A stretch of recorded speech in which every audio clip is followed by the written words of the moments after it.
It said it was doing it, but it lied to me. Oh, there we go. All right, let me try this again. Thanks for that. I probably would have just streamed for hours and not even hooked up to YouTube. Nowadays on OBS, I just use this plugin called Atom. A lot of people use Restream and stuff, but I don't even bother. It's just a plugin in OBS itself can mirror it now. It's super easy. But it's kind of janky. Thank you, Toto. Hope you're doing well. I got burnt out of cannabis in my early 30s. I went from using multiple times a week to now it's twice a year, and I regret. Every time you regret smoking, even as like a small recreational thing, fascinating. What invokes the regret? Is it like, oh, you eat too much? Or is it more along the lines of it reminds you that you like it? Or what are we dealing with here? Cycle, what's up, gangster? I'm doing quite well. I'm about ready to enjoy a nice cup of joe over here. With the friendos.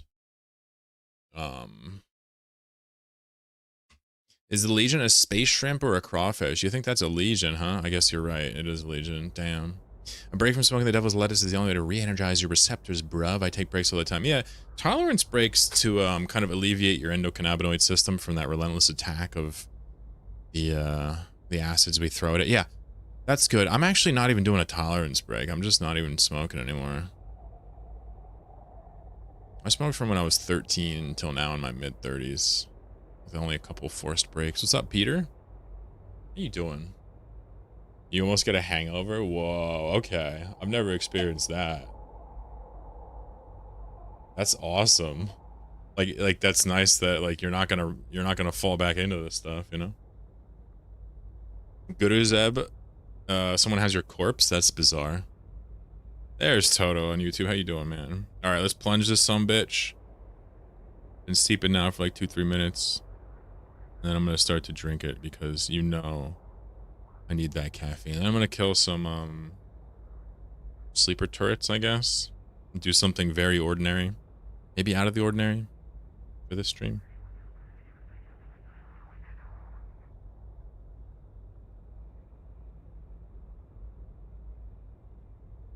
So ready. Not as bad as a hangover. Yeah, almost like a... When you said it, I wasn't thinking like alcohol hangover. I was thinking like Thanksgiving meal hangover or some shit. Something's off. So like I said, I did a lot growing up and through my 20s and 30s. Don't use it all now. Don't miss it at all. Yeah.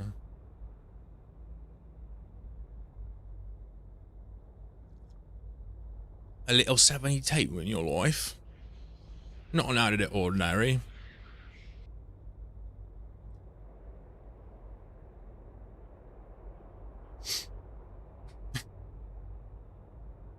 Hey, Gravy, what's up, man?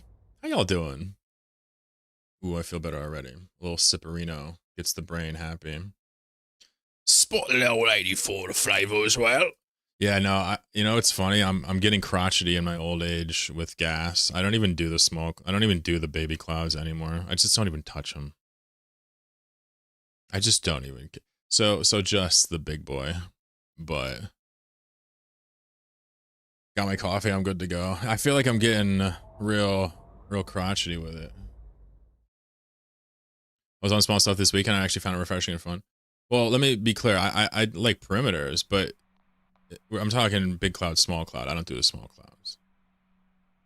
I'll do any tear gas. I'm not too good for that, but I don't do the small clouds anymore. It's the only place where you can really get caught by somebody. But, you know, that's just like me, man.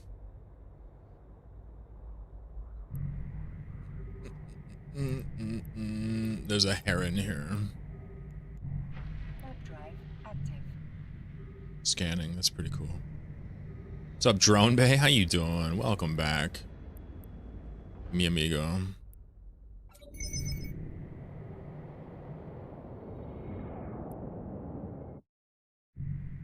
Hope you're well. I'm just gonna do some gas here, doing something a little out of the ordinary and shooting these ordinary perimeters for fun. Just poured my own coffee. I love that. This is one of the first times I've not had caffeine before I started the stream. And I'm cool with it, yeah. I suppose deep down I'm a caffeine drug addict. You could call it that. Doesn't feel good when you put it that way, though. Just cop my fix. I only do small cloud and the rare core perch for a bit. Well, let's just be clear here. When we say small cloud, what are we talking here? Oh, you're saying you take the small cloud and then you sit up top for a little bit and then leave? I got you. Makes sense. What if this heron's gonna get afraid of me? My buddy was clearing an ordinary for us last night. A Proteus landed on him right as the line warped. Was some damn lucky timing, yeah. I mean, just be aligned out, right? If somebody decloaks, it's like even a bomber's not catching me. It's kind of like the way I see that.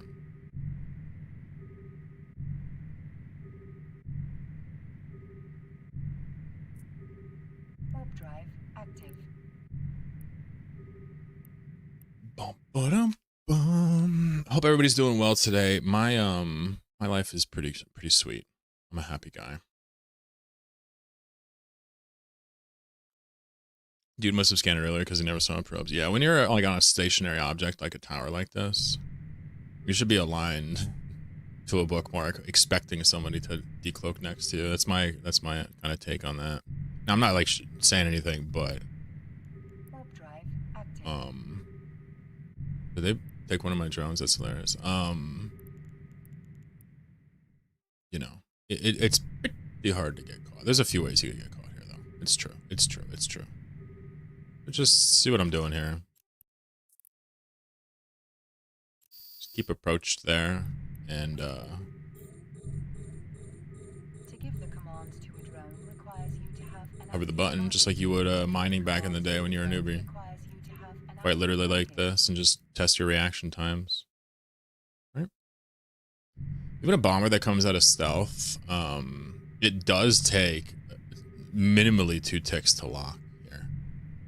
So what that ends up meaning is there needs to be a bubbler next to you to catch you if you're on the ball.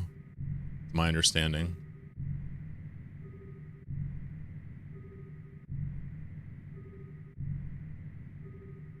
I'm just gonna slowly whittle these down. Kind of show you a weird side of things.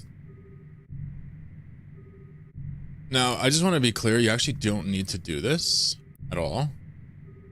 And the rationale is you can actually just outrange these turrets. They only shoot out to like 110. So it's kind of trivial regardless.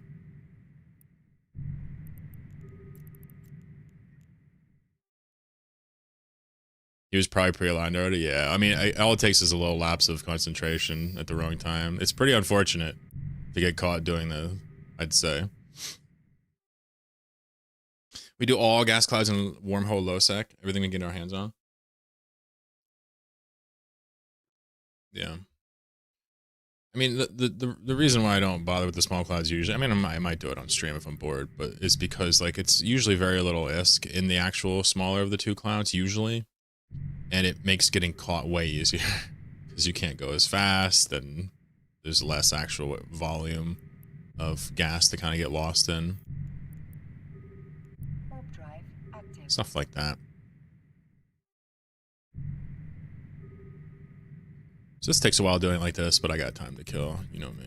Straight up chillin'.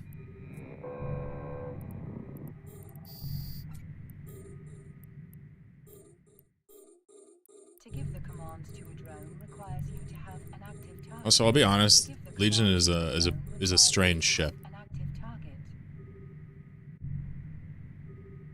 It's somehow extremely weak and also extremely powerful.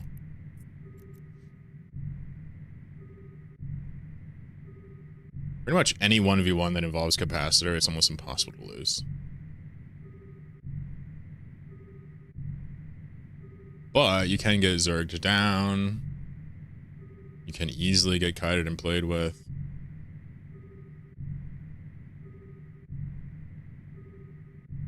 You know?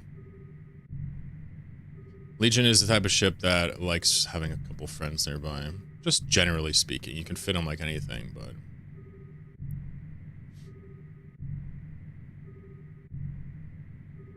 Using javelins here. Sleepers have ridiculously small signature radiuses, right? Radii. And the towers are essentially the smallest of the small. They have like a 30 meter sig radius. We're not anywhere close to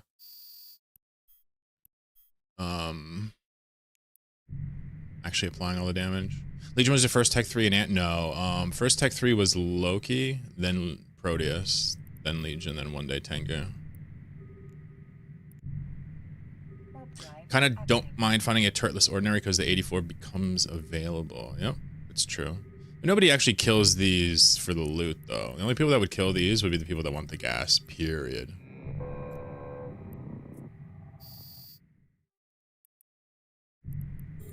And it kind of makes sense, right? Because there's no blue loot.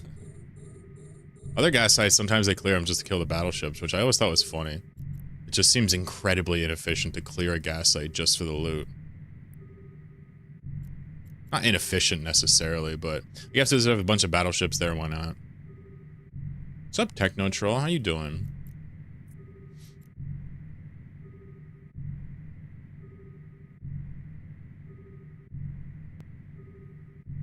Passive fit Drake with heavies will do just fine.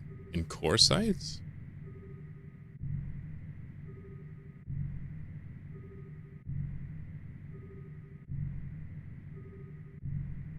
I might have misread that because I'm trying to pay attention to the screen right now. Oh, ordinaries, yeah. Oh, okay, yeah. I used to do this in a passive Sweeple. Right? You know anything about catabolic clone tissue? You need to exchange it with NPCs in Zarzak. No, I know there is some prize structure, some prize thing in Zarzak that you can turn stuff in. I'm assuming that's what it is. I don't know what it's for or how to get the stuff. There's also like Atom, or no, not Atom. What is it? Vitum? I can't remember. This is, by the way, the most dangerous one. Be extra careful in the last one for obvious reasons. This is where I would gank you if I was ganking you.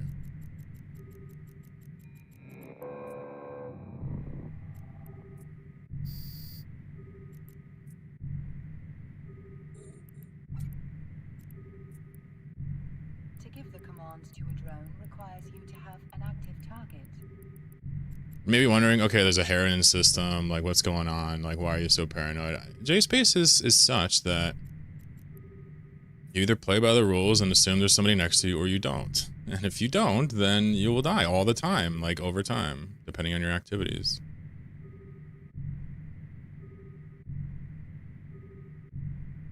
That's just kind of how it works. A module has run out of charges. Someone's trying to sub to me to distract me so they can gank my Legion. I'm on to you.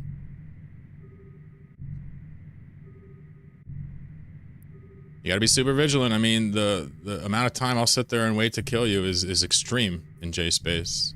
I'm just waiting for one moment where you're like, oh, I'm safe, and then I'll kill you. Just like right here.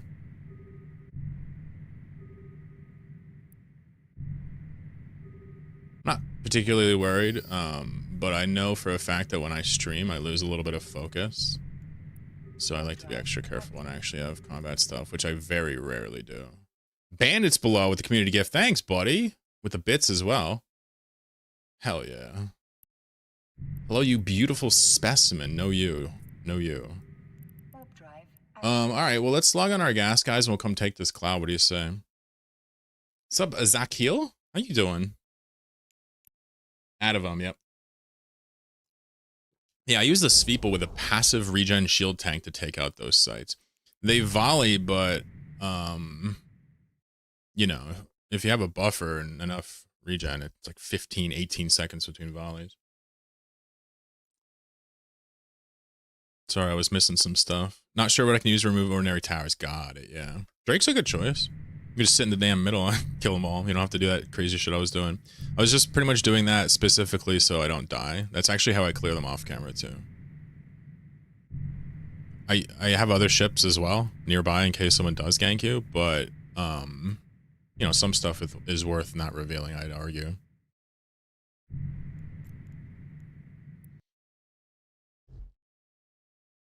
Alright, let me log on some duders. I actually got 2 gas sites right in front of me, and then possibly I'll search for some more if we run out of time, or we could do a little NPSI later. Yes, how you doing, mister? Out of him, yeah, that's it. Thank you, Bandit. He's coming in saying nice things to me. He's giving me a community sub, and he gave me 100 bits. I mean, goddamn, dude. Thank you. That's a lot. Very lucky boy. It's only paranoia if they aren't after you. And J-Space they're always after you. Yeah, no doubt. You can slowly see my paranoia levels decrease as I get more skills. Like skill, I guess, and wisdom in a Nomad Tale. But I'd say in the first couple episodes, my paranoia level was just absolutely untenable. Let me just prep and make sure that this is actually what I want to show you. I think so. My coffee's going through me. Ooh, it feels good. Alright, I think we Gucci's, right? Got a little toiler squad here. Let's get them in a fleet here. And what we'll do is reset to the inventory panel so I can watch how much gas they get. Yeah. And then it's off to the ordinary perch. And we'll probably do the small cloud just because I don't know how much gas I actually have, but keep in mind, if you're going to do the small cloud, probably don't AFK it. If I see someone orbiting the small cloud at a slow speed, it's like very, very, very easy gank. Said dead center, and I guess if they eat my drag, they eat my drag, yeah. Right. Or you can even have it a PvP ship nearby if you're up to it. How's life today, Bandit? I'm doing well. How are you? I'm in the middle of moving from a big block to my own small space. Okay. I might say that's pretty cool. I'm gonna warp the fleets actually on the big one for now. We'll come back and do the small one if this fucking heron decides to leave. So Blitz. I think it's a newer wormhole or paranoia is the way to go, at least initially. Oh yeah. Just like kind of learning what it means to like control a chain. Before that point, it's kind of difficult to understand what safety even means. Not control a chain, I guess be aware of a chain. Chain being a group of systems that you've scanned out that are connected. Just that whole idea of like getting used to understanding how players function out here, it's very helpful in terms of reducing that paranoia.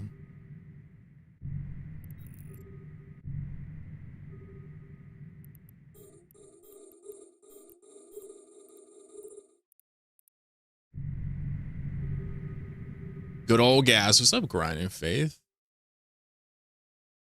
Are there any ships you don't bother now, or is everyone high alert? Well, there's a heron on my scan right now. So I'd argue that's, you know, something that's not too much of a concern. Are you talking about, like, if I see something on D-scan, am I not worried about it? Or if something lands on the gas grid, am I worried about it?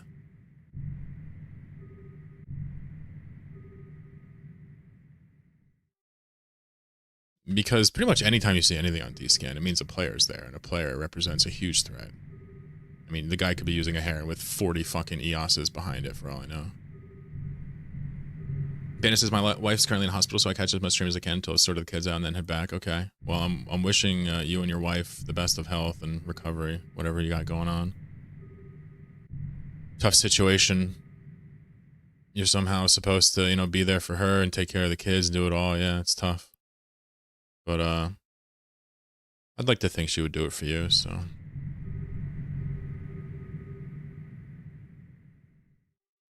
Yeah, blue-gray. I mean, really, if you see something like a heron scanning the system down, it's really not. It's really not usually a sign of a skilled, experienced player because, you know, the only thing this could be is a new player or bait. It's certainly, and bait's very uncommon in this class 4 type system. Christo Tanev says, "Color the hero that we all need but didn't expect." Interesting. I like that. What's up, Nomad 16 Tail? Nomad Tail 16 when? Possibly this year? Maybe? I think it'd be cool to do it this year. Start off next year with a bang. Ivan says, holla! Doing his American accent. going on, mister? Holla. Holla, holla, holla, holla, holla, holla. Holla bread. Not to be that guy, but his Twitch title the same as yesterday as well, is it? Fuck. Did I not update the Twitch title?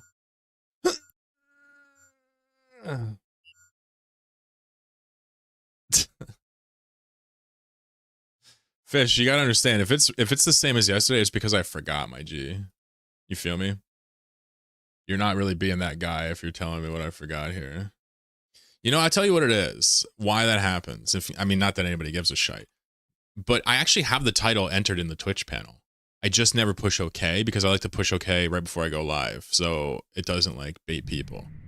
But then again, I never actually push it. Oh, goodness. Oh, goodness. I think what'll probably happen is it'll correct the name slowly.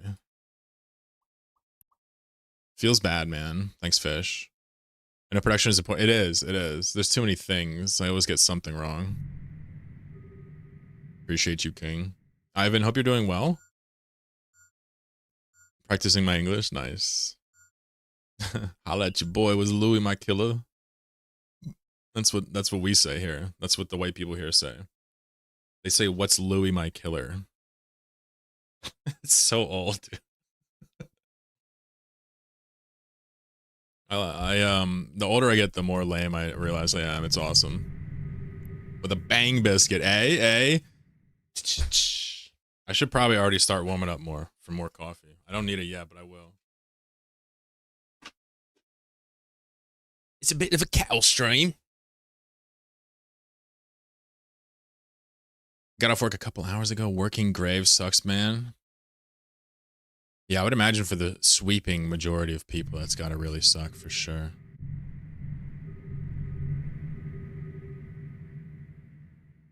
You the inspiration I need to start my own Nomad Tale? You should do it. You should also write it down or record it. If for nobody else but yourself. Ivan says I'm great today. I'm almost on time for the stream. Yeah, you made it on time. You just missed me brewing my first cup of coffee. I was killing some towers here too, just to open up this gas site for these things. I point this out in my gas video, but the towers are down here. So you can warp to this thing at range here, stay cloaked, bookmark this cloud, and then warp from above at range and outrange the towers and kind of sit up here and perch it. You don't have to clear them if you want to take the big cloud. I just don't perch anymore, and I don't do the small clouds anymore, although I'll probably make an exception today. If I want to. So... yeah. Also, gonna see if I can wrangle any of the Blops boys together and after the stream today, see if we can hit another couple targets. So if any of y'all are listening, come on down to UW 9. We are recruiting. Otherwise, I'll do another run this weekend if nobody shows up. I'm behind on chat. Mr. Cocaine, what's up, buddy? Talking about stimulants. Hey, mate, I was wondering if you could share the fit you used to generate Mind Trick gas in your adventures in Ant. I saw that these characters were relatively low SP. Yeah. Yeah, you just use a 5MN. That's it. There's nothing required besides a 5MN to Mind Trick most big clouds.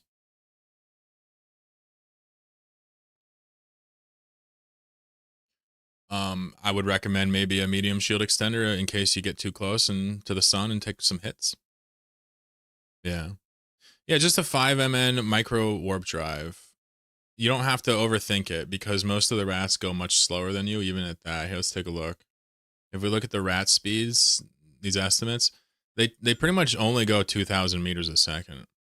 But the trick is they actually go about half that because they turn their micros on and off over and over again. So you really only got to go like 1.8 to outrun these. Just napkin math. Vitals are different, ordinaries are different, but these 7 sites can all be spun with a venture. As far as I know it. That's... I suppose the memory's a little foggy, but... good to see you, mister. Remember to take some time for yourself. Hell yeah. Bandit says, there in the morning, home for an hour or two in the afternoon before kids get back, then I'm back in the hospital by 8:30. And you even you even find time to come on my stream and throw me support. It makes no sense, but I love it. For what it's worth, I hope things improve in terms of the hecticness and health.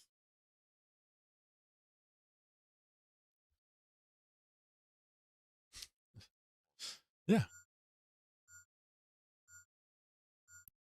I'd recommend abandoning Sigil in JSpace. Sigils are commonly abandoned in JSpace, and it wouldn't set alarm bells off. Lord Cows, what's up, gangsta? How you doing? Ivan says, I'm great today, almost on time for the stream. Wanted to ask you something. Tried to find blueprint for Heavy Assault Missile Launcher 2, but couldn't find it on the market. Tech 2 blueprints are, I believe, mostly copies only. Tanev says, any opinion about the new Explo ship? Yeah, I made a video about the Odysseus here if you want to check that out. But my thoughts are pretty much that, you know, there's some power creep. Things are getting stronger and stronger and stronger, which is cool.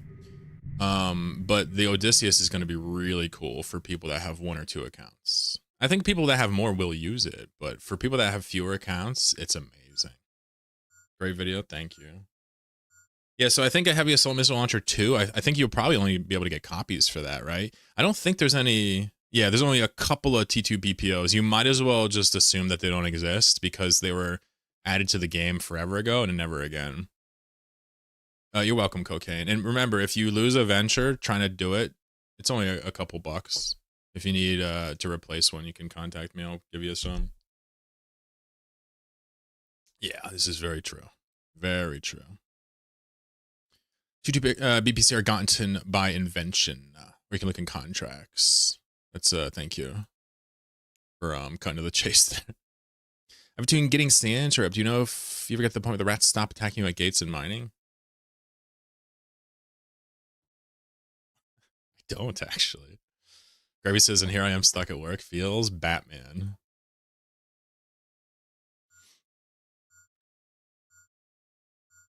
Stuck in the middle with you. So there are 15 signatures here, and this heron has been scanning now for roughly, 20, 25 minutes, I think. So it's taken him a little bit of time, but when you're in an alpha ship scanning, it's not easy.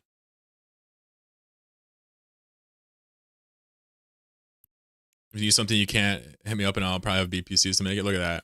See that? We got some YouTube, Twitch interaction here. Hell yeah. New bro's out there getting it done. Yeah, he's a little bit lost. I don't know if this is this almost strikes me as a seed trying to scan his way out. That's kind of the vibe I get from this. Because, I mean, why would you be here? This is a weird system. Like, why are herons in high class shit? Yeah, it's a seed or it's a noob who's totally lost. This is a C4. Crazy, bro. Shout out to Parody's idea of putting a fake J code instead of a sensor. I still think about it sometimes. It's just it's too devilish for me. Reach out and local, make JSpace loud again. J69, 69, 69. That is a sexy J code. Although, yeah, I don't know.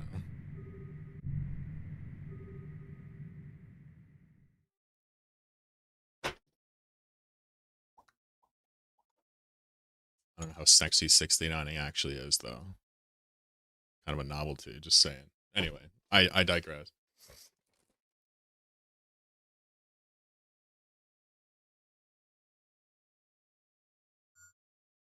Got to keep this stream family friendly. You know what I'm saying?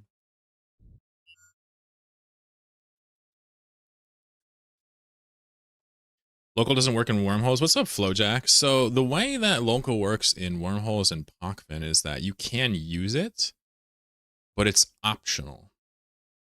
So let's clear this so you don't see what J-code I'm in. So see how there's nobody in here? Yet there's clearly at least 6 people here. We have a heron and my 5 guys. So what happens if I type, my name will appear here, and then I can use it as noble. But it's opt-in, which means nobody knows you're actually here if you're stealth, right? And that is really the spookiness of JSpace in a nutshell.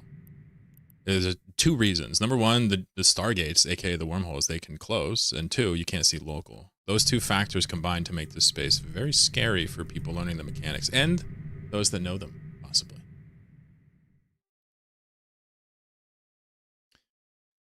I'll run here into a 5 to steal a battleship can. Never check 4s, that's the danger space. It's what makes J-Space so comfy. Ah, I see we have a J-Spacer here with the antagonistic argument of, the fact that you can't see others is actually something that applies to you as well. Yeah, J-Space is comfy because you can truly be logged in and cloaked and nobody knows. They can't know. Now they can see you cloak, but who knows if you warped off and went somewhere else or got out of their view. So it creates this environment of just like completely unfair ganks and like sneaky plays and like it's kind of nuts.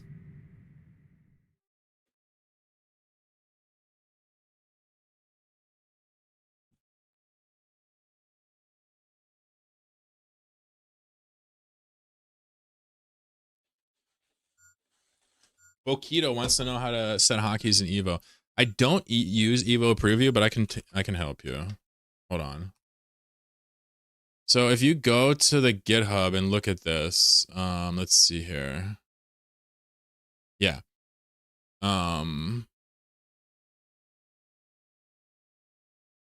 Is this where is it gonna spawn a JSON? Anybody know the default JSON directory for the config file?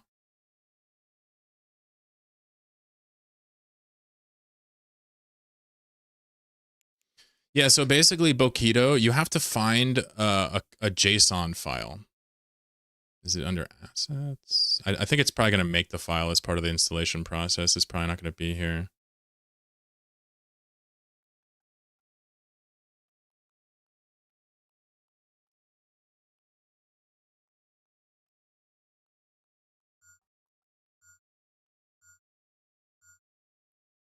Yeah, it's not going to be here to look at it. It'll make the file. However, what you're looking for is you're looking for a configuration file. It's a JSON file. And when you open it up, there's like a bunch of actual settings in it you can change the numbers of. I'm on Linux, so like I can't install this without a bunch of hoopla. So I can't actually show you where it is. And I don't remember off rip. I've been on Linux for a while now. I can tell you that once you find the JSON file, it's kind of simple. You would just go into like any other text file and you would just change the lines you want. So if you want a hotkey, you would go into your config file and look for the part where it says hotkey. Right, here we go. This is what the JSON looks like. You would enter your names and then F1. Yeah, just go here and scroll down to hotkey setup.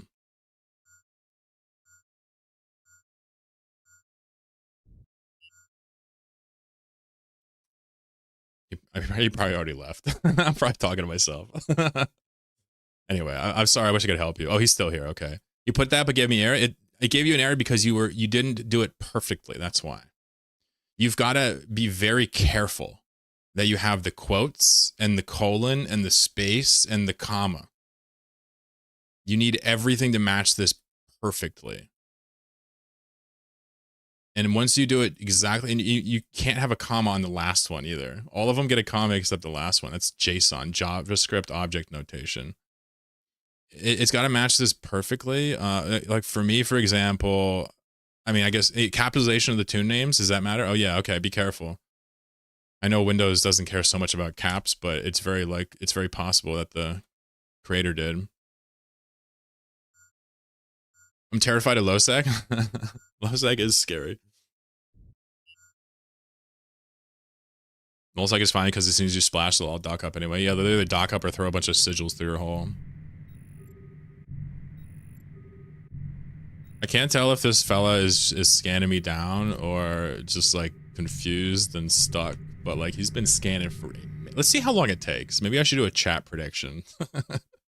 Fuck it, let's do a prediction. Where is it?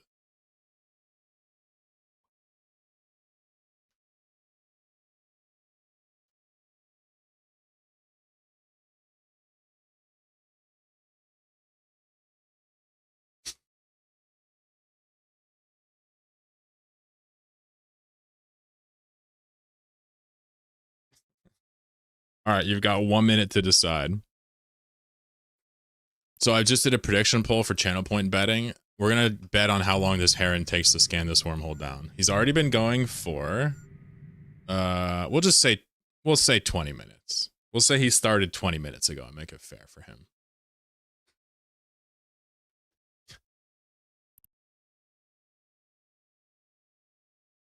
Names appear and then disappear. Yep. I see a little grinder. Ooh, yeah, buddy. Ooh, yeah, buddy.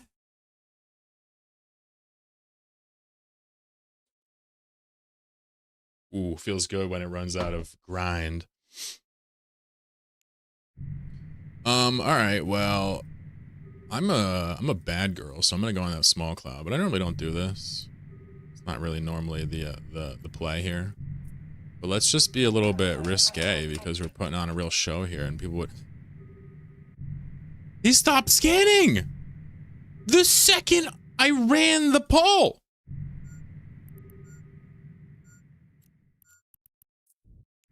What in the... What in Turnation? Yo, that's some mark-ass bullshit. So I guess if you voted for under 30 minutes, you just auto-win. Alright. Alright, everybody just wins points. Wow, cool prediction, Chloro. Unbelievable. I'm sorry, let me start reading chat now. Chat like Jay say, how you doing, Yas? Reminds me of AutoHotkey. Well, AutoHotkey is essentially a scripting language. AutoHotkey is a very unfortunately named application that I use a lot on Windows. It's funny, if you like AutoHotkey, you would love Linux. I'm just saying. You get to do that with everything in Linux. Let me just triple check I'm on the cloud. We're not drifting off. Watch your distance. Yeah. Easy peasy lemon squeezy. All right, let's get caught up here. Speaking of Linux, which distro are you using? So, Corbinik, my friend. First of all, let me direct your attention to my Eve on Linux Discord with 500 people, and we even have our own personal wiki on how to get set up on Eve on Linux. So first of all, let me invite you to that. And second of all, let me answer your question. Whoa, that is really loud fast fetch. This is my distro. Now, I'm somebody that doesn't really think that distro is uber important. I think people talk about it way more than they should, but I'm not going to tell you to not care about it. That's your prerogative as a internet computer user. But I'm using CachyOS, which is a downstream distro from Arch, which is known for being harder than the other distros. But really what Arch is more flexible, more lightweight, more modular, more access to more software, which can get an Ubro in trouble. Cachy kind of bridges the gap and makes the installation process easy, but still gives you access to the OR. It's kind of nice. But please check out the Discord, check out the wiki. We have recommended distros, we have recommended software, even my own software I'm using right now to switch clients, that's listed on there in the repo, everything you could possibly ask for. And of course, ask questions as well. Wow, I'm hella behind, aren't I? Holy shit. You probably need to use Proton instead of Vanilla Wine. We actually have people that get just shit running through Wine themselves, but they tend to be longtime Linux users. Nowadays, like, we just use Proton through Steam or Lutris. I actually use Steam, even though it's probably less nice than Lutris in terms of just having it run as a package instead of through a launcher. OpenSUSE? Hell yeah. What is JSON business? JSON? JSON is JavaScript object notation.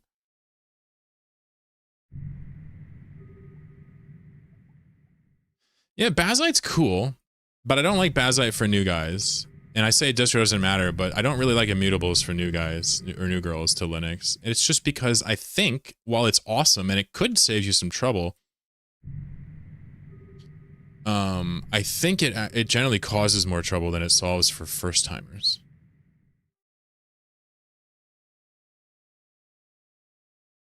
So I of course don't really do too much Linux troubleshooting in my chat, generally because I don't know what the fuck's going on, and two, because you know, it's hella derailing. But I'm happy to direct people in the right directions. Yeah, call that a time bomb. Nico says easy. AutoHotkey has some window detection business as well, of course. Yeah, it probably linked into the windowing system of Windows itself, right? XFCE. I used Fedora with XFCE for like months and months when I started Linux. C-Tom is here. Hey, buddy. How's it hanging? Trying to have my second cup of Joe? Wait, you trying to have a cup of Joe alongside my second? I can't talk, dude. Like it was because it's rolling release with mittens. Yeah, you don't really need a reason to like your distro. Any reason will do. That's kind of my whole point, you know? Accept the invite. Thanks. I need Baby Easy now for now. Yeah, no worries. Honestly, people that are worse at computers than you have already switched over to Linux on our Discord. So just remember that. We have old people, young people, people in between. I recommend read our wiki. It'll take you probably half an hour to read everything, or you can just skip to the sections you want and you'll realize it's not that bad. And there's 500 people there that can help you. Catch you with documentation they provide on Gaming Lucius Guide and Discord works like a charm for me. Yeah, Kashi is pretty nice. I'm actually very happily surprised with that distro. It seems to be a distro that really just gets it. You know, it really does for people that do gaming. Like it really does allow you all the joys of Arch without the fucking nonsense of the driver hunting and the setting up of all the silliness. Arch is JSpace and Kashi is the high sex. That's amazing, bro. That's seriously amazing. Commander says some distros can matter, like Nix, Gentoo, and Duix. Yeah, I mean, Nix is its own thing. Gentoo, you have to compile it. Nix, you have the declarative file structures. You're right. Distro does matter. And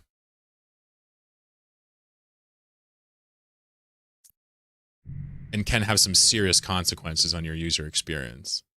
I just find that usually when I'm on Lemmy or whatever and I'm reading about distro selections, it's just like, usually the user could get by with any distro and just get to computing, you know? But some people love agonizing over choice. That's how they shop, right? It's just, I got to remember, some people do it differently than me. I just personally think that distro kind of wouldn't matter for most of us. But it does. For example, Linux Mint, they didn't have drivers for the latest NVIDIA high-end cards for a while, which is shocking. I think somebody was using Linux Mint, and because it's based on Ubuntu, they did like a kernel update, and this was like an actual serious issue. It's just like, that's kind of shocking that kernel or distro devs would let that happen. But whenever you touch the world of Ubuntu, things look a little different. Christo says paid actors, right? I think I might know who that person is.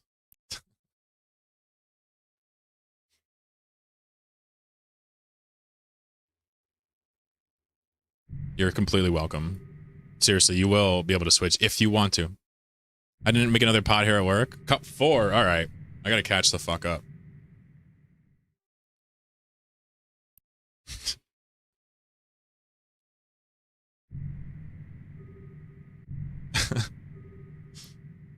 Amazing. I still want to redo my mapping software in Python. Only had a half a cup? Yeah, you got to go easy. Can be frustrating at times, but Linux is nice, yeah. And I think the key perspective to remember is like sometimes Windows can be frustrating. A lot of times Windows can be frustrating. It would be straight up a lie to like try to convince people to switch to Linux against their will or tell them they don't know better. However, it's been great for me. There's some times where like something will happen, like the computer won't fucking restart properly, and I'll just be like, what the hell is going on? But the better you get at it, the more you realize like, wow, like I can actually repair the car. I'm actually a mechanic now, you know? It's that kind of feeling. You can start to see the for it, figure out what you did wrong. It's nice. Ali Smudge is here. Hallo, wie geht's, mein Freund? What's going on? Windows can be frustrating too. Yeah, I always the classic example is fucking registry key modifications. It's like, come on, just wild. Sarayan, how are you? Cool name. I don't know how to say it. Windows is painfully frustrating when it wants to be. I've been tempted to switch to Nix for ages, but I need Adobe apps and keep finding reasons to stay on Windows. Yeah. I think most people feel the exact same way as you. I can tell you this. You can run Adobe stuff on Linux through something called WinApp. You can run a dual boot machine and just log into Windows when you need to. But ultimately, like, you know, you'll have to see that for yourself to believe it. It's like you hear me say, it's like, well, you know. There are softwares that work on Windows that don't work on Linux. The common three examples are like Adobe stuff, CAD stuff, and anti-cheat stuff, like fucking League of Legends and Vanguard, right? But it is the case that you can run most of those, with the exception of some CAD stuff and anti-cheat.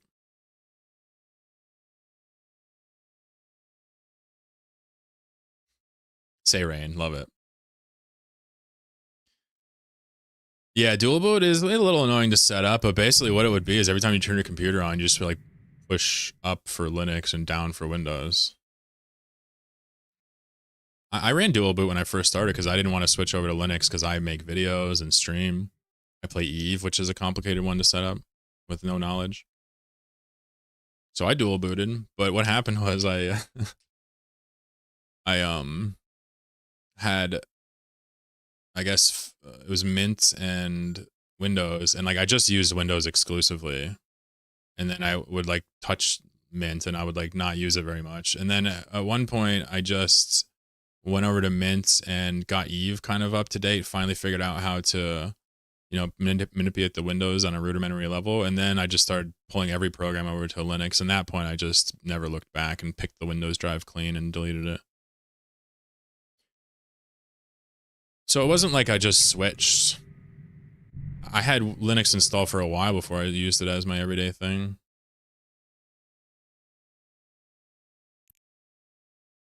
Let me cloak up for a second here. I'll show you guys this trick. You guys like seeing this trick? So if you turn your micros on your prospects and stop on your Magus and then do a regroup, right? Watch them. They'll start to orbit you like crazy. And if you push cloak a little bit, it'll eventually turn on. Now watch.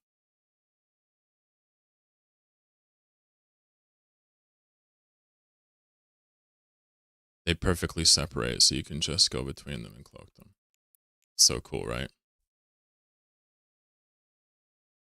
I showed this a couple of times. Every time somebody gets a kick out of it. Right before you, right before they cloaked, you can regroup again to pull them back this direction if you want, but it doesn't matter. Yeah, isn't it cool? It's just a nice little mechanical manipulation that looks cool. It's kind of helpful. You can use warp formations to get a similar effect, but I never trained them. The other factor is that Microsoft are gradually making Windows unusable. I mean, that's the big factor, mate. None of us want to switch off of Windows.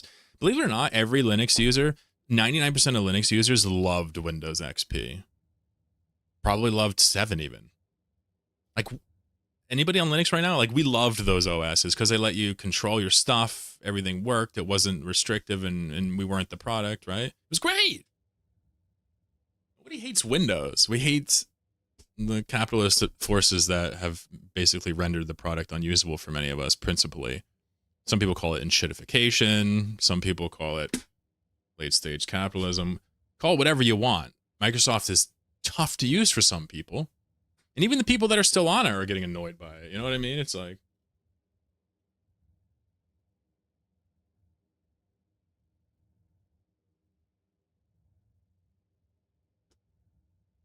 And that's a key thing to understand is like Linux users like would prefer not to have to switch to Linux, most of us.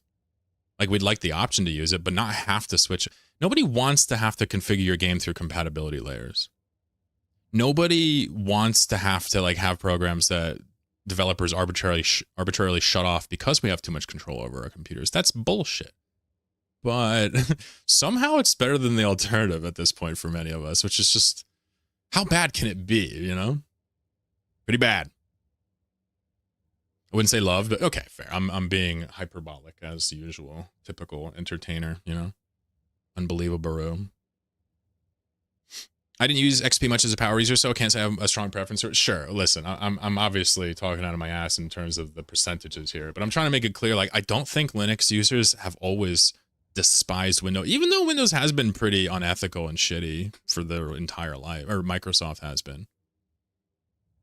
Anyway, let me play a little break ski here. We'll come back. I'll drop the gas off. We'll get on that other cloud. There is a token perimeter here I'll just grab as well. Also, a bunch of sites I could hack, I guess. I'm sure that Heron came through and hacked most of those. Yeah, look, the Heron came through and took all the hacking sites. Oh, I know what he did. So he wasn't even scanning. He just left his probes out while he hacked. So much better. I like him so much better now. Anyway, I'm glad he got them because I didn't really feel like hacking. Anyway, guys, I'll see you in a couple minutes, yeah? And we'll keep the party flowing. Yeah?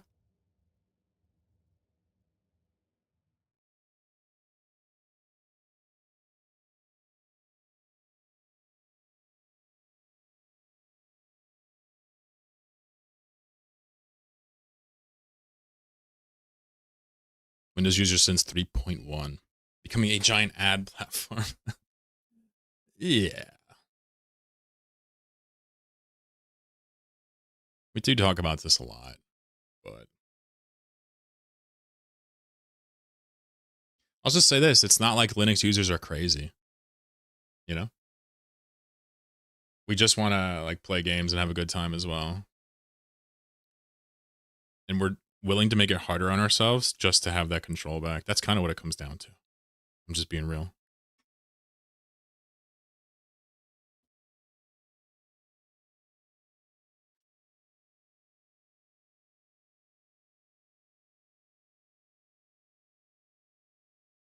Have you tried to use mining laser charges for the gas offers? Yep.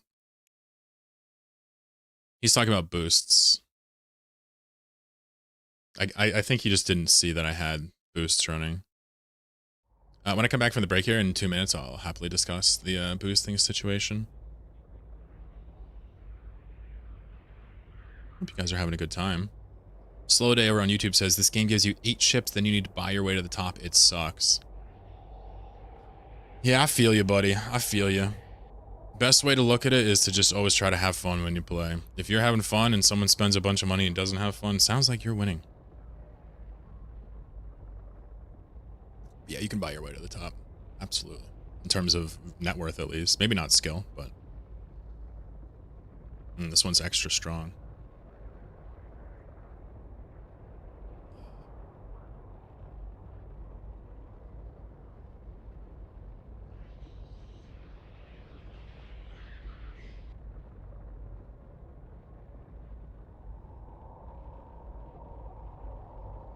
See, Tom got big into links during the XP era because I was a fast weeb. Yeah, that was a very esoteric thing back then.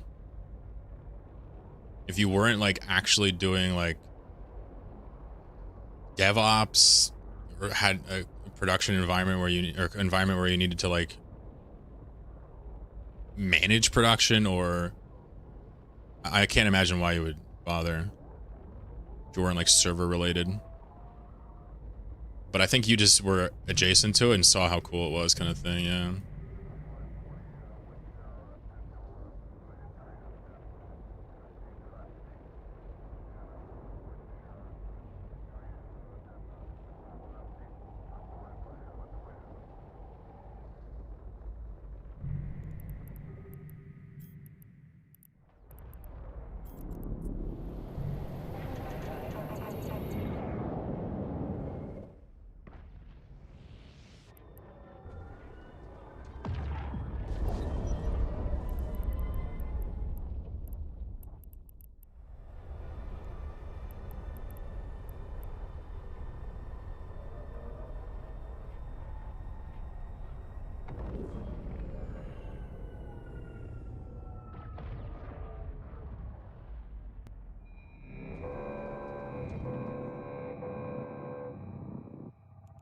Show you what this looks like for fun. Why not?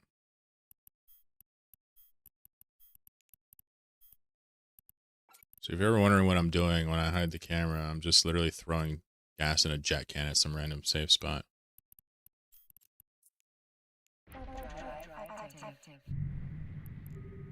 Wildcard Quivers wants to know if we boost gas. Yep. I'm triple boosting right now. I'm doing gas and both speed and inertia. Guru says probably gonna start dual booting again. You bad boy. You wouldn't dual boot. No, not you. You're supposed to be the good one.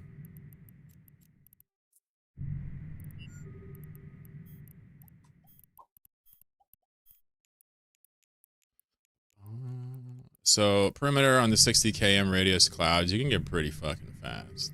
It's true. I didn't click it. Well, if it's not my arch nemesis clicking things. Unbelievable. Ivan. Hey, you're on YouTube, buddy. Thanks for the offer. I sent you an email so I know my character in game. Love it.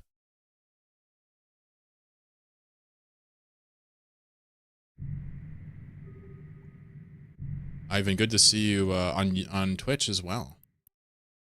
Can't get rid of this guy. I tell you what. It's a pig launcher. Pipe inspection gauge. I'm just filling a demand. I fucking love Archer. I'm sorry. All right, we on this one, which means hands off. Schoolboy Q. Hands on the wheel. Fuck that. Let's take these clouds, yeah? So I guess I'll pose the question to you guys. Slow Day says this is a pay-to-win game. What do you guys think? Pay-to-win? I'll tell you what I think after you tell me what you think.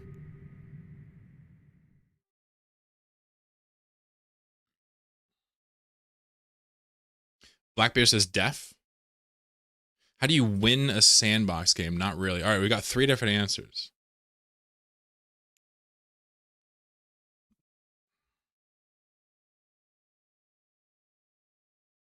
Not really.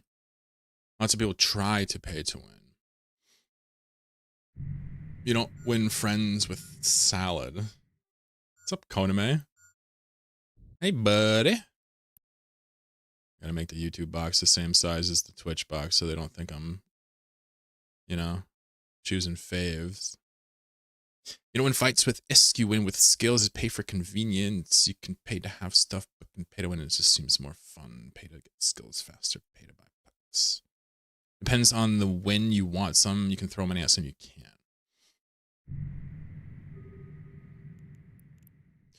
So is it safe to say that it's a complicated answer that might confuse newcomers? Pay to feed.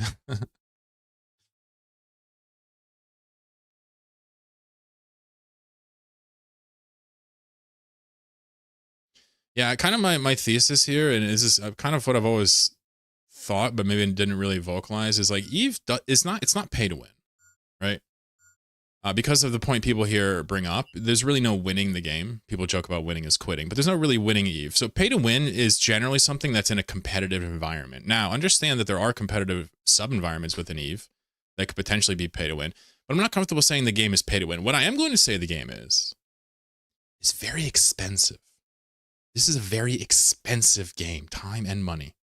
The average player spends $300 a year to play Eve. If you don't believe that, talk to CCP, right? I think the average noob bro spends more than that. I think the average vet spends less. This is an expensive game. Whether you're sinking time into it, whether you have secrets that can generate you stuff, that's expensive in its own right. Socially expensive. Or you're just paying some plaques to play the game. It's an expensive game to play, but I don't think it's pay to win. It strikes me as a casino.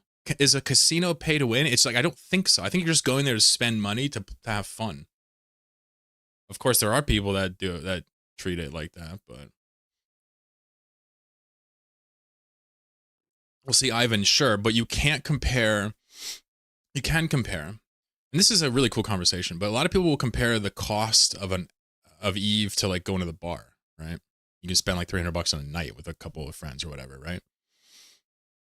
But understand that it's really more appropriate to compare MMOs with MMOs, not even MMOs to other games. You should compare MMOs to subscription services, right? And that's really the way to look at it, because you're continually buying into this thing instead of just getting it once. It's not really like if you pay $60 and play a game for 2 months, that's really good value, right? You know, if you're paying $300 a year, let's just say for on average to play Eve, but you're playing it for like thousands of hours a year somehow in all your downtime, it's like it doesn't seem that expensive. However, for an MMO, it's hard to argue otherwise. It's a game that damn near encourages multi-boxing, has a really high sub rate of $20, and, you know, really does kind of gamify some of the monetization aspects with sales and whatnot. The average Star Citizen backer spends 300 USD too. That's really interesting. I wouldn't know that, but thank you for sharing that. You know, it's probably some overlap there in the principles that lead up to these numbers. Not everyone's a wormhole billionaire like you, Cholo. He called me Cholo. Some of us is really struggling. Well, the reason I have any wealth at all is because I'm a content creator, not because I'm good or where I'm at. I just want to be clear about that. I'm always quick to tell people that, but I feel like people don't believe me.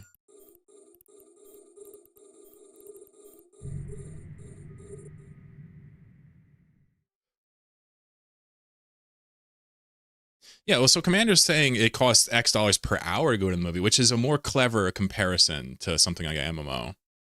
But I don't like the idea of like, oh, night out or the movies compared to spending a month on my sub. It's really, you should be like kind of averaging over the year, you know, and understanding that if you want to just compare sub costs or like one-time purchases, it's going to get lost in the shuffle. I mean, you really just got to understand that Eve's an expensive game. For its class, for its MMO class. You can play one account on WoW and play your hearts out. You can make one RuneScape account and play for trillions of hours. Most people have multiple Eve accounts. A lot of people. Don't most MMOs now have a $20 monthly tag? I actually don't know anymore. In the past couple years, I guess I haven't caught up. I know the other one I play is not 20, RuneScape. Oops, this one shut off. But really, Eve has a huge leg up in terms of the expensive MMO thing because so many people play multiple accounts. I have 8, 9 active accounts right now. Come on, guys.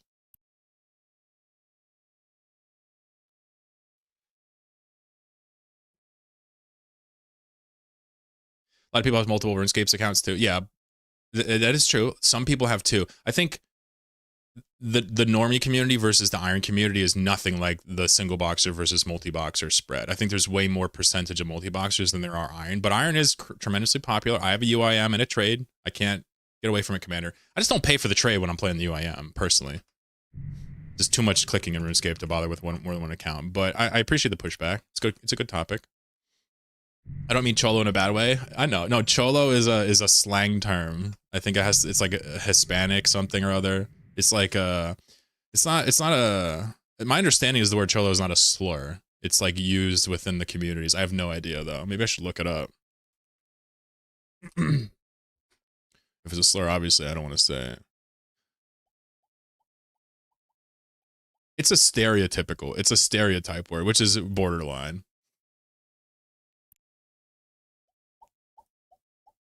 It's not, yeah. We got some West Coasters confirming it's not. It's kind of like calling someone a thug, you know? It could definitely be used in a bad way, but you'd have to really intend for it. Cholo is like a kind of a tough looking Hispanic feller, or someone that dresses in styles. Trillions of hours. Gerard, good to see you. Yeah, and then again, he didn't say it's pay to win per se, but it's a really interesting notion. Eve is somehow, in my opinion, on average, really expensive. It's also a really good game.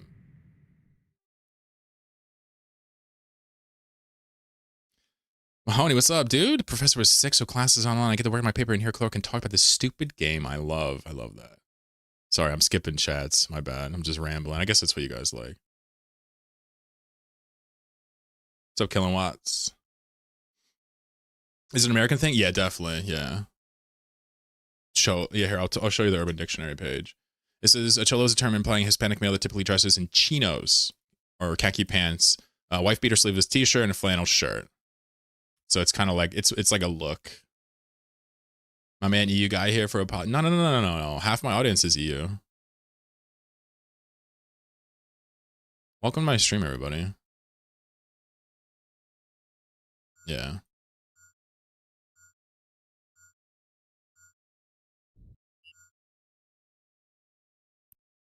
I think my Star Citizen account has about 3K on it. Hell yeah. Never checked out. I remember I had a roommate in college that was playing Star Citizen. He had two 980 SLI'd together. Was playing Star Citizen. It was hilarious.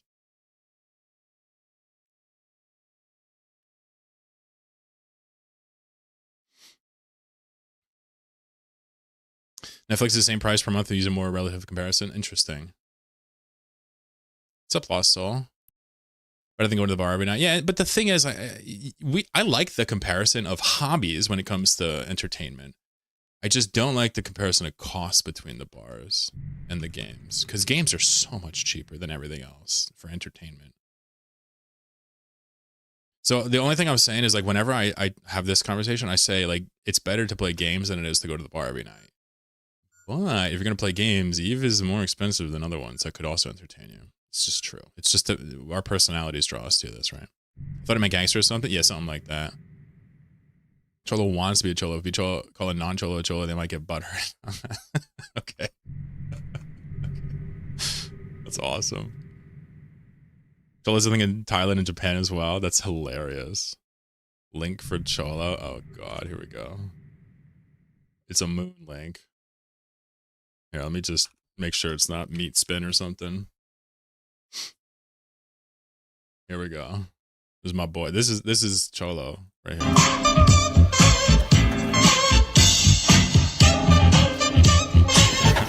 He's so fucking cool, I swear to God.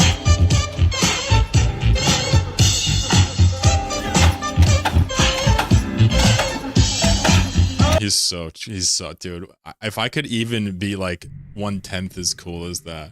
I don't know any West Coast culture. It's so crazy. I remember Moon was telling me about the higher the socks, the badder the foo. All this shit. As like a Northeasterner, I got nothing, man. We got Timberlands. That's it.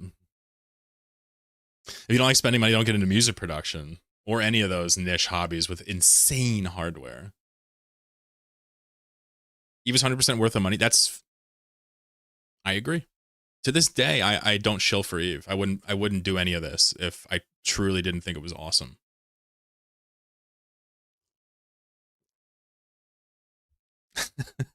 Wildcard Quiver says, it seems to me that Eve could save some money if they stop developing game content that they then remove in a few weeks or on a quarterly time scope and focus more on longer term development. You are describing what people refer to as live service versus like incremental, right?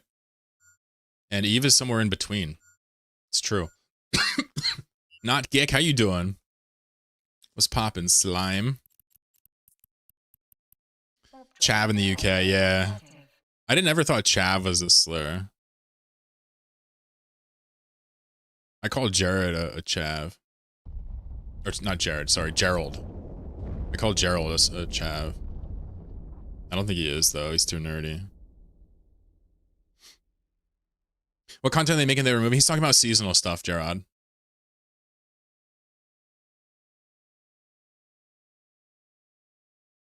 Thank you, Moon, for that. That was literally fucking perfect. Can I fit this inside this can, or do I need another can? I've had like 5 or 6 full jet cans rolling at once before.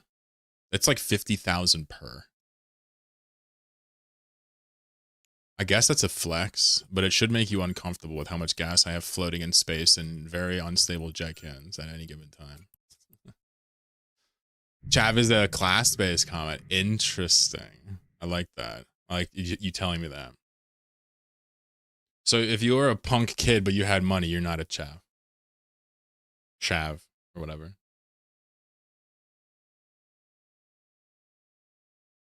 Yeah, I think wildcard. I think a lot of it is like the reason games like to do the live service stuff is because you really do get a lot of engagement for that. I don't know what the fuck CCP does. CCP is a big company. They have a lot of people, you know. But one thing I'll say is I agree with. Well, two things I'll say. Number one, I agree with you. I don't really care for seasonal content or live service games personally, but I'll also say that it is absolutely insane that CCP has kept this game in such an amazing state for so long, to the point where, like, I think that in like 5-10 years from now, we will literally be looking back at 2024, 2025, and even a couple years before that as the golden years of this game. Meaning we haven't even hit the best part yet. And I know you may not agree with that. You may think I'm just being a pie in the sky kind of guy. But I personally think that a lot of the systems are so much better than they ever have been. Now, I'm not doing nullsec these days, so if you guys are null bears, I'm not going to comment because maybe it does suck donkey balls or whatever silly, stupid term you want to come up with. But like the different travel methods, the gas gameplay loop, the way PvP kind of works now, the way Sinos work now, I don't know, dude. Like, they've fixed so many things. They've made so many things more usable. I wouldn't even know where to begin talking about it, like full-throatedly, you know? So what should I ponder right now? I mean, I could look for another gas cloud real quick. Fuck it. Let me go scan a gas cloud down, see if we can keep the gas going. Mr. Cocaine says 300 euros or dollars a year is a lot for gaming. Buy sub for 2 accounts is on sale for around $12 a month. This is 25. Well, what you're describing is that kind of gamification of the sub costs I talked about. And I'm going to keep reading, but just understand that, like, if you multi-box, you should link your emails and then your price goes back down to $15 a month. It's just straight up. Now, if you're buying past 3 months at a time, it's the normal price. There's also sales. There's also plexing your accounts and all types of other ways to do it. There's so many ways to do it that, like, paying $20 for each account, almost nobody does it. It's gamified, designed in that sense.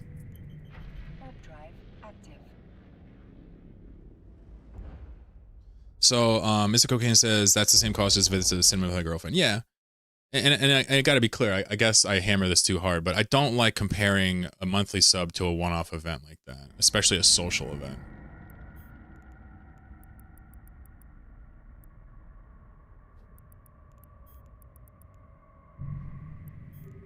And the reasons I've been over a couple times, but it's like, gotta compare it to another game for it to make super sense. Because for me, if I'm going out, I'm choosing what I'm doing out with my girlfriend. I'm not gonna, like, not go out with her. If I'm gonna game, I'm just gonna game. Regardless of how much it costs, you know, within reason, I'm gonna do what I think is fun.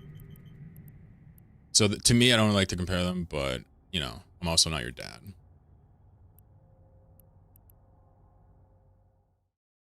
All right, map, nav, ATU. What do we got in here? Nothing? Let's see. New signature. Let me go back up and go into that other class 6. I think there's 2 class 6 holes in here. I almost never, ever scan on stream like this looking for content, but why not? I mean, shit, I got time to kill. I'm not getting off for a while. Breezy, how you doing? I told you if you cut down on the dairy, you'd be leaving less gas in space. It's funny, I had ice cream yesterday. I was farting like a machine, bro. It was brutal. Playing Baldur's Gate 3 again. I made it to Rivington. No spoilers, but the number of people and things going on in that city, it's overwhelming. I don't even know what's happening. People are disappearing. There's like clowns and shit. I don't know what's going on.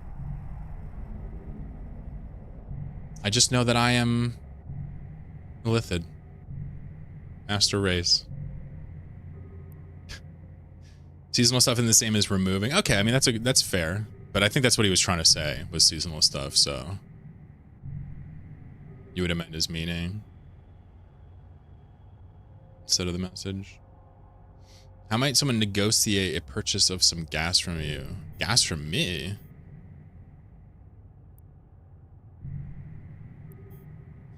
So I actually use all of my own gas to make ships with. So I'm not in the business of selling gas, but like, I suppose if you needed it, I could maybe hook you up. If it's just to react to make money though, yeah, you're on your own. See, Tom, yeah, did you feel Act 2? I remember you saying that. Did you feel Act 2 was more linear and short? So let me answer that after I update my Mapperino.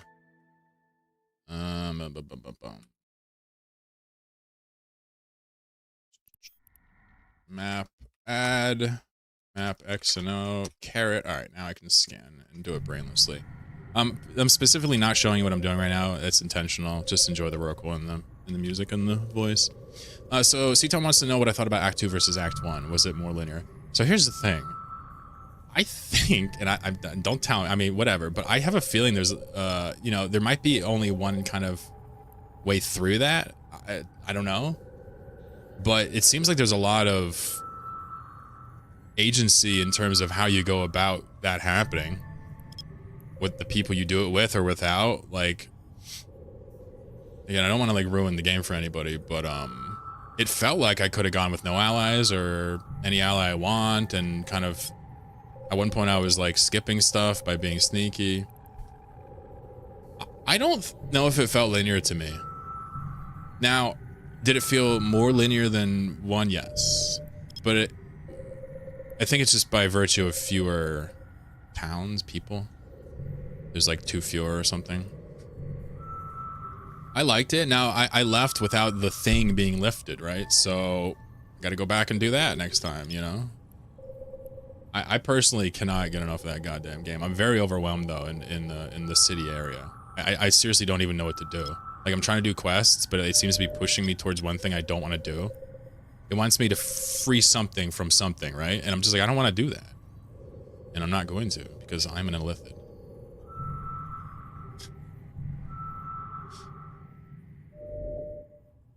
Kilowatt says it spends more on books per month than I do on gaming. Yeah, is she or is he? Are they? Excuse me. They just cut to the chase. Is your partner in academia, or do they just love reading fiction? What's that about? Patty says Eve's in a really good place at the moment. There's no other game like it. It has ruined all of the gaming. Well, that's kind of a bummer. And the fact that it ruined other games for you, but yeah. I guess it's like you don't have to look for stuff. Couldn't be that bad. Hey! Oh my god! I found a core gas. See? Who was telling me that they have trouble finding core gas? I found one in 5 minutes. Yeah, you got it, C-Tom. Remember, I'm playing with my partner. We're kind of just mucking around. I'm playing a solo game that's much further back. Still in Act 1 that I'm going through painstakingly and appreciating all the story I can possibly soak up with talk to undead, or talk to dead, talk to animals, everything.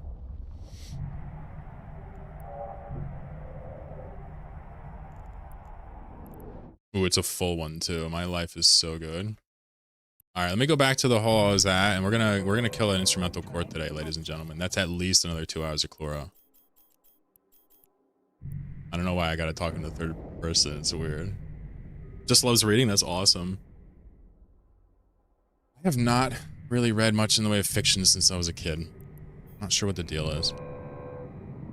Bang basically said BG3? Yeah, BG3, yep. Yeah, this was all, I was just rambling about BG3. Super fucking fun. And the one thing I'll say about BG3, because you guys are, the majority of you like are nerdy Eve players and know a bit about game design and can understand and empathize with this, but like the one thing about BG3 that's really kind of stressing me out is like, like I can't stop thinking about the game design elements as I go through the game. Like, we're not just talking about consequences of choice, like a metagamer maybe in tabletop D&D. Not just that, but also like, how the fuck did they code this? Like, how are there voice lines for this? Like, all the time. Like, the bewilderment over creation of that game has like actually kind of somehow like gotten in the way of enjoying it to a small degree. So I don't know what that means. I don't know if I should just, you know. I'll turn the camera on in under 5 minutes. minutes. Probably 2 minutes. What's up, Dr. Nameek? How you doing? Reese says to build something, not trying to step on any toes. You trying to build Tech 3 stuff? Oh yeah, I'm not worried about like the toe stepping necessarily. I mean, I guess you could do that if you're like buying from the people I buy from, but there's no way you'd pay that much. That's why I'm not worried about it. If you can pay more than I pay for gas, I got you mad clients, but there's no way, right? My ass is silly Billy Bo Billy, banana fanafo Philly, me my mo Millie. All right, I'm booting up my dudes back.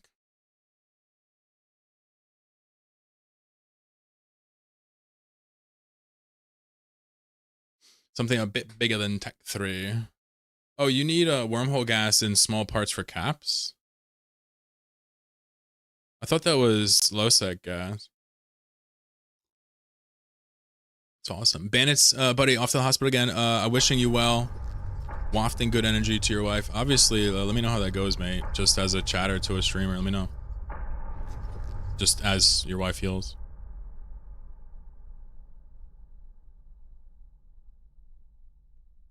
I'm here for you, buddy.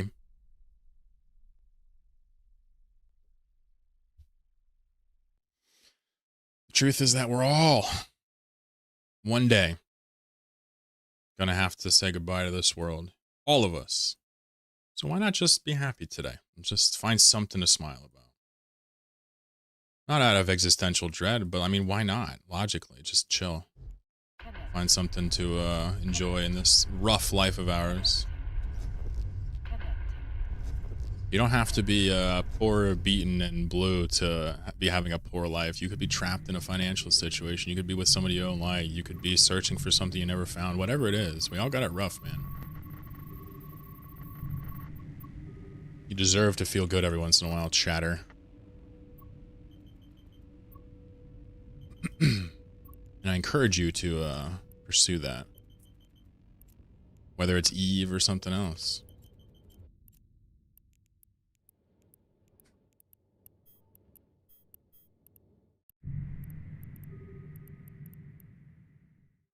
Fullerites are all wormhole? Yeah, Fullerites are from wormholes. Yup. And then Myco Saracens would be from primarily low sec, and then Cyto Saracens would be primarily null sec. Commander says streaming services cost around 10-15 USD a month, and people use them are usually sub to 2 or more, so I guess that might be a good comparison. Sure. Yeah. And it's possible that people that have streaming services like Netflix and whatnot, Commander, you know, they may get more hours out of it, but they may not be as enriched hours, if speaking objectively.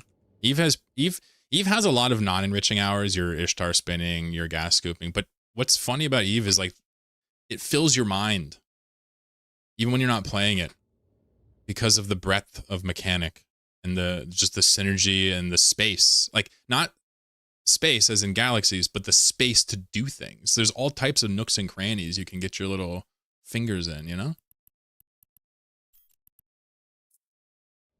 There's actual, like a lot of games, a lot of places in life, it feels like everything has been done. There's no room for you. And you find out quickly, there's actually room for you. And it feels good. Like a lot of us in life, there's no room for us. We're just doing something shitty, you know? Other MMOs don't really offer that space, that room for you to just like do a thing and feel alive or do something creative or whatever it is, right? Feel alive, probably not the right term, but you feel. Eve offers that. It's not just because it's a video game. It's like it has a lot of actual game mechanics in it that lend itself to that, like true localities and distances and freight and logistics. That stuff adds together to create actual tangible proximity, like feelings. Proximal feeling is like, you know, when you're close to stuff. That's a major part of feeling like something's real. Majority of gas need is wormhole gas. Fascinating. Now after CH, I have to do my least favorite part of Eve, move the goods to market. Yeah. I like the logistics, but I don't like relentless logistics. So if the idea is you got a lot of shit to move, I feel it, bro. That sucks. Or sis. Ivan says, I think it's safer to harvest in wormhole than low or no sec. Yeah, definitely. I mean, harvesting in J space is just just totally and utterly safe. You can die, but it's really hard to die. That's kind of my take on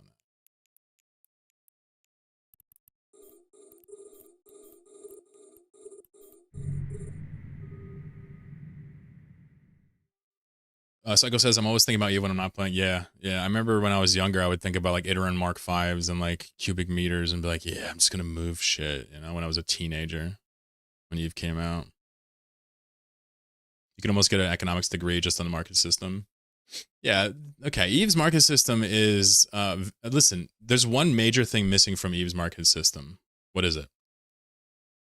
It's a criminal justice system. Seriously, like there's actually no chance for like a lot of financial services to exist because trust can't exist. So there's a very limited interaction between players, and there's a lot of trading, don't get me wrong, but like if we had actual like property enforcement rights holders and stuff like that with actual like the classic like we're gonna do a capitalism and enforce it shit, right? If you had that and the ability to punish people for breaking trust financially, you would have an actual full-on service market in Eve. But I'll give you an example right now. Let's just say I pick 5 of you random from my chat and I make a corp with you. And the idea is we all work together in a business, we put in a pool, and then we divide it by 6 at the end of the month. What's stopping one of you from taking our means of production or our money or whatever it is that we have and just running off with it? Well, it's just pure trust. In real life, there'd actually be criminal prosecutions and all this type of stuff that kind of, it's like the glue that holds together the trust, like a big baton and a gun, right? It's really funny to think about. But no such thing exists in Eve, so the actual market is way, way, way simpler than it is in real life. Because of that fact, you can't actually collect your money.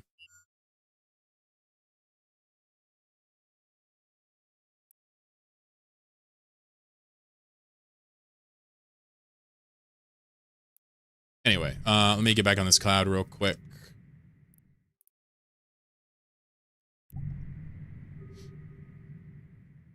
Satisfactory was like that. I would think about it constantly when I wasn't playing. Yeah, it's a sign of, you know, that kind of like autistic style special interest. It's just awesome. It just fills your thoughts and it just really scratches that itch. Not all PvP has gone to this face. Market wars, true. PvP on the market. I mean, whenever you're doing something with a competitive aspect against another player, that's PvP. Relentless Logistics would be a badass name for a hauling corp. Bounty on the scammers. Smart contracts on a chain. Let's go. Think that would make for a fun corp mechanic. Yeah, I mean, you know, having a public, we'll just say having a public registry with code snippets inside of it. Could be, yeah, that's possibly one solution if it's allowed to, like, you know, actually enforce it. But like, what piece of code could you have that says "Give me my money back"?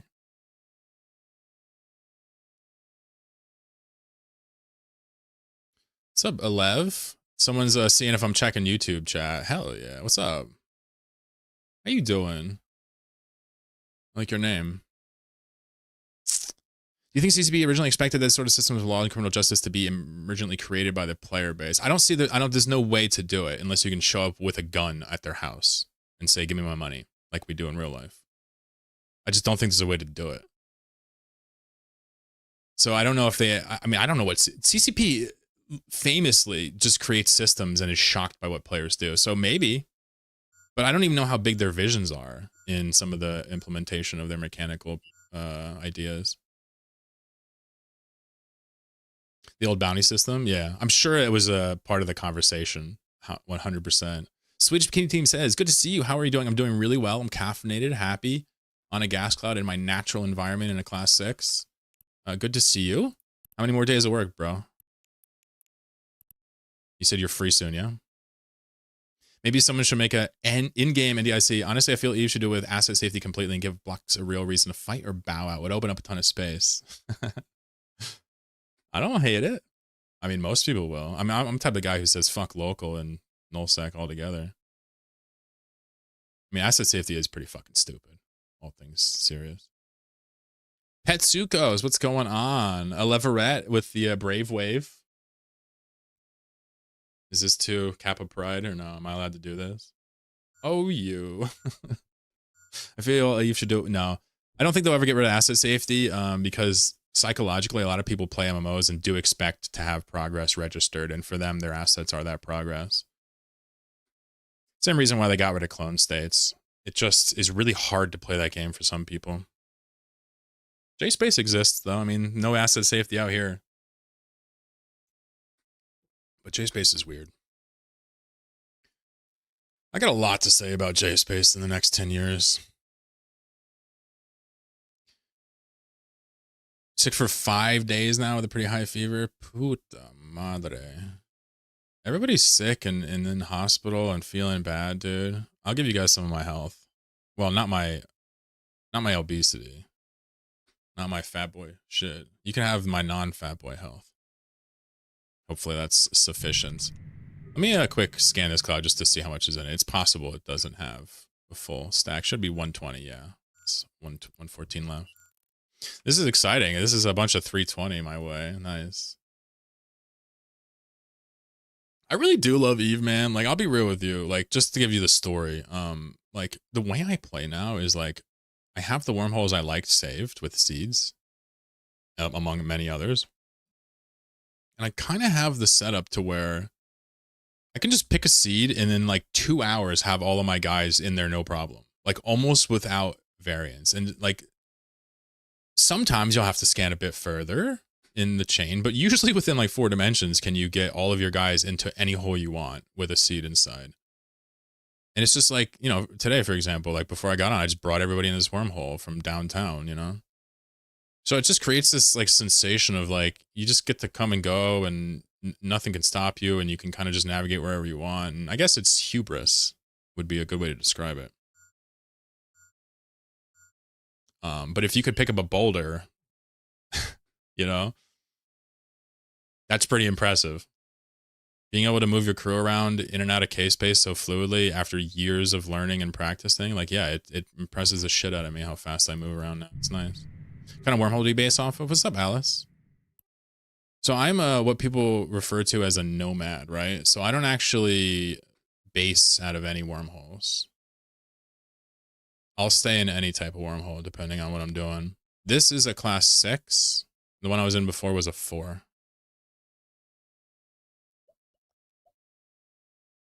But the premise of nomading, at least through the series A Nomad Tale, if you haven't seen this series, go check it out. This is a series I made about the characters you're watching now. It's like 30 hours long. But if you haven't seen that, basically the idea is to not use buildings or to only use very specific buildings like player-owned star bases. So I started off, and I guess if you guys are watching Ants, I'll just keep it mindful. But I started off with an orca and a starbase, a tower. Parody, appreciate you. Drive safe, or I guess you're probably not driving because you're not American. Hopefully you're in a city chilling. Well, if you're driving, be safe. If you're on a train, be safe. Old-fashioned way of the tower. So I started off with an orca and a tower, and this is kind of what made people really love my series. Was I literally just took an orca, I just bopped it out there. Got you. So I'm not going to tell you what happened in the series, but I'll tell you what I'm doing right now. Like, as you watch. Right now, there's no buildings at all. It is strictly safe spots, right?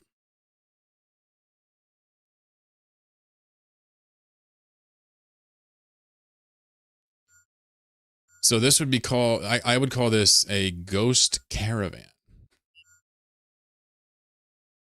Hello, Colorkin. Nice to see you. I'm coming back to watching Eve after a long time out of playing it for like 4 years. I want to come back to it, but for now, no cash for Omega. Yeah. Brutal. So it might be an interesting opportunity to start a fresh character.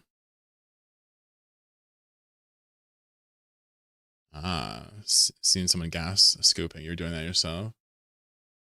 I made a video not that long ago about modern gas scooping. There's a couple errors in it, but it's pretty useful still. If you go to my YouTube, you might be able to watch that and learn a couple things about how it's done these days. Also, Alivret over on YouTube. I made a video about the Odysseus too. I guess I make a lot of videos these days. But my thoughts were, I won't be using it personally, probably. And the reason for that is I have so many characters with so many ships and specializations. The Odysseus is really more for people with fewer characters, I think. Vex says that is that a good way for ISK? No.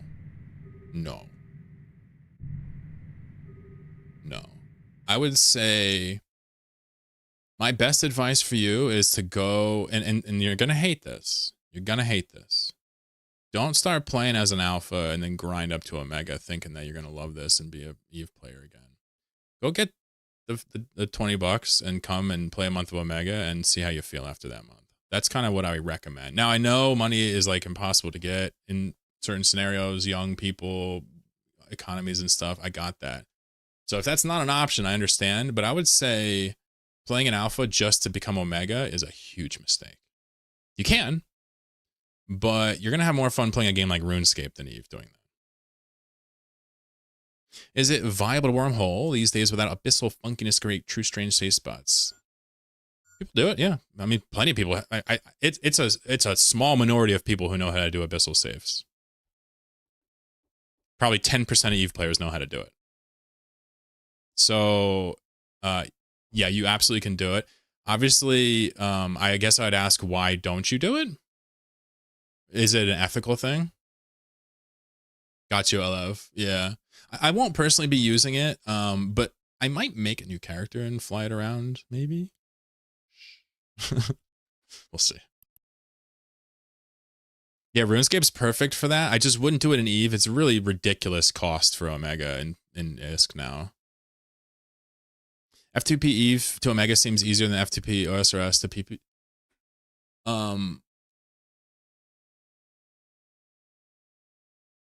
Maybe I'm just too far in RuneScape because paying for like 2 weeks of RuneScape takes me like fucking 20 minutes. Maybe I'm bugging.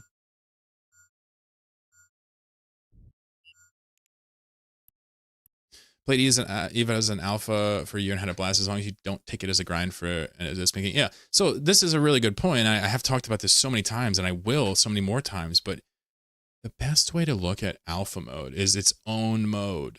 You should play it if you want to play it, not because you have to. So alpha would be very comparable to free to play RuneScape. Very similar. Like people play that and get good at it and like it. You can grind Omega, but I would say grind it IRL. It'd be so much easier. Unless you're in a place where it's impossible, like you're a youngster or the economy sucks or all your money goes elsewhere. Aleveret, are you going to use an Odysseus? I heard it's going to be like $2 bill. Time zone being a pain in the ass to be online for maintenance. That's the big thing for me. So here's the deal 3.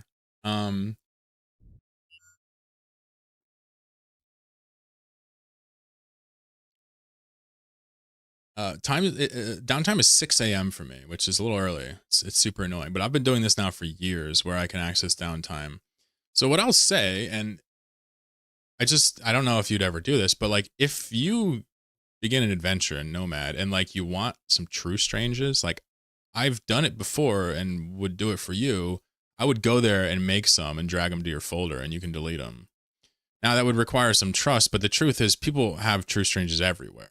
There's no such thing as like a true strange. I would make some for you and give them to you if you found a hole you liked. So just hit me up. It's really not that big of a deal for me. I make them all the time anyway. Really that small percentage for abyssals? I personally think that it's one of those things where I think everybody's doing it, but almost nobody actually knows how. I mean, it says I did one new character, but it'd take a while to acquire the skill. Oh, yeah, you're right. Yeah. You definitely have to inject into it to do it.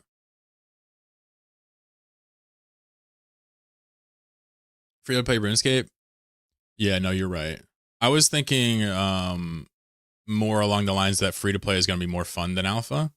And I also was blending it together with my trade character being able to generate lots of gold in RuneScape quickly, like most people. But yeah, you're 100% right. You're not grinding a bond with free to play as a new player. Period. Shout out Eve Uni. Gerard says finding a group is really important. I agree. Yeah, I mean, I had to play in many groups for me to figure out that I was more of a solo player. Probably too expensive and slow for the utility. Yeah, no doubt. Hanger trophy. I love that. The fishbowl. If I want to play alpha and make ISCON, what would be my best way to make money?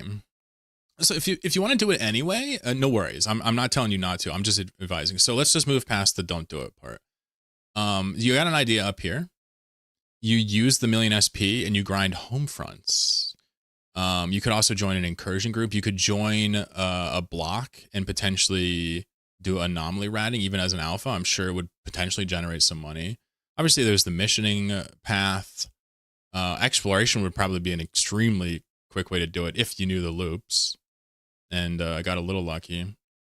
So there's really no like one size fit all way to make money. But if you ask people, they'll tell you in my chat. Nice. Yumbrion, good job. Abyssals, there you go. What's up, George? Wish downtown was that late for me? 3, yeah, that's crazy. I mean, I would stay up for that shit. Usually what I do is I pop on and just throw my guys in and I just go back to sleep before downtown even hits. It's like 20 seconds left, they're all in, I just leave. YouTube's lagging? Oh, really?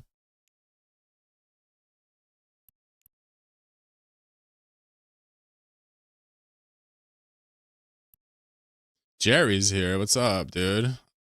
I was telling him I call you a chav or a shav or whatever. But they're like, no, that's rude. I'm gonna call you a cholo instead. This can be a good start for an alpha, but the learning curve can be steep. Yeah, you don't want to see me ratting. Jerry, how you doing today, mister? HiSec, dead exploration is good. I like that. Still haven't done Abyssal. My go-to is gas and data, a relic in JSpace. Hell yeah. Mafia, man, with the follow. How you doing? What's going on with you? 100 people watching me right now? What the fuck? And then 16 more on YouTube. Listen, you can be honest with me. It's because there's no other, you're starved for choice, right? That's what it is. You can be honest with me. I don't think the YouTube stream is like it. Oh, okay. Thank you, Alev. Rockable says, yeah. He's like, there's nothing else to watch. I'm doing Dead Ring, 420 mil in 40 minutes, but you need to be lucky. Yeah, says exactly. Just started playing EVE again after a long hiatus. What's up? When did you last play? Rudel says, yep, just you, buddy. It's okay. So Abyssals is a new kind of dungeon mechanic where you use a filament and go inside. Yeah, he doesn't know anything. I think you just need to make some friends, dead ass. And then kind of just learn like that, you know? Join a group. You're gonna have a lot to relearn. You left in 2020? I got you. It's because the hat came off and I got the man bun going. I mean, my hairline is impeccable. If I put it like that, it looks, look at that. Perfect hairline. You see that? It's just the problem is when the angle comes down, it is done. It's just mesmerizing. Abyssals are like Chamber of Zareth. I almost said it. I always say it out loud because I think I'm in a RuneScape chat all of a sudden, but then I actually say it. Casper says much because I really enjoyed your content. You've inspired me to get out of the corp content hamster wheel and go enjoy space just for space's sake. I love that vibe. When people say that type of stuff to me, it feels cool. And the one thing I always mention to people when they express those sentiments is like, man, log your journey. Even if you're just logging on to do some gas. Captain's log. Today, I scooped some gas. Let's see what tomorrow holds. Write a captain's log of how you play EVE. Everybody, no matter what you're doing in EVE, should have a captain's log. I should really make a video about how important that is. Like, the best part of a Nomad Tale is when I get a video together, I'm like, wow, I did all this. You need to see that. That's actually one reason why Z-Kill is so important. Lord Cal says gas, gas, gas. Jumping Jack Flash. It's a gas, gas, gas. Never ventured in JSpace until I watched Nomad Tale. Nomad Tale, that's my boy. I appreciate all of you. Thanks for joining me today. I'm sorry no cooler streamers are streaming right now, but you know, I got your back. Basically, I'm on a core gas site right now, spinning around the outside slowly. And if you notice, there's something missing here, right? The rats are gone, which means somebody actually cleared the rats, like I was talking about earlier. Doesn't really benefit us, though.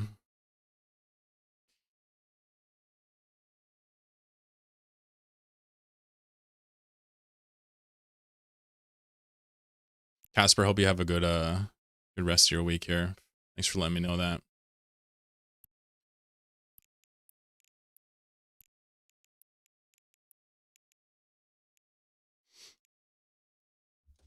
I mean, I guess there's no problem with this. I could kind of show you this. Why not? Have you guys seen my CLI mapper? I'm sure plenty of you have. There's J codes in there, but I don't really care.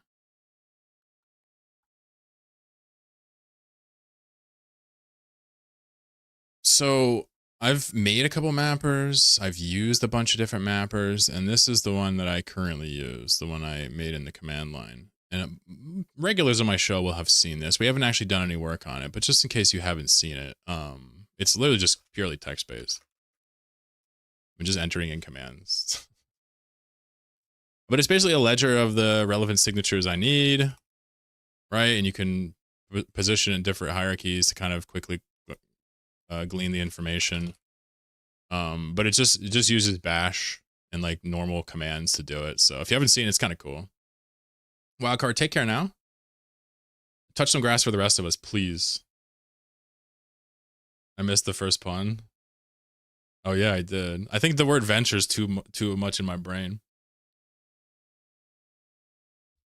But something whenever I show this, I like to imagine people are like, normal people are like, why would you do this? Like, what is the point of it? Well, I'll make it very simple. This is faster than using real mappers. And this isn't even connected to the internet. There's less waiting, there's less clicking, and for me, the information is more accessible when I can sort it and parse it myself. So this is simply a tool I've used to just save a few seconds over time. That's it. How are you doing Captain's Log? Well, I do it through a Nomad tail. But I imagine most people don't want to make videos. So I figured doing a Captain's Log, as in like literally just opening a text file and being like, Chlorokin's Captain Log. And you'd be like, 11-4, we'll do it this way. 0411. Wait, let's do it this way. The sane time. You would literally just write, today I scanned down a few wormholes, blah, blah, blah. And you talk about like what you got, the amount of gas you got, if you brought it in, if you're just doing a simple gas op. You talk about the people you've killed. You basically, as if you're telling a friend what you did today succinctly. Just do that every time you play Eve. I'm serious. Like, it means, it's a journal, but it means something. Like, over time to look back at what you did and not just be like, I played Eve for a year and yeah, I can fly a Titan now. It's like seeing the steps atomizing is actually really valuable. To me, at least. I'll just speak for myself. I recommend other people try it too.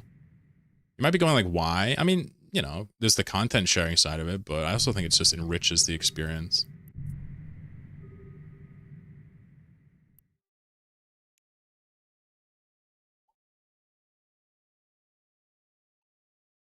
Oh, did I type 2024? Huh? Huh? Nice catch. Yeah, so I wouldn't worry about like anything fancy, and I would just straight up just understand that even just having a spreadsheet of activities you've done over time is kind of nice to watch your progression. Time dilation, exactly. My bad. I think it's because I had the 4th in my head, maybe. If I still thought it was 2024, it would be pretty shocking because we're almost done. I think I'll fire up another cup of coffee, maybe my last. Who knows? Let's see if it can last another hour.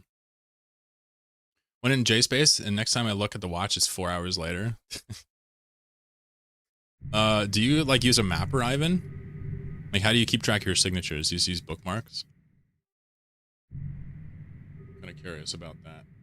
I'm kind of a little curious. Oh, there's still some more juice in here. Nice. Extra strong. Extra strong, extra delicious. Tripwire. All right, I got you.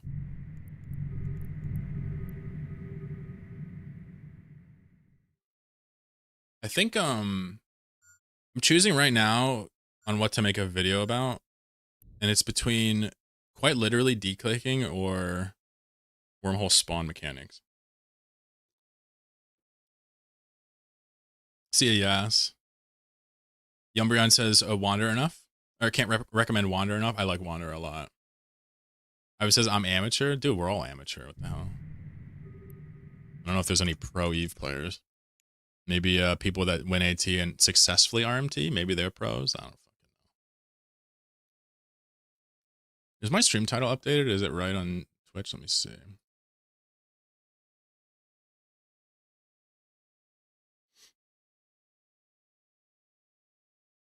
Yep, okay. Eventually it updates. Hard pass on the Mohawk? What Mohawk? I got a top. It's a top knot, bro. It's a top knot. I'm just so balding that it looks like a Mohawk. What's my hairstyle? It's tied up with a hair tie on top of my head. Quintessentially West Virginia. Bro, the spelling of quintessentially is quintessentially West Virginia. I think it looks different than it really does, bro. This is like a spiky top knot. You see that? It's just pulled back because of the headphones. Listen, I'm more handsome than you realize.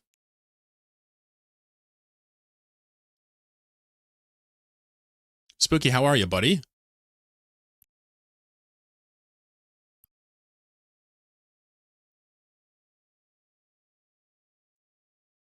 How's BG3 treating you? I know you just started BG3 as well, Ivan. Guys, I'm gonna play a commercial break on Twitch. Switch over to YouTube if you want to watch. I'm gonna heat up some more water and just drink infinite coffee. It's black coffee, so like I should be able to drink 12 cups in a row, right? Is that not how that works? Or am I missing something obvious or what? Here, I'll watch the lasers shoot me. Here you go. Wait, there's nobody here.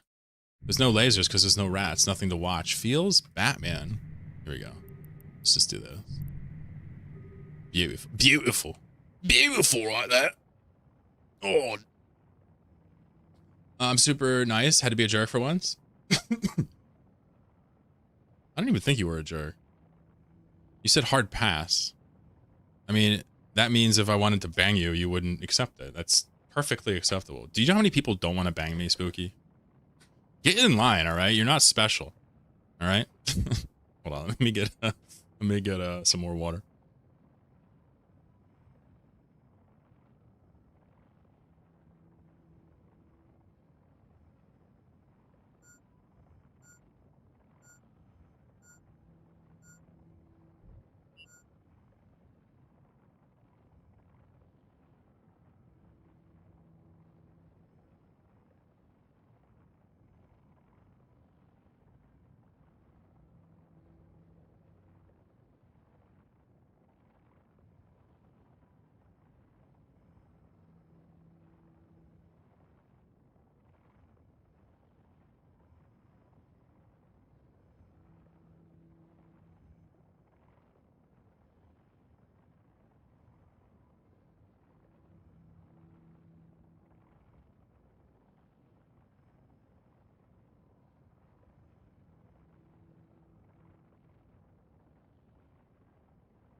You said quintessentially West Virginia? Is that what he said?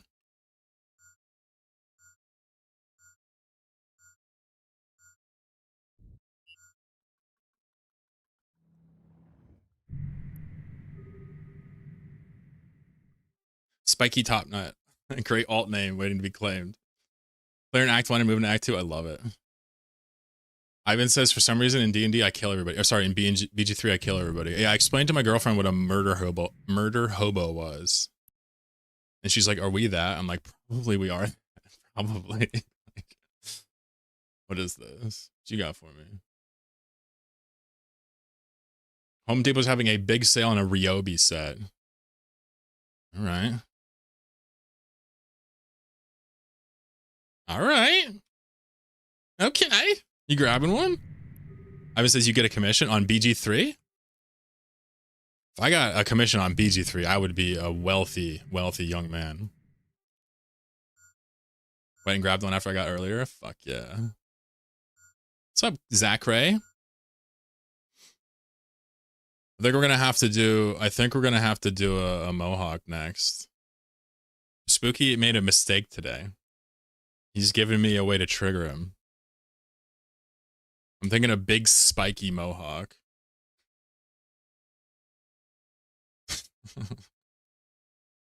My biggest mistake was I paid Paladin. Paladin is an interesting one. It's almost like, it seems like a metagamer in the sense that you gotta like keep all your choices consistent. You know, Ivan, you can change your class at any time while keeping your playstyle. You just talk to Withers. 100 gold. I would change off a Paladin if I were you. I'm just for fun's sake, unless you love it. I would stay away from Sorcerer and Paladin. They seem just like incredibly not good for first timers. Like, why am I manipulating the spells that I don't even know yet? Broke the oath on the first mission. He's like a paladin. He gets off of the ship and he just fucking frags Shadowheart. Instantly fails the game. Source It In is a crazy good multi-class in the long term? Sure, I don't even know anything about multi-classing yet, other than it exists. That's it. I'm untriggerable? Alright, I'll spare you the Mohawk then. Next time I'll leave the spike up so it looks like it's not a hawk for you. I got you. You can throw some stones at me any day, Spooky, for real. For real, man. Because when you're that much of a positive force, not having the occasional, you know, gremlin response would be irresponsible for your overall health. So I want to make sure you can do this long term. I think I'm out of beans, folks. Should I go take my fucking girlfriend's beans? This is a coffee emergency. All out of beans. I ate an entire bag of beans. Can I offer a tomato instead? How fresh is it though? Oh, I don't know about in BG3, yeah. Interesting. My main, I guess you could say, is a Hexblade Warlock.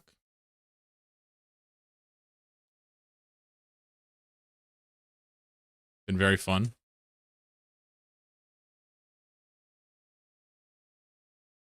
I had a necklace that gave me it restored a spell slot. So I could cast extra spells as a Warlock every fight. But now I just do Mad Thunder damage with all my slots, so.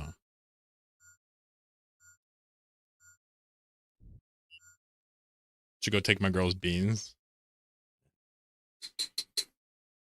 Those damn Brits. Bunch of perverts. It's funny because, like, Americans are so much more prude than even Brits. What's up, Calroon? Vizito Khan, how you doing? Get her better beans after I steal hers? Yeah, true.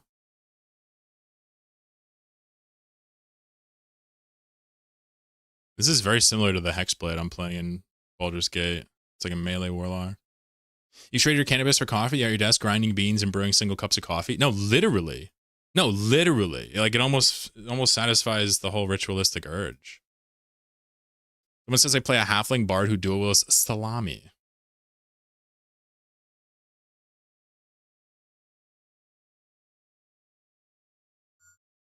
I feel like I suddenly take the game way too seriously. Blame Benny Hill. I'm gonna blame Merv Griffin.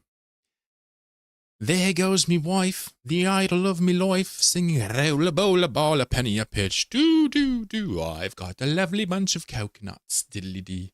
There they are, standing in a row. Big ones, small ones, some the size of your head. Give it a twick, a flit, a flick of the wrist. That's what the showman said. Roll a bowl a ball a penny a pitch. This is what caffeine does to your brain, just so we're on the same page. This is a drug stream. Remember the Americans were such prudes that the Brits kicked them out? It's funny. You probably said that before I even admitted that. But yeah, Americans are crazy prude about like public nudity and stuff. I mean, I even feel that way. It's just ingrained in me. They really think I'm getting a bribe. Thanks for your Discord links last stream. Very helpful, especially the Eve Linux one. I love that. I love that you got value out of that for real. Make sure to thank Teravan if you haven't. He puts a lot of effort into making sure people are taken care of over there. It's basically his Discord. I just bring people there at this point. But yeah, I do run it. I'm very, very proud of that Discord too. D&D is the reason I got into computers. What's up, Tank? Peter says doubt voice. Yeah, that's the Merv Griffin bunch of coconuts. You guys ever see that? I've played it once before on stream. I'm about to run it back because it's fucking awesome and I love it. A roll a bowl a ball a penny a pitch.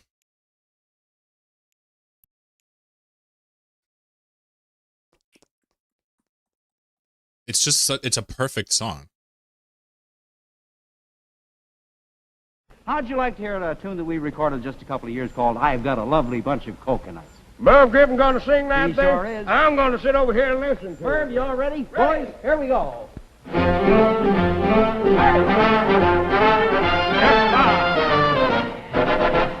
Down at an English fair, one evening I was there, when I heard a showman shouting underneath the flare, I've got a lovely bunch of coconuts. There they are, standing in the air.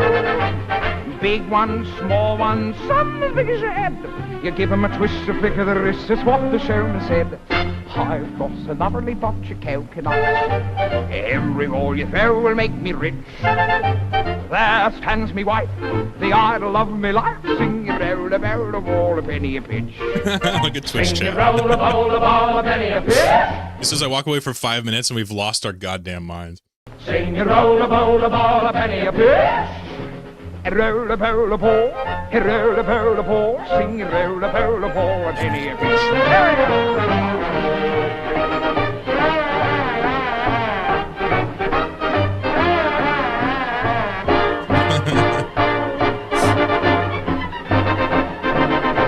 The showman said.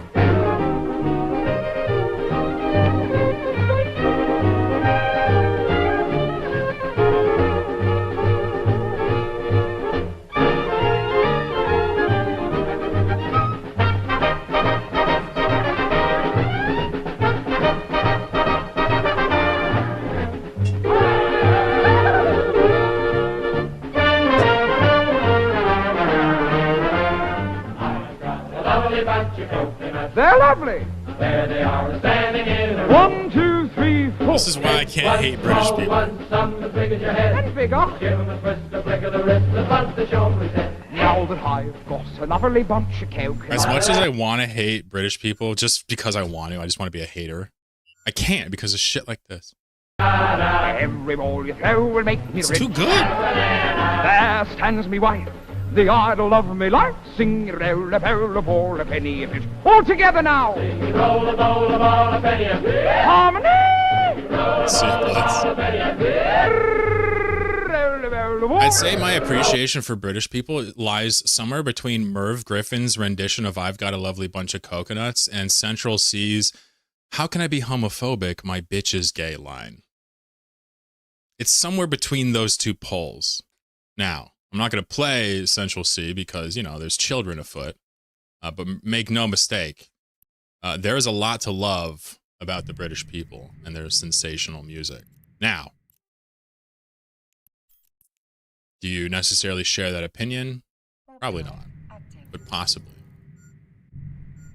Let me get these nerds up out of here real quick. We want to be extra careful because we're doing a long warp, which means we're going to have to ping off. What does that mean in English? It means that if we warp straight to that wormhole and somebody's got a saber there, it means we just auto die. And I don't like dying. Every British child over the age of 9 has heard that Central Sea song. Exactly. I mean, seriously, it's a great argument. How can he be homophobic when his bitch is gay? I mean, he's just checking all the boxes there. So stupid. God. Event over now, I guess? What happened? Oh yeah, the event's over. You mean the coconut song or the Eve event?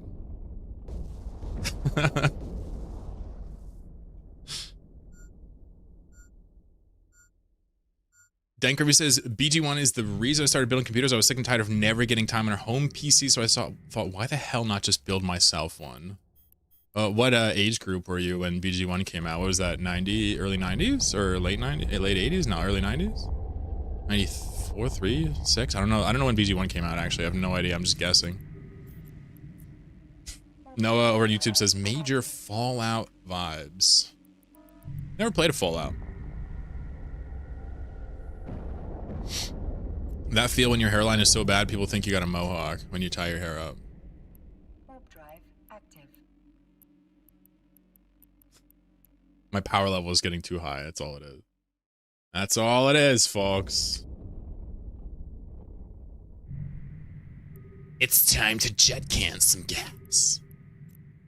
I might be here for a little bit getting this gas. You guys are stuck with me.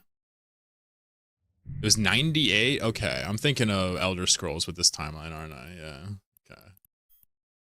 BG2 must have came out not that long after that. I remember seeing BG2 when I was like 10, 11, 12 after that. Alright, let's dip, duck, dodge, and dream. Make sure all of our gasoline is on the floor. Someone says Ultra Incest. I don't know about that. T-Killers L. 26-month subscription. 26 months.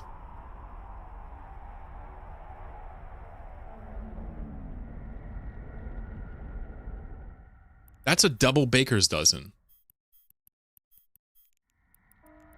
That's older than some of my chatter's children. Gravy. I actually played BG2 on stream a couple weeks ago for a little bit. I'll go back and play them after I finish 3. Kind of work backwards kind of deal. But I remember BG2 seeing it and even playing around with it a bit at my friend's house when I was a kid.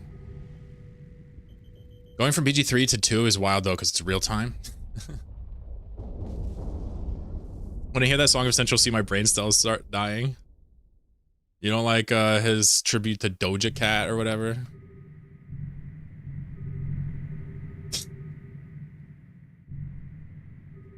Yeah, I don't know, man. I think he makes fun music, but I wouldn't call it serious or important. Central C, that is.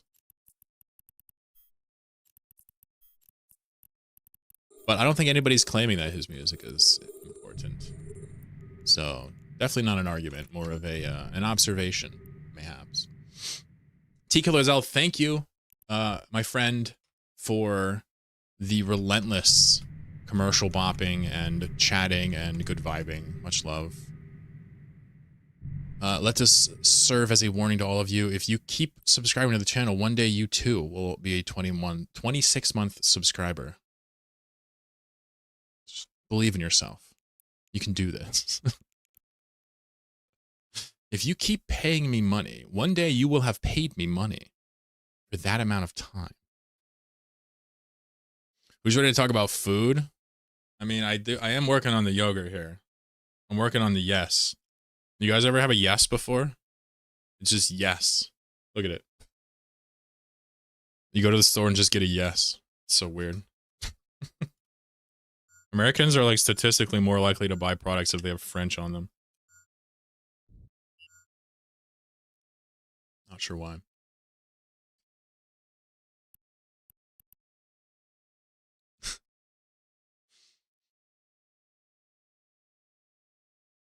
I was 14, 15, 1980, joined a D&D club a short bus ride away and met another nerd, and we were both fascinated with home computers. This is good as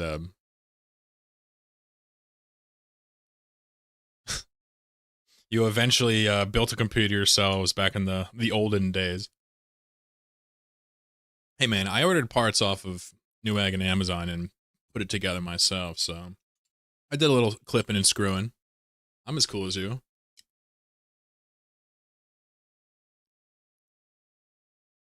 I thought BG was older than it is. Yeah. Yeah, for some reason it just strikes me as an early 90s game. 1 and 2 were made by BioWare, right? Ivan says, and with Attitude, Wu-Tang, Tupac, Biggie, Nas, yeah. That would be the kind of the origination of like gangster rap era. I guess nowadays that's old school. During the gangster rap era though, like old school was more, you know, formative stuff. Pre-KRS-One, pre all that stuff. When hip hop was like just poems and like breaks.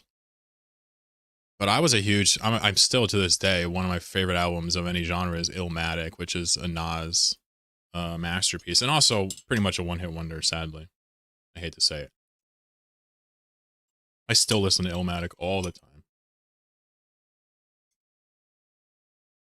And I'll tell you, in the northeast of the US, Biggie Smalls is tremendously, tremendously still listened to.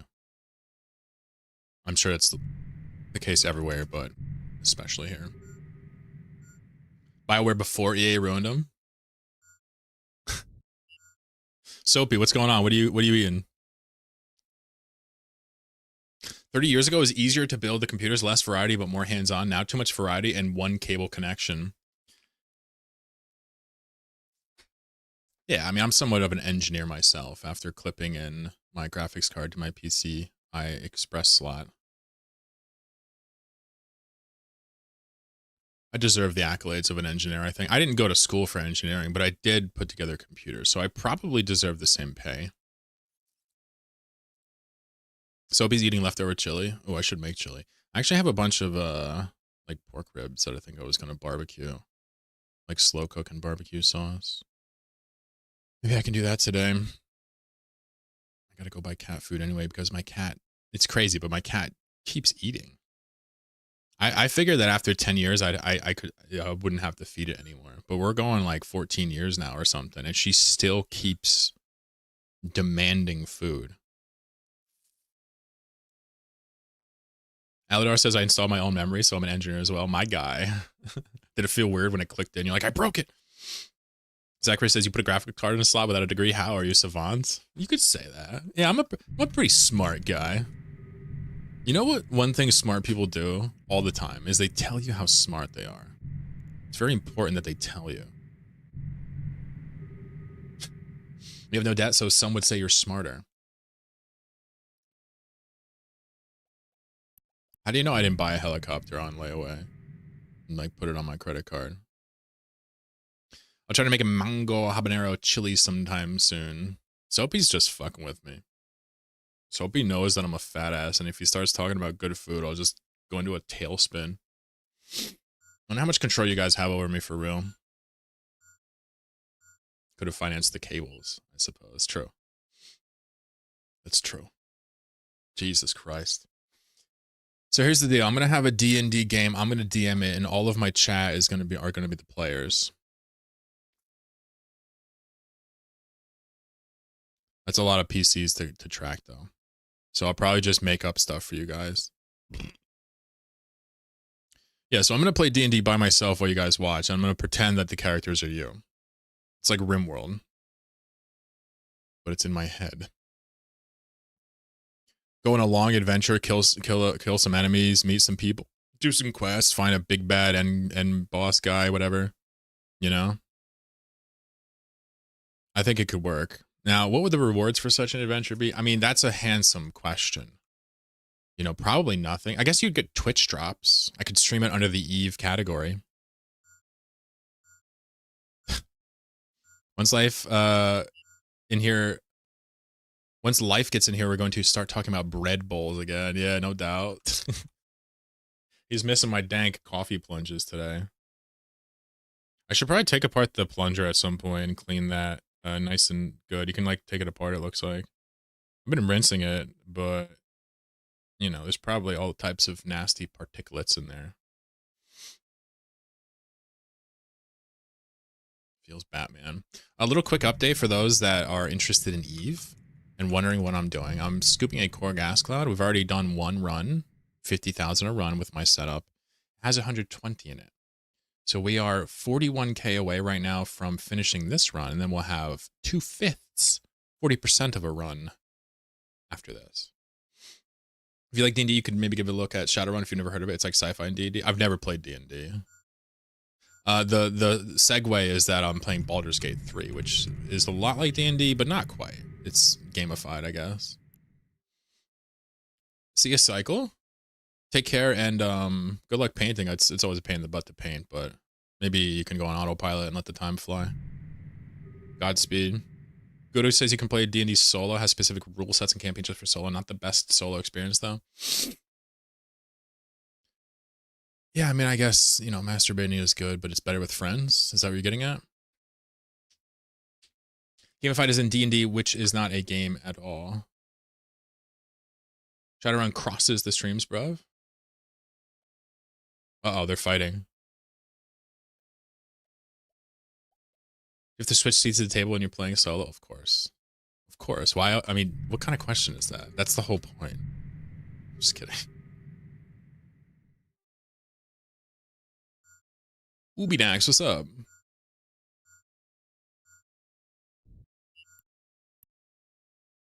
Bread bowls are not a bad convo. I need an emote on YouTube for bread bowls. Am I allowed to do custom emotes on YouTube? Is that even a thing?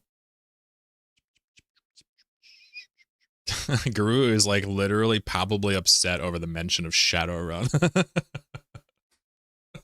He just fucked up his whole week by mentioning this game.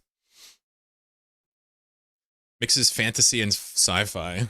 That's good.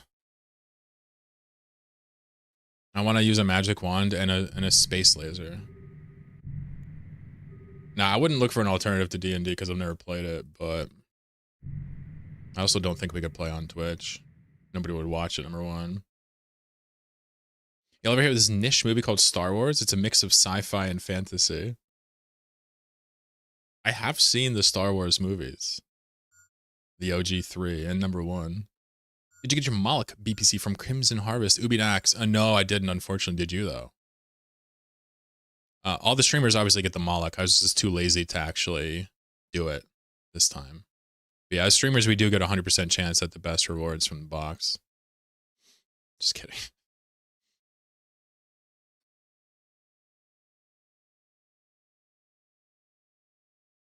R2P 3PO.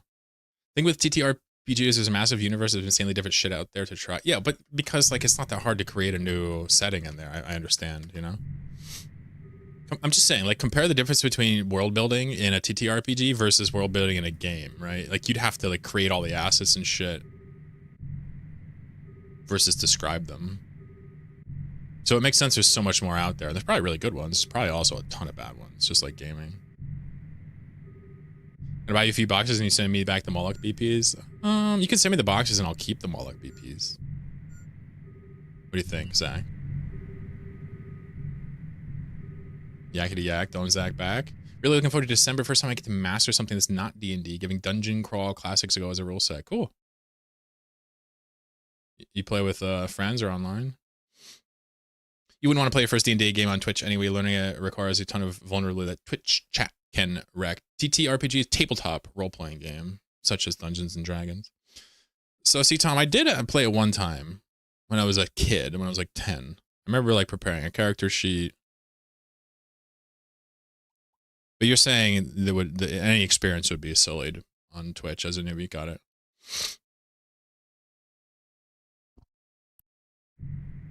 I mean, I would do it for the memes. I don't know if you probably never saw me play RimWorld or anything on stream. It's been a long time, but it's kind of a good time. I have like a plugin that like names the chatters after the people, and I like try to get them slaughtered. It's hilarious. But I certainly wouldn't play D&D over Twitch.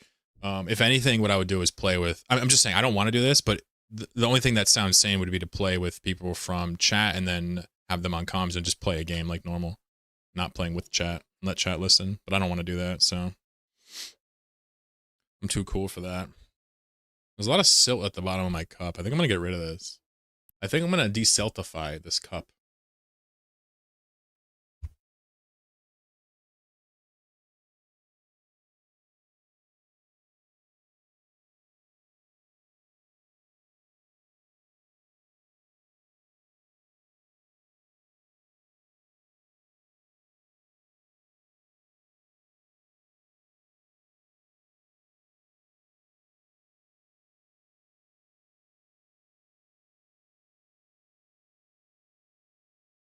Dude, I fucking hate the word bribe.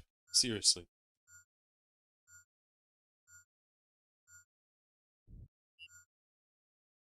Like, bribe is not going to be a thing, no matter what anybody says. I know that, like, people have them, and it is totally a thing, but, like, no. I'm putting my foot down, chat. No bribes.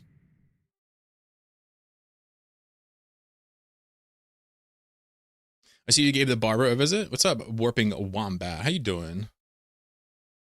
No, actually, no. Just tied up. Revealing the power level. Takes a real man for that type of hairline, right?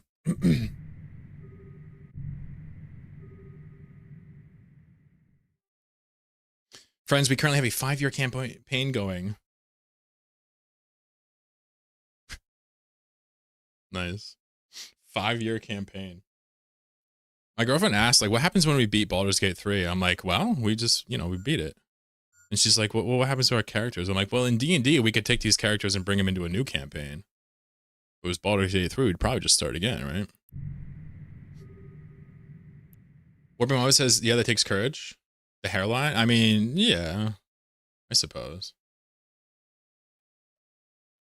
Got my hair tied up right now. You spend another 60 euros.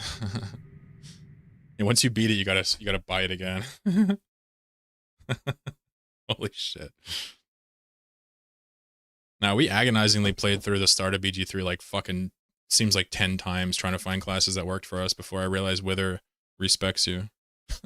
I made so many saves because I don't want to look anything up on the wiki. I just want to experience it.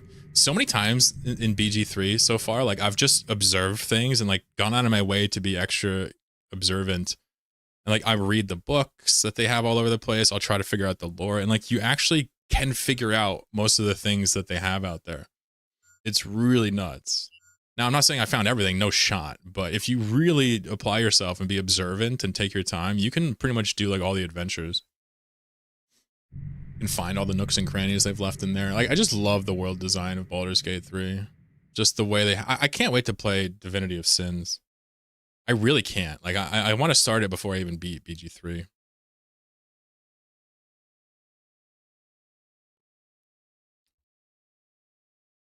So I'll probably end up playing that at some point. I just like that style of control the party. What's up, Spectator? How you doing?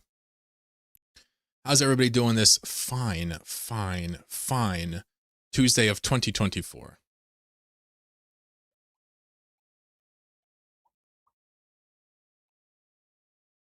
I guess to speak to Wombat's point about the insecurity about hairline and stuff, he's like, yeah. You kind of got a few camps, but almost everybody is insecure about it. I'm super insecure about it. I would say most people do one of two things. They fight it and hide it, or they shave it off completely. I'm kind of trying intentionally to do the middle thing. Like to not be so like hard-headed about it and be like, you know, I actually have really nice hair, but yeah, the hairline's going. So I have plenty of hairstyles that like look good still. Not this one necessarily, but so it's kind of like I don't want to just completely wreck it, and I also don't want to sit there and like be upset about it. So one of the best ways to do that is to just rock it more and be comfortable, right? What better usage for a stream? 2024. Yeah, I was entering the date earlier and I wrote 2024 and they roasted me. He says go bald. Oh, that's what I'm saying. That's one of the two. This is one of the two paths. But I like my hair too much to go bald.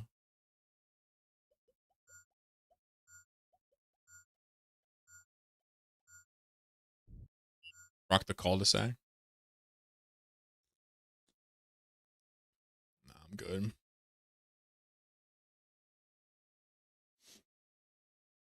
kind of what I'm talking about. Is like, you know, you can shave it all off, but I don't want to.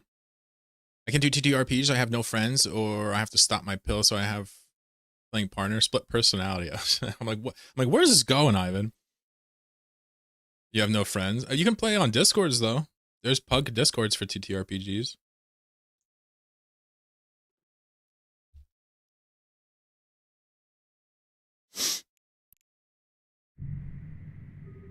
My estimate, I have like 30, 35 minutes left before we're kind of full up and we took this whole cloud. I might look at my industry before I dip.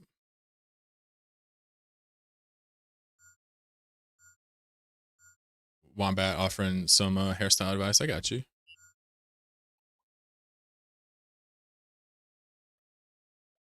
I think people call that like low and tight, right? Like not shaved, but low and tight, yeah.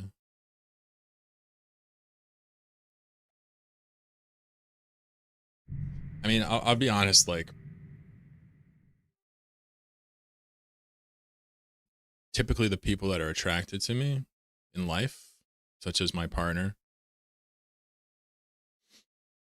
I suppose the aesthetics are probably third or fourth on that list. I've always kind of gotten by on that.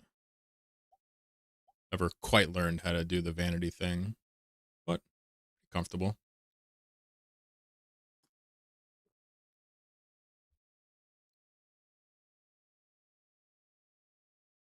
I do know that I hate the feeling of a shaved head.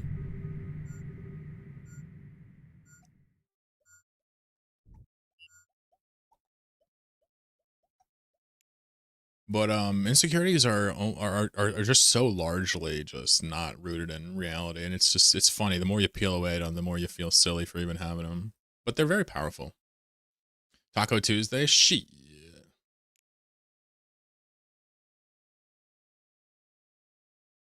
Are you eating tacos today, dude? I should order fucking little Mexicano, or maybe I could buy some soft shell tortillas, some corn tortillas.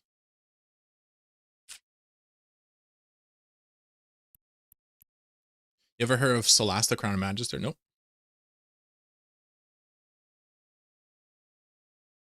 When you finish BG3, check it out. Different enough to be interesting. That stuff. Interesting. I was gonna try Divinity of Sin since Larian made that as well. I don't think it's D&D though. Here, I'll put it on my Steam list so I don't forget about it.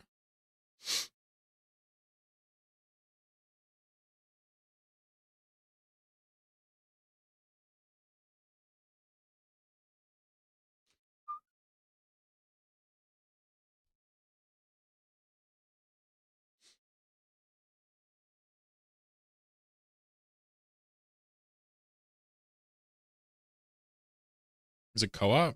Oh yeah, it's co-op. All right, cool. I guess it would have to be with that style, right? Divinity is very good, bro. Yeah, no doubt.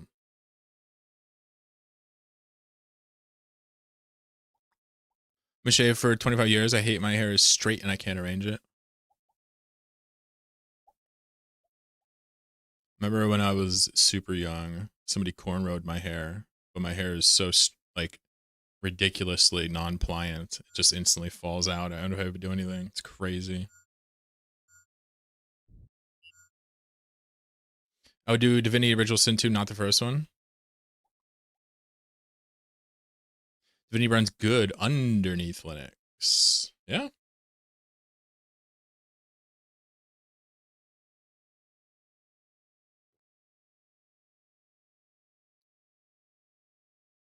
Yeah, I read that Divinity and Divinity Sins 2 was basically like an audition to make Baldur's Gate 3.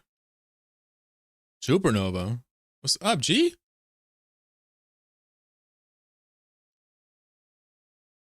Thank you for the recommendation. I'm sure we're going to churn through these over time before eventually becoming TTRPG players ourselves, me and my partner.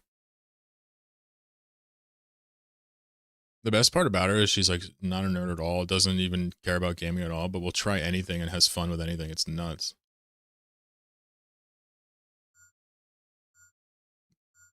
Mountain Blade 2. I had a buddy that played this. I didn't even know that was like CRPG, TTRPG style. I didn't even remember what that was. I thought it was like a sim game. I'm bugging. Gerard says Divinity is close enough, especially being a CRPG. It was a game we had. Yeah. This is called Chatterino. Let me get you a link.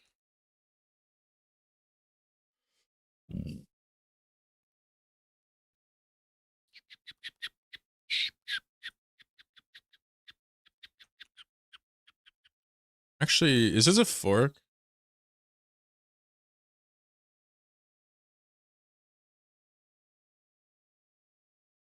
Yeah, just look up Chatterino. Their website's probably going to be... I wonder if they have Chatterino 2 for Windows. I don't know. I haven't done it in a long time. Chatterino is a good program, though. I just really hate that I can't get YouTube chat up on it. We doing BG3? Yeah, I'm playing BG3 with my partner. We just hit Act 3.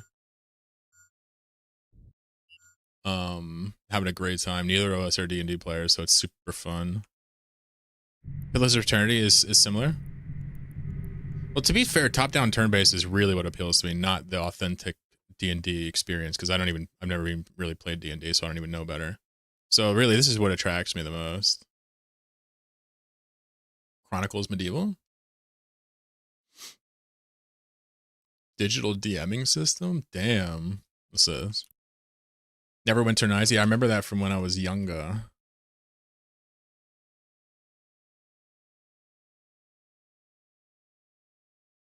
There's a shitload of games apparently in this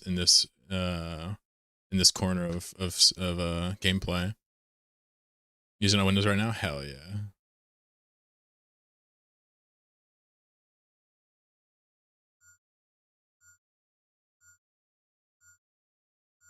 Dodging all the offers of STDs.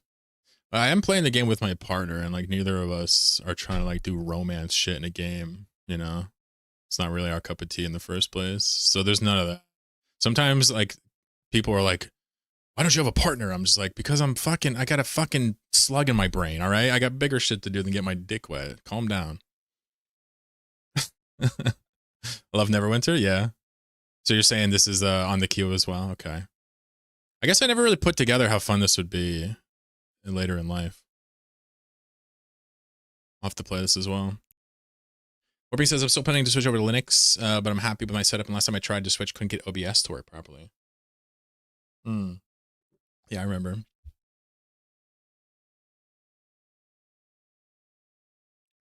With OBS on Linux, you know, there's native and there's Flatpak. Some plugins are only made for Flatpak, period. So if you use a spread of plugins that are split between native and Flatpak, you would have to compile it yourself. I only use a couple plugins on OBS. I use obviously audio output, audio application capture. I use Blur plugins. I use Soundwave plugins, Atom plugin. All those are on Flatpak though. The BG game, surely. Gerard.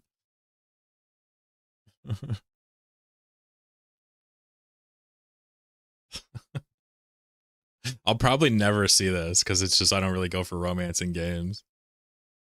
I did accidentally strip one of them nude, and it was literally an accident. I was shocked. And when I made my character, you guys remember when I made my BG3 character? The first time I made it, I took a look at his dick. I was like, ooh, it lets me see his dick, and I turned off the clothing, and my game crashed. It was a powerful penis. Icewind Dale is Icewind Dale and Neverwinter Nights are entwined in my head. Are they not same devs or same style? I tried Flatpak, but the problem is some of my plugins are Windows only. Yeah, can't help you with that, sadly.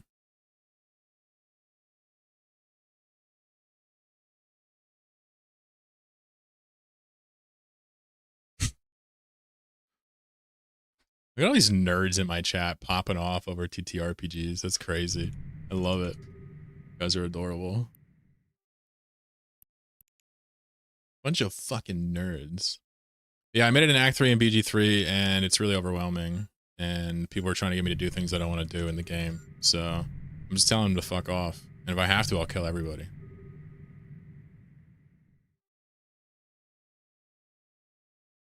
God, Icewind Dale is before. Got it. TTRPGs got me through my childhood.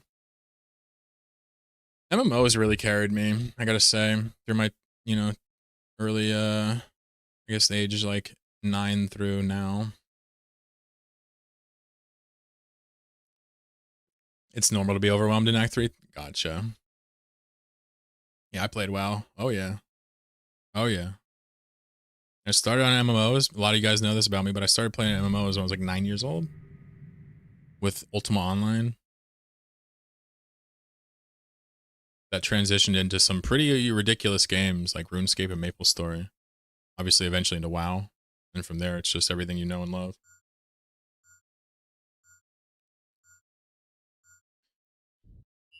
Picked up WoW and EVE interchangeably like a couple years after they came out, like a year and a half after they came out. So it would have been like 05-ish. First time I tried them. Didn't play them on launch. I don't know the exact sequencing, but I remember I started WoW, the patch Nax came out. So I didn't really get a lot of the early experience. My aunt and uncle got you into original EverQuest and then Dark Ages of the Camelot. Yeah, Dark Ages of Camelot was a game I heard so much about and I skipped, which regrettably I think it's the only like MMO that I really kind of was curious about. I didn't play. And then you took to the stars and haven't looked back. No, definitely not. Definitely not. In the past 5 years, I've played probably more RuneScape than EVE. Maybe a little bit going back a little more. I did put an astronomical amount of time into RuneScape, as one does. I've played even semi-recently private servers in UO, although I think the one I used to play is probably dead by now. The prime of Dark Ages was short-lived.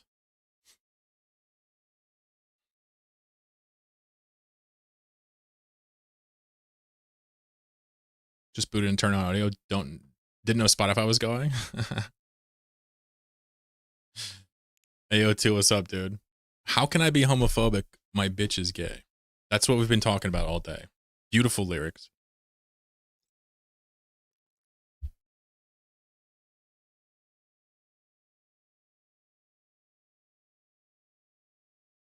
Walmart says game capture, VST plugins, application, audio capture, chat, and stream info docs. Don't know how you got all that solved.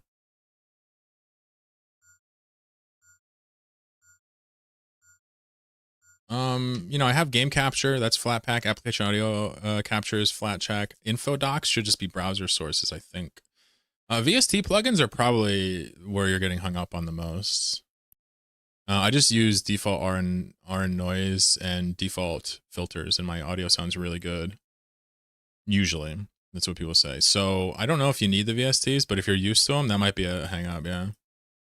You play OGRS or the newfangled one? I used to be pretty into OGRS. I played RuneScape very early on. I played Classic for a long time as a kid. I skipped RuneScape 2. I'd quit by the time RuneScape 2 came out. And then, I don't know, some time ago, a friend had me try RuneScape 3. I actually really enjoyed it. I know EOC is trash, but I actually enjoyed it as like a WoW, as like a knockoff of like WoW style theme park. I enjoyed it. We were doing like raids with them and stuff. And then I decided to try OSRS finally. And I, you know, obviously made a main, got pretty far, and then made a UIM, and I'm in mid game now. What's up, life? What'd you miss? Nothing at all. Just some people recommending some hairstyles and just enjoying life. I don't know if OGRS is what he means. Maybe he means classic. If he means old school RuneScape, then yeah, no doubt. Yeah, so there's classic, which was the original one with the 2D sprites, and you would get in combat and lock each other, and they added like fatigue mechanics. And then there was RuneScape 2, which was blocky 3D mechanics. We call RuneScape 2 old school RuneScape now. And then there's RuneScape 3, which is basically the point after the evolution of combat, which is where they turned the game into something completely different that a lot of players rebelled against. I stopped my OSRS sub when I jumped back into EVE, yeah. They made it like WoW. And you know what, that and a lot of players are like, oh my god, what an indictment. They made it like WoW. I'm not saying you're doing that, but like WoW's a great game. Like Making it more like WoW kind of makes sense if they want to make more money and stuff. But, you know, I obviously love the sandbox elements of it and the charm of it and whatnot. So old school RuneScape speaks to me a lot more. But I like RuneScape 3. I think it's cool. It's just a really janky piece of shit game. Yeah, I did read about that. Remove MTX from RS3. Jagex is really bad at being a capitalist. That's all I'll say. I'm happy.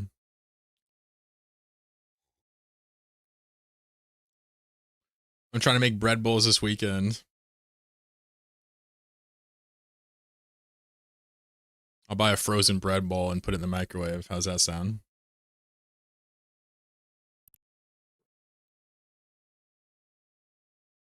AO2, hope you're going well.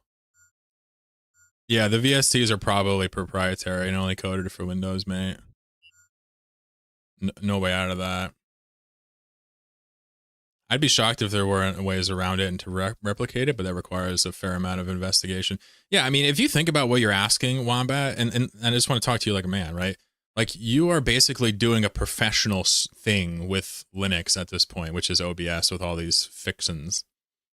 So it would take a bunch of know-how to get it all perfect, you know, whereas most people just have to get their games running, right? You get me? It's harder for you.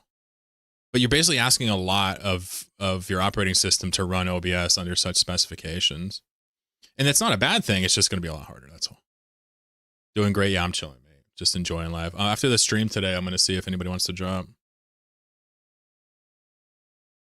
I would not suggest warming your soup up in it. Nova says they got a new mod who actually gives a shit. Interesting. It's weird that they call any member of their company a mod. It's like, it just strikes me as like a British thing.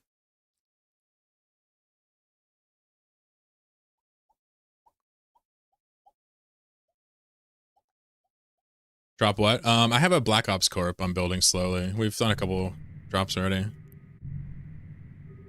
He was an OSS mod dev. Interesting. Fascinating. Yeah, if you guys don't play RuneScape, just understand something. It has a lot in common with EVE. You wouldn't guess it. The mechanics don't seem there. The gameplay seems different. It seems like everything is different, but I'm not going to sit here and list similarities. Just take my word for it. Like, they appeal to very similar people. And this is just my opinion. If you've never played RuneScape, it's honestly probably worth trying out old school RuneScape and seeing if you like it. It's a phenomenal game. The quest system is actually the best quest system of any game of all time. Any single player game with a quest system you can think of, RuneScape's is better. Why do I say that? Because RuneScape's quests are fun. They're goofy and fun, and it like leverages the mechanics right, and the rewards are substantial, and there's a lot of progression, and they're always adding new ones, and it's really awesome. Making a character and doing all hundreds and hundreds of the quests they have out there is truly an experience if you're looking for some burnout remedy. Look at my YouTube chat. They're talking about garlic butter glazing their bread bowls. Oh, I love you guys. I love how there's a separate culture. Oh, so this is Medieval Eve. I guess Albion takes that role.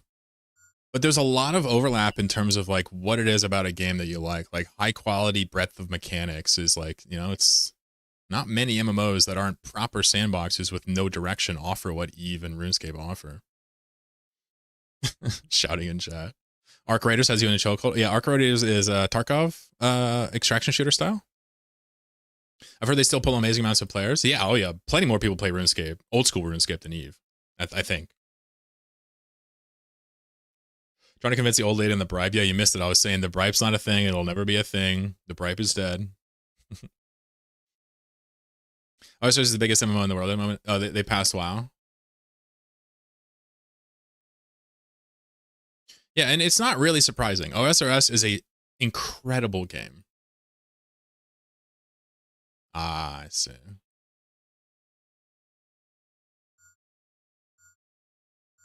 Yeah, and I guess you know, I'm not expecting anybody to go and play it, but it's not a kid's game. Understand that. And it actually has some psychology involved that'll make you learn shit about yourself. The way you accomplish things, choice of methodology, long-term progression. Like the RuneScape is like a really interesting experience. Now, if you have an obsessive personality or maybe you're autistic or something, maybe stay the fuck away. But if you have kind of that coveted, well-adjusted, whatever, neuro normalcy, then you should really try it, in my opinion. And like it's pretty cool.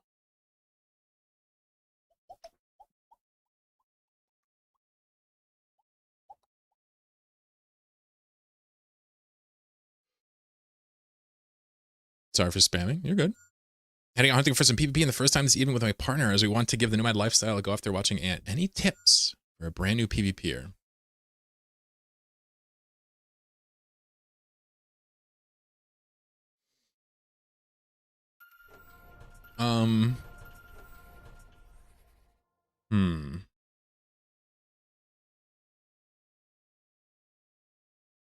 Yeah, it sucks. That's my tip. Yeah, it sucks.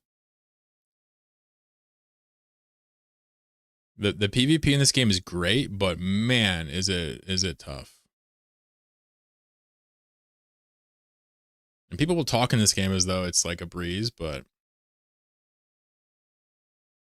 it is not. So my advice to you would be to fly something you can lose and don't be afraid to fucking lose it. And when it happens, you should expect it and then you can just do another one. But if you're like shocked you die, you're in a bad state. So my tip is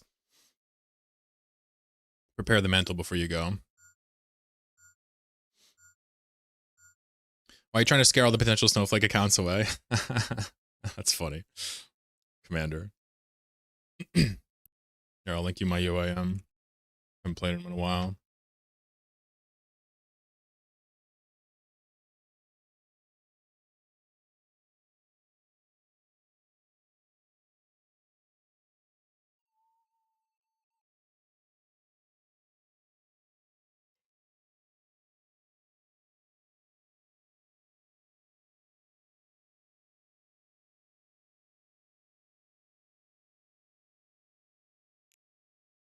This is my UIM.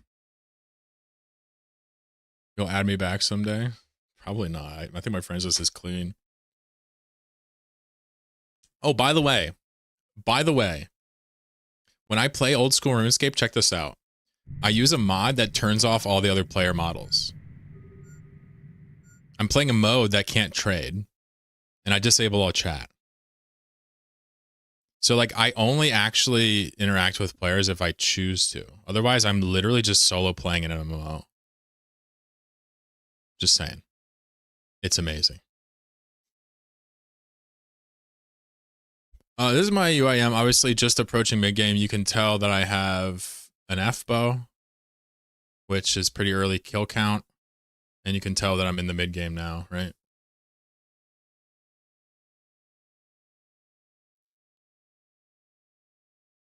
But something I've always done in my UIM is do clues, which sucks balls for UIM. This represents a shitload of effort and time and pain. And it's just the number is tiny as hell. Streamer RNG? Oh, for the bow fire than in?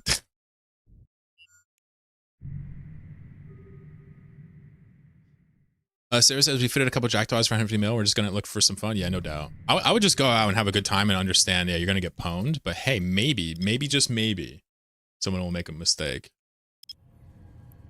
The reason my tone sounds like it does is simple because you're gonna die and not get anything for it. That's just how this goes. But you gotta go out and die and learn and get better and get confident and know it works.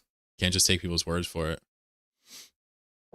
And who knows, maybe you'll have a cool story to tell me next time how you fragged somebody.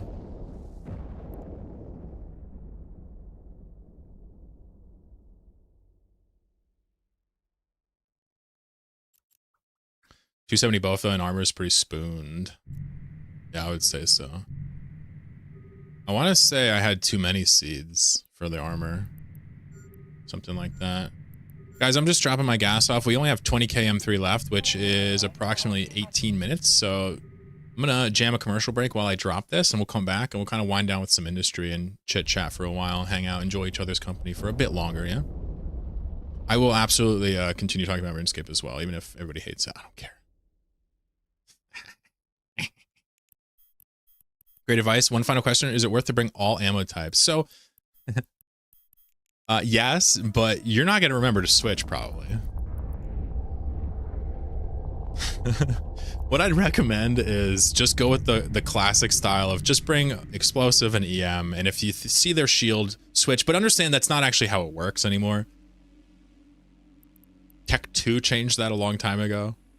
But just try to shoot EM into their shields. Maybe you'll have a slightly better odds of doing it without memorizing all the races and the shibs. I would also say maybe bring like a longer range ammo and a shorter range, but the Jackdaw rockets is probably not going to have too much range regardless. Only 8/7 Winter Tote for... Yeah, I think I did it in 70.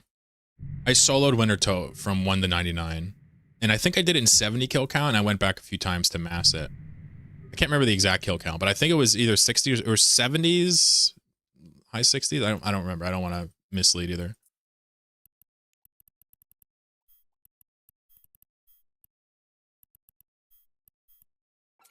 Give me a couple of moments here, chat. Just throwing some gas around like it owes me money. You know what it is.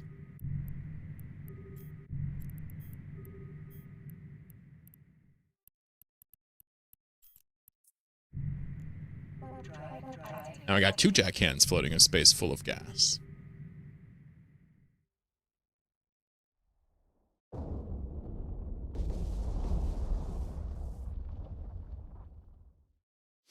I also got good at LMS before they changed loot bag mechanics to buy them from Slayers. I literally got good at getting second place LMS and just giving the win to the PvPer. When I say good at it, I mean winning against the bots and then just hiding until second place over and over again. Big brain.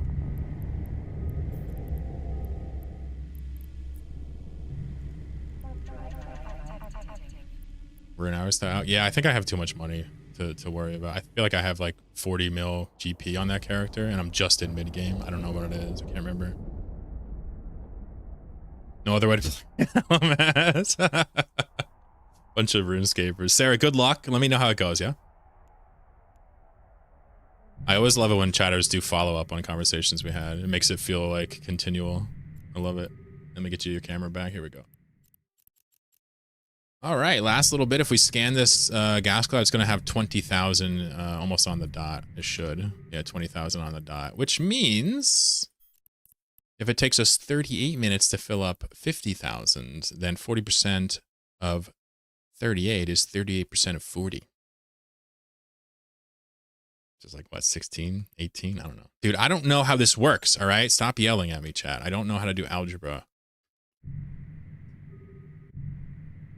Last time I caught someone with shields, they were only EM. Yeah, and then you have like Minmatar ships, which are like anti-EM shields. Like, it's just like, you know, maybe you're just better off shooting thermal and kinetic these days. I have no idea.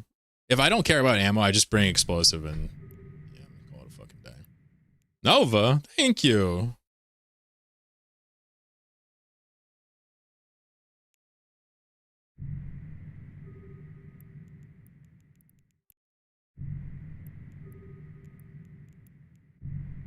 Too kind. Wo ist meine Kaffee? Ah, der ist meine Kaffee. Kaffee. Lecker mit Milch. Milch. Milch. Milch. Wait, Milch. It's Milch. I got it. I only had 5 seconds left in the commercial break and I got the Milch out. Kaffee mit Milch. There's actually no milk in here. Jerry says I got 600 million because an explorer just failed a ghost site in front of me. Were you camping the ghost site, dude? You're so devilish. You're such a little devil. Streamer RNG, yeah. So I think, what is the kill count? Is it 400 for FBO? I think the FBO is 400 or 500. So I got really lucky. The story goes, and I've told this story before, but there's actually RuneScape players here, so I'll tell it again.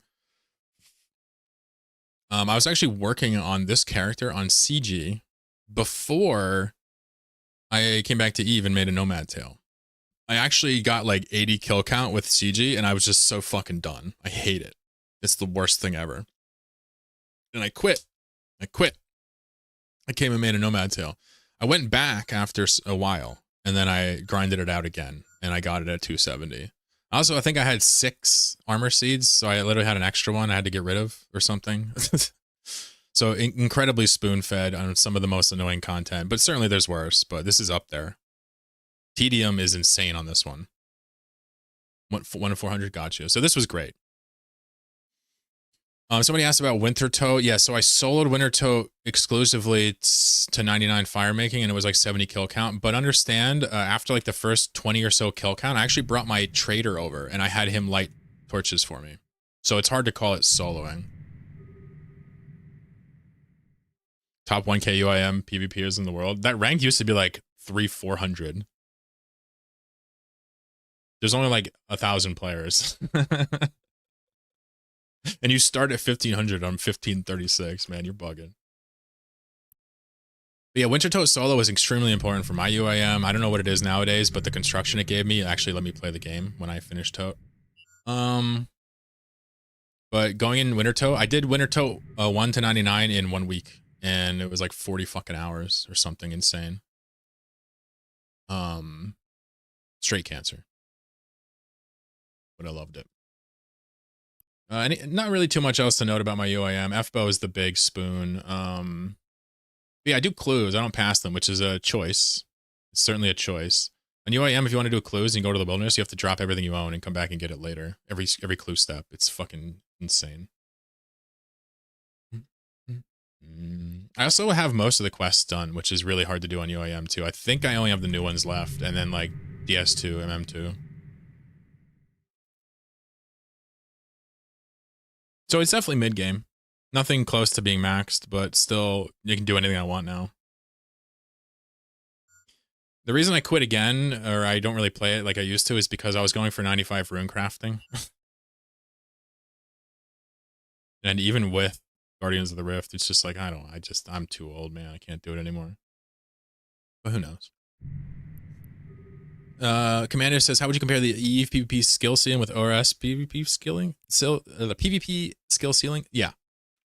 So RuneScape PvP is like a browser game. You just like click as fast as possible through the pages. I don't know how to describe RuneScape PvP. It is undeniably skill-based. But it sucks to play so bad. I would never, ever, ever want to PvP in RuneScape. I know people like it. I don't like it at all. I hate it. It is not fun. It is so hard, and it's just like, damn. Now, EVE is like, it's more like wisdom-based than it is clicking-based. Like, I kind of know what to do in RuneScape. I just am never going to click that well. Whereas EVE is like, it's not really so much about the clicking.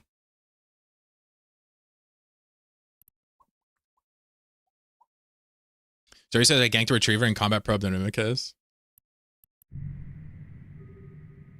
Noah says you can't punch up in OSRS. True. Yeah, but I wouldn't really say Eve really even has a 1v1 scene. It's not really a thing. I mean, I guess faction warfare, Omamake kind of thing, but yeah.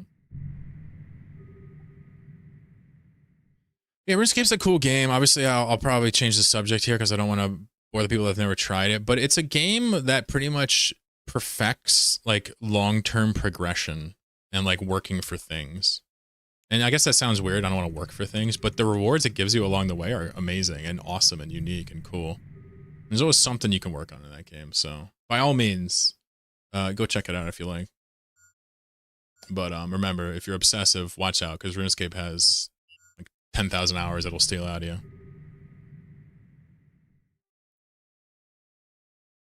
But RuneScape's a really important one for me when I get bored of EVE too. Kind of do something a little different, but I'd probably be playing MMOs until I fucking die. Did your 99 fire making massing? That's awesome. Yeah, I got a tome too. I got a tome from my 99 fire making, which I know they say it's not really that important for UIM, but like I used it a lot. thousands of times that I cast with that thing, get free runes and save a slot.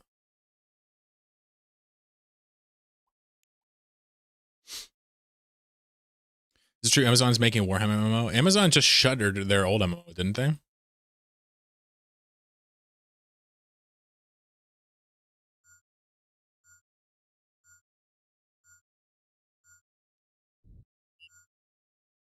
Yeah, I'd say that's probably the case, Ozzy. New World bye-bye. So they shuttered an MMO. Like, I feel like I remember New World like coming out not that long ago. Yeah, when did that come out? Let's look that up. Is there like a video we could watch of this?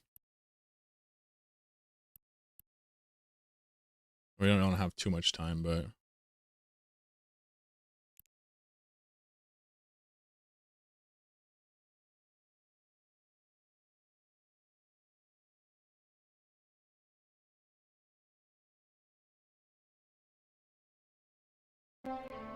What's going on, friends? Welcome back to another New World video.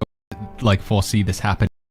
Very likely going to be the last New World video on this channel. Aw, dude, is he a New World content creator? Oh, dude, this is gonna be really depressing for him. The reason behind this, the game is no longer going to be receiving updates. This news shocked me. Wait, they're not gonna get updates? Or is the servers going down? Like, foresee this happening at some point in New World's future, but just 2 weeks after the Nighthaven expansion, they've made an announcement here. It says, New World has just passed 4 years since its launch, and we've built an incredible community together. However, we've reached a point where it's no longer sustainable to continue developing new content. So we're gonna shut it down because fuck you. We regret to announce that the Nighthaven update will serve as the final content release for the game on PC and console. Thank you for sharing Eternum with us and making this game something truly special. We continue or elaborate a little bit more on the official New World website. Put a link to this in the description down below if you guys want to check it out. They have said that the servers will remain open. Servers will be live through 2026, but obviously there's no new content coming. The patch that we're playing on now is likely the forever patch. There's not going to be any new events outside of like the world bosses spawning. My man's eyebrows are sky high. He can't believe this. I feel like Amazon saw the stop killing games movement and they're like, hold my fucking beer. We're about to kill a game just to prove a point to these schmucks. So yeah, no more Winter Convergence, no more Turkey Terror, you know, Turkey Alarm, the big terror guy. Weirdly enough, you won't be able to get refunds, and you can still buy the game, and you can also purchase currency in the game as well, which is a bit strange, leaving the cash up on, even though they do plan to. I mean, they say they're not sunsetting the game, but from my personal experience, having played a lot of games that unfortunately are no longer with us, you can go back in my channel history and take a look at Realm Royale, Spellbreak, Hyperscape, and many others. When you announce that you're no longer going to provide updates for the game, people do tend to leave in a pretty drastic fashion. As I say, and I'm sure some of you guys are going to point out, New World being a flop in terms of like how it first came out and what it is now. Yeah, but Gerard, you can still play HOTS, right? Blizzard at least understands to keep it fucking running, so that they at least use your launcher. You know, there's another game that was killed that you guys probably haven't heard of. It's not a popular game. A game called Atlas Reactor.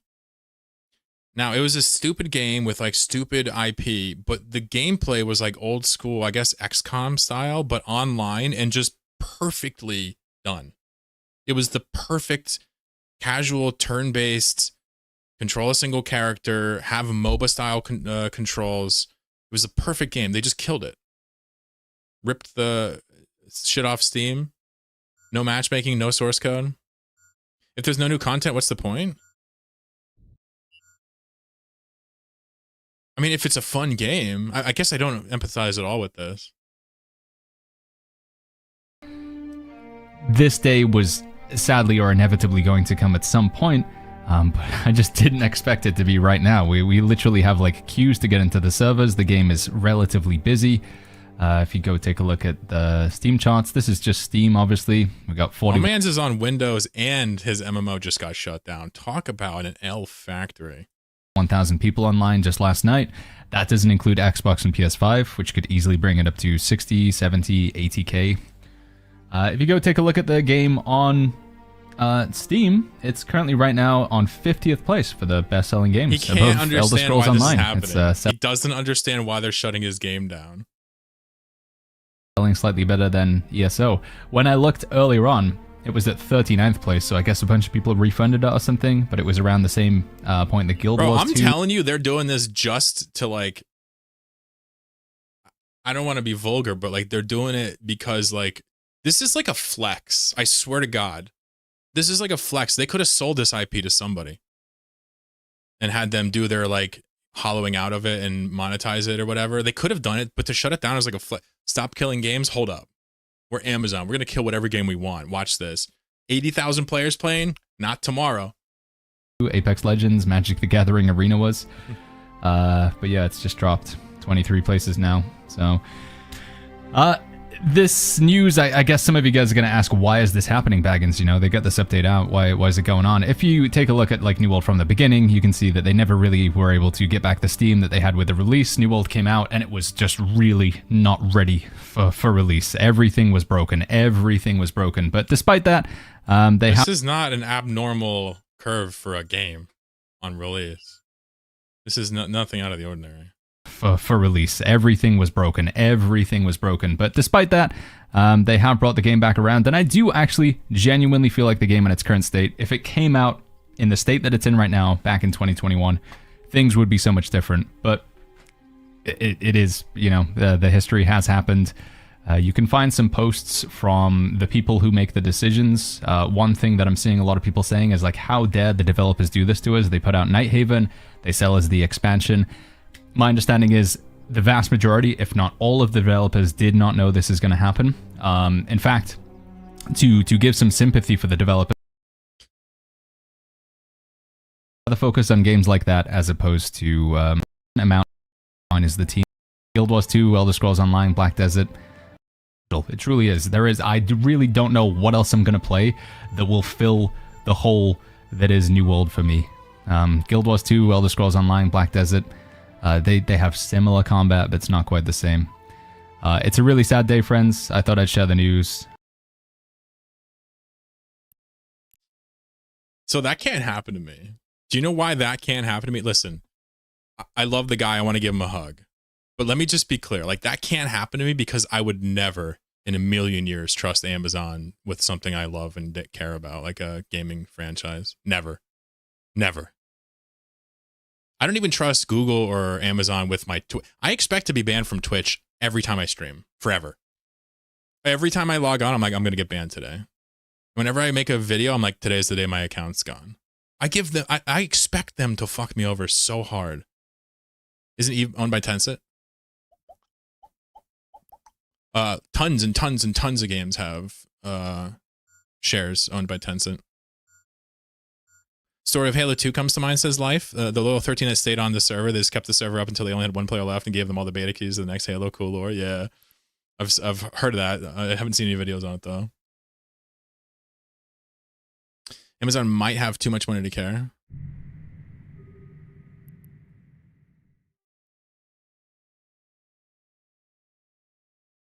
Well, I'm trying to explain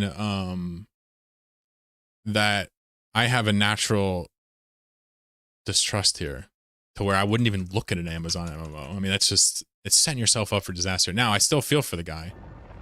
But, like, come on now. Cloud's dead. Easy. Here, let me evac here real quick. Evac, even.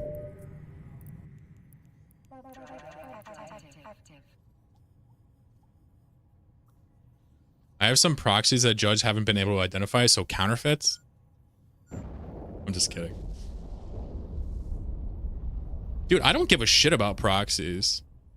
If you can proxy and fool a judge, I'm on your side, dude. Dead ass. We're talking about magic cards now somehow. I don't know how this happened. What's up, Pagel? Yo, Pagel, you were in my dream, bro. Check this out. I remember two things about my dream. One of them was that container that I was eating that Danish in. Apparently, in my dream, it was on the floor and like a dog got it or something. It was all mauled. The other part of the dream I remember was I was posting on Lemmy and I saw DePagel posting. So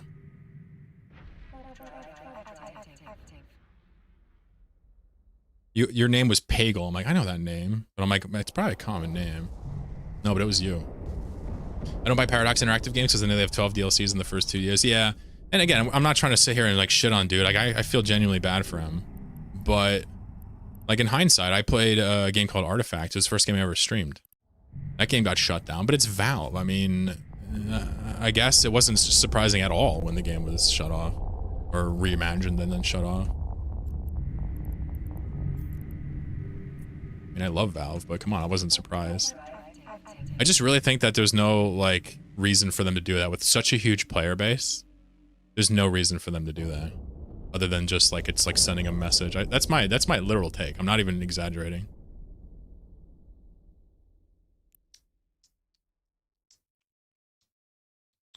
Flowvision, how you doing? Amazon could have made a bit of money by selling off new words when other companies surprised it didn't go that route. I mean, that's what I'm trying to say. Like, normally you would sell it out and to be gutted. But it's not what happened here. We know Amazon doesn't care about money. I know. It's all made up. But you don't become a multi-trillion-dollar company or whatever the fuck Amazon is now by tossing this shit without any regard.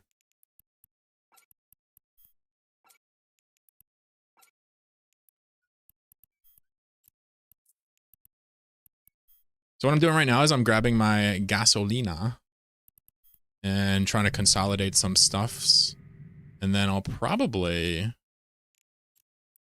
look at my indie situation for just a short time and continue to hang out.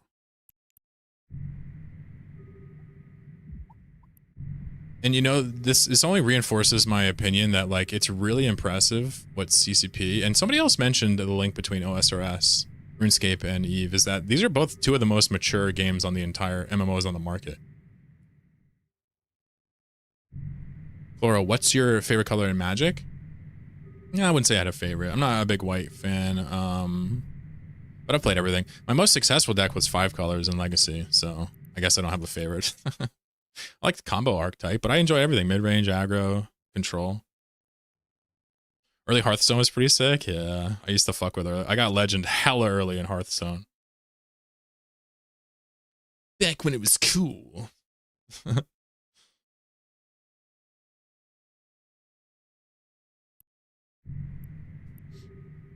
why I play Solitaire. Artifact came out when Hearthstone was nearing its peak. I don't remember the lineup, but yeah, it sounds right. Or maybe after the peak. I mean, Artifact was a sweet game, but it's like, it's Valve. They don't, you know, they just let their employees do what the fuck ever and see what happens. But they're all, at the end of the day, they're competing with like underage gambling, so you're never going to win. I mean, I'm a Valve fanboy, but I'm happy to admit that they make a tremendous amount of money on underage gambling. What's up, Haza? 11% of MMO Kickstarters are successful. That seems higher than it should be somehow. Whatever happens if Eve dies, well, I already told you, I'll just make the game again, whatever. I'll make it in Godot and do lobbies and we can play together and build a game. Done. Done. I'm not worried.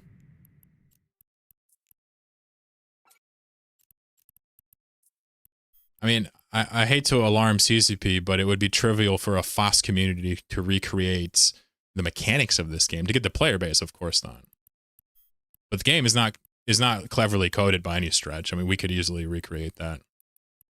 But we wouldn't want to obviously have a centralized server, and then if you do lobbies and P2P, cheaters come into play. So managing it all is the hard part, but certainly not recreating the game.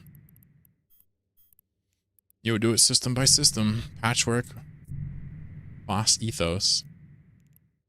So we got 1.2 billion worth of gas sitting in the cargo from all that.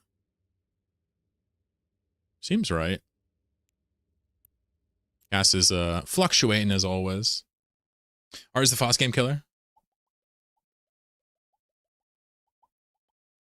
Thankfully, Eve doesn't need much art, does it? Couple of Blender models, couple of skyboxes. Would you include tie-dye in the remake?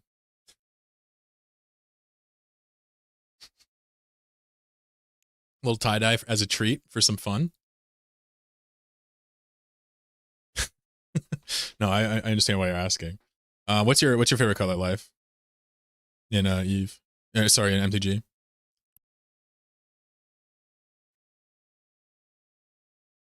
Danielson, what's up, buddy? I came to your channel because of your video about Eve Online set up for Linux. Do you play on Linux right now? Yep, I'm on Linux. What distro do I use? I use CachyOS. Let me get the link from my friend here real quick.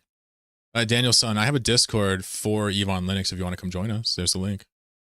You can also ask questions here too, no worries. I use CachyOS though. I'll show you the fast fetch. Oops.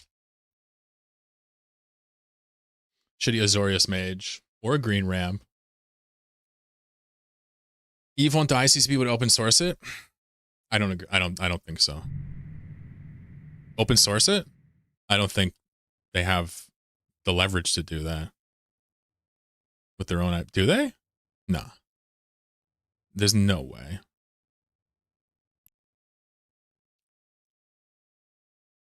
Small studios, even if they're big owners with direct community interaction, are pretty dope. Yeah, this is what's crazy about RuneScape is it's apparently one of the more played MMOs or the most played MMO right now, and the mods are like held democratically responsible for their choices. It's pretty bizarre. This is true. Yep. Eve on Linux. Well, we liked EOL because end of life, wormholes, Windows, Eve on Linux, triple entendre. Life says I play white and black.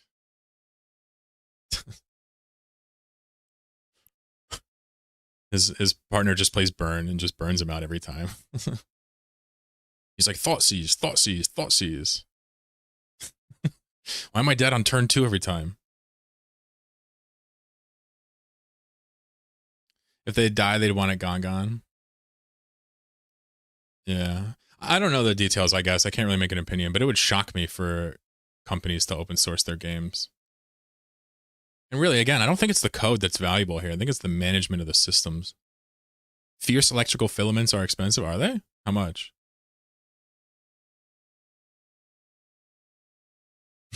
So Bias, welcome back. Yeah, we were hearing about that.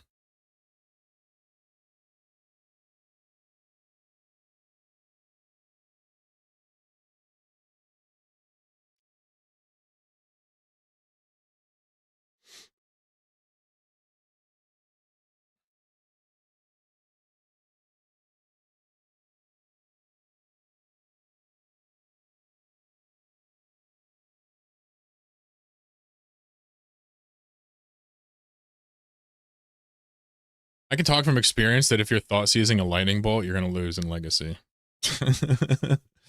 It's very rare that I rip a couple of Thoughtseize and actually manage to combo off with comfortable life. I would typically play something called Epic Storm, which is a 5-color ad nauseum tendrils deck back in the day. He's winking, I know. If you're Thoughtseize using Legacy, you're losing anyway. Well, the game must have changed a lot because Thoughtseize was a massive staple when I played.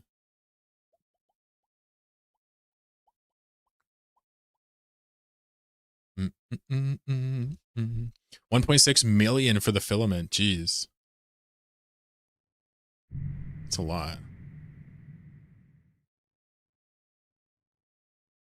Most decks now have multiple lines. Yeah, so the meta's drifted a lot. I mean, Thoughtseize was probably top 3 most common cards in Legacy when I played.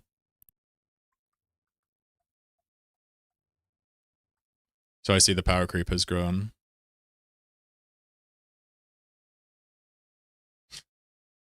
You're welcome, Daniel. I used Fedora for a while. I also switched to AMD graphics. You have problems with hardware video encoding. Really? You should come by and go on our server and go to the Linux channel and talk about that. I bet Taravin would be interested.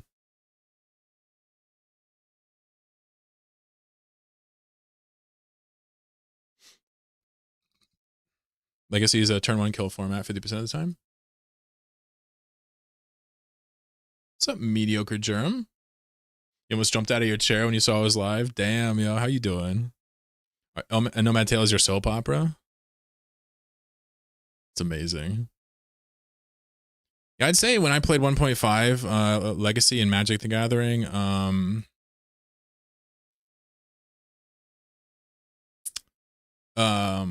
this was not the case at all. Turn one deck was probably 5% of the field between Belcher and Ant. There's a few other ones. And the disruption was Extirpate, right? Thoughtseize, Forces, Dazes, and a lot of them would get through against the fast decks. The dominating decks were usually mid-ranger control in the 1.5 tournaments I participated in when I traveled. Yeah, I'm on Linux right now. Mediocre, yep. Not an Ubuntu, though. Not really an Ubuntu guy. I feel like Ubuntu makes too many choices for me. That's why I don't like them. But make no mistake, any Linux is better than Windows, in my opinion.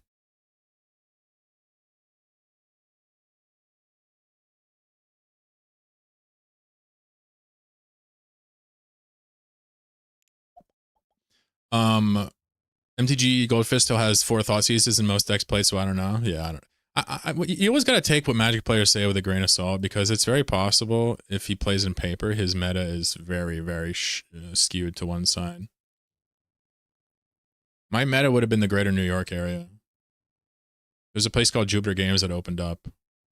And they would have some pretty ridiculous prizes back in the day. Are you intending to play E-Frontier? Yeah, somebody else asked about E-Frontier as well. I think I'll play it. Yeah, but I don't know if I'll like it.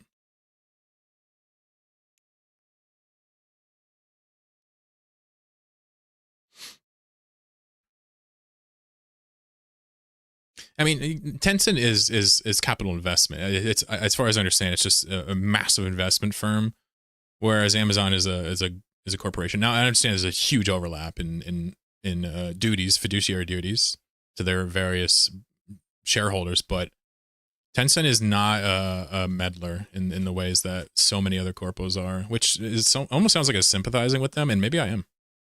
Maybe Tencent's not bad.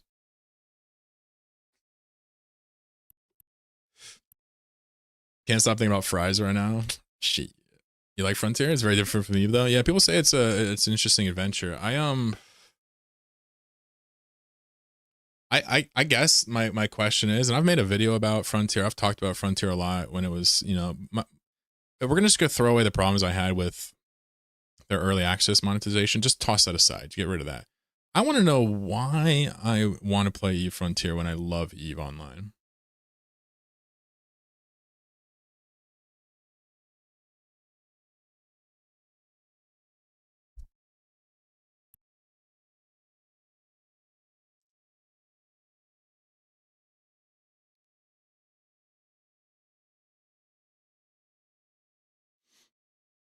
I mean, this was my take as well, but I mean, he could be right in his area or whatever. I don't know.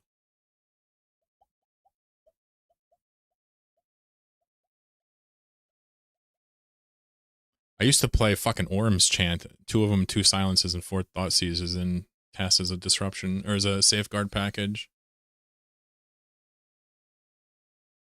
I love even haven't thought about the others. Yeah, I just don't know what motivation, what impetus I could have to try Frontier, unless I want to like just do a content creator thing and just like put something in front of me to talk about as a backup drug. I mean, RuneScape's good for that, yeah.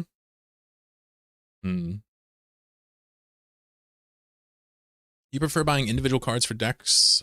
So I don't play Magic anymore. I got out a long time ago. I sold everything I had. I had cards, cool cards, right? Dual play sets, everything, right? I sold them when they were not worth nearly as much as they are now. And I have no regrets. But I have a buddy that still plays from time to time, and he'll occasionally whatever. But I used to be big into it. But I don't play anymore. I don't really have an interest in Magic outside of just, you know, bullshitting about it. And I think the main reason is I thought Magic was a really good game, but it's not anymore. And that's just my opinion. That's just my opinion. I don't think it's a good game anymore. Like, they needed to snapshot Legacy, and I'd still be playing to this day, but they just refused to do it because there's too much money in the creep. Sorry for opening the subject. Hey, you guys can talk about fries all day.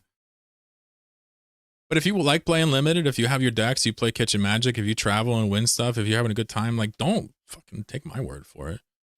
I just miss what was there, and it's gone now. And it will never be back. I'll never have a time before Snapcaster Mage or whatever it is. Whatever card you want to pick that is absurd to backport to older formats, right? Whatever it is, it's, you know. I think that Wizards, Hasbro, whatever, I think that they are like a really bad, greedy shit company that has some of the best IPs in the world. You know, I have zero respect for them for what they did to MTG. And I know if you don't agree, you probably think this is silly, but it's like watching them slowly just like stab someone you love over and over again. I was a big Legacy player. Legacy is that format, not Vintage, there's no Power 9, but you have access to most of the cards. What happens is they add new shit, and then those cards you can use in these older formats, and it just wrecks everything. Every fucking new set, I had to completely adjust everything. And it's like, that's not fun. I want to be encased in amber and like enjoy the meta for years. It's just.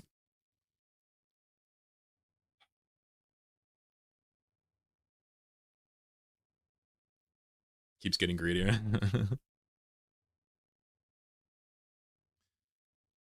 Yeah, what you gonna do? I mean, listen, Magic's still a fun game. You can still have a lot of fun with it. I don't want to make anybody feel bad, but it's like watching my baby die. And that's because I played it Legacy, that's why. Cube Draft, that's a great way to play Magic. Yeah, Cube Draft is a great way to play Magic. And that's because it's not a real, I mean, is it a sanctioned format? I guess they probably sanctioned by now. But that's because you guys are, it's basically distilled kitchen magic, table magic. It's like the perfect element. $9 pack IP crossover standard set. Jesus tits. Yeah, no.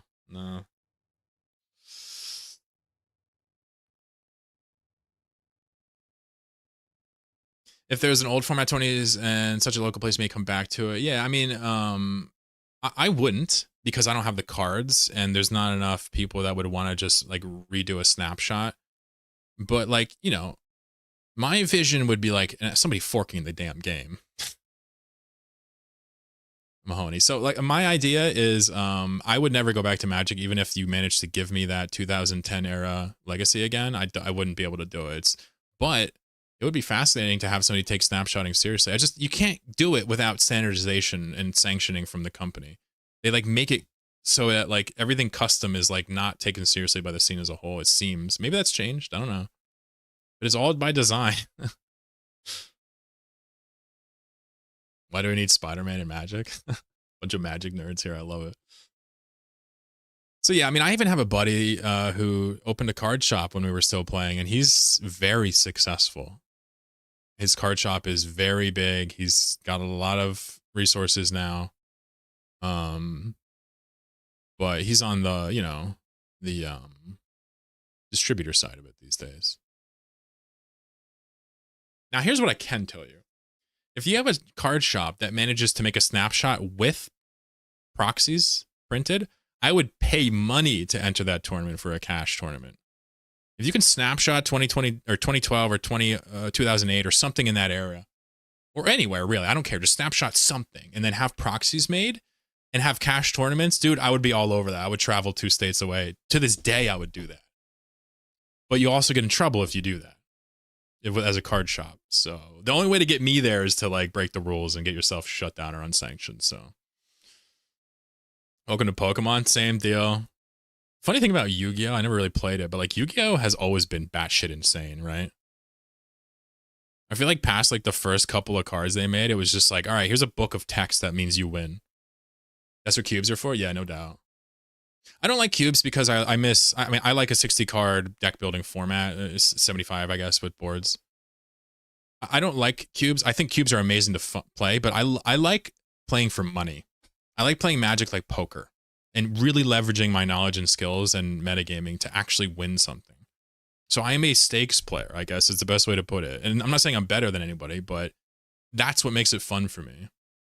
So entering tournaments, right? Actually having stakes and seeing the person across from you and like using your social skills to your advantage or whatever it is. Like that's a big thing for me. It's like going to the casino and playing poker for some people. I can't do that anymore. That's why I sound salty.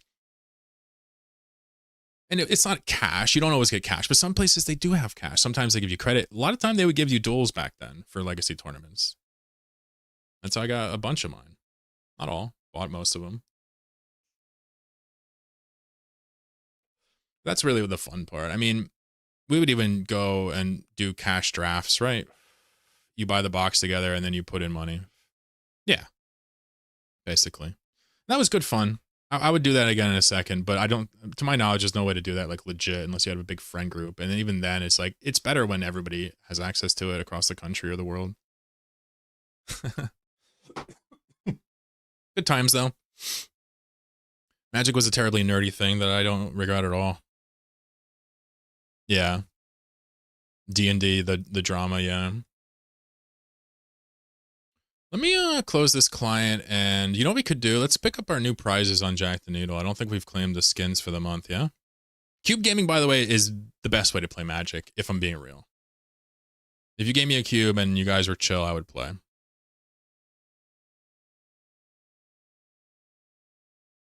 Let me go shut the window before I get sunbeamed to death. One moment.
Hold your horses, I'm here.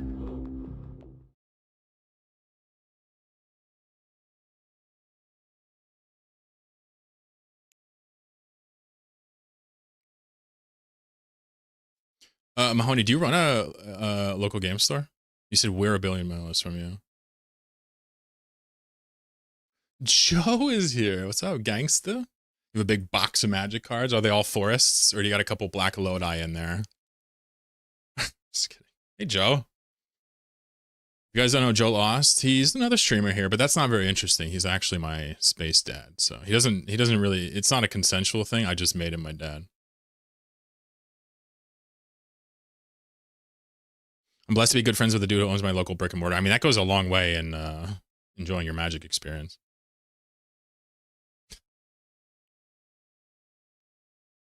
Haven't played since 95. Good God. That could be fun. Yeah, everybody's going to tell you about money, but I think that would be fun.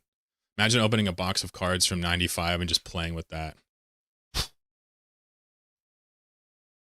Gerard says I was incredibly upset at the half-ass MTG books they did for D&D. Yikes.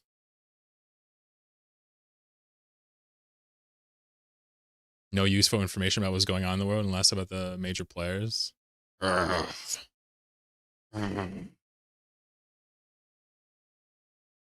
up, Dougie? How you doing? Anybody else sliding in here that I didn't see? Galgi, how you doing? Cube player, DePago, hope you're doing well. Been lurking in the background, I love it. We were talking about RuneScape, we're talking about MMOs, we're talking about Magic, bunch of nerd shit in here.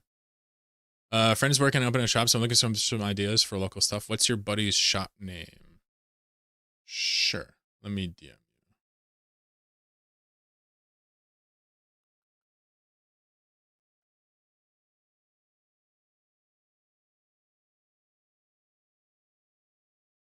Was thinking about it for a while. Yeah, I've had a bunch of friends that have opened shops because I live in the Northeast. It's popular up here. I've literally had a couple of friends do it. I can tell you this. Probably not smart, and if you're good at it, you'd be better at another business. But if you got love for it and you're good at it, fine. But being good at it has nothing to do with knowing the cards, enjoying the game. It has to do with how fast you can sell them.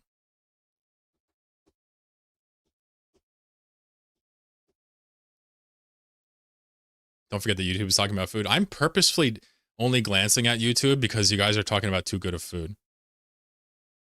Life says I downloaded Eve Frontier and I'm into Eve to play it. I invest my time. Why would I switch? Yeah. I'm not actually sure what the goal is. Although I do know a ladybug crawled into my room. My me office. You call us nerds and talked about bugs for 2 hours? Well, I mean, I'm calling you nerds, but I'm like the king nerd today. I'm the one spearheading it all. Also about this, so check this out. Hold on. How do I find this?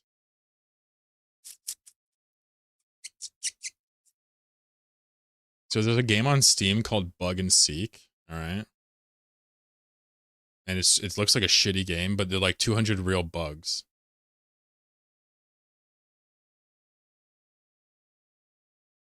And like, I bet you it would be hilarious for me to play this on stream. Apparently, like, yeah, like these are all actual species, yeah. Look, we talked about assassin bugs, right? Hemipteran, right? They have the, see, he says meat slushy. Yep. He's talking about meat slushies because they digest with enzymes much like a spider does exteriorly. Yeah, this would be a fun game to play. I think I'm gonna get this for the stream. I probably won't last long, but imagine about the shit we would talk about in this game. And what I'd like to do is when it starts to get warm out again after winter is like start taking videos of insects and just having a fun time talking about what I love. Thing is, I enjoyed it. Hell yeah. Starbug Valley. Top notch nerd chat today? Hell yeah.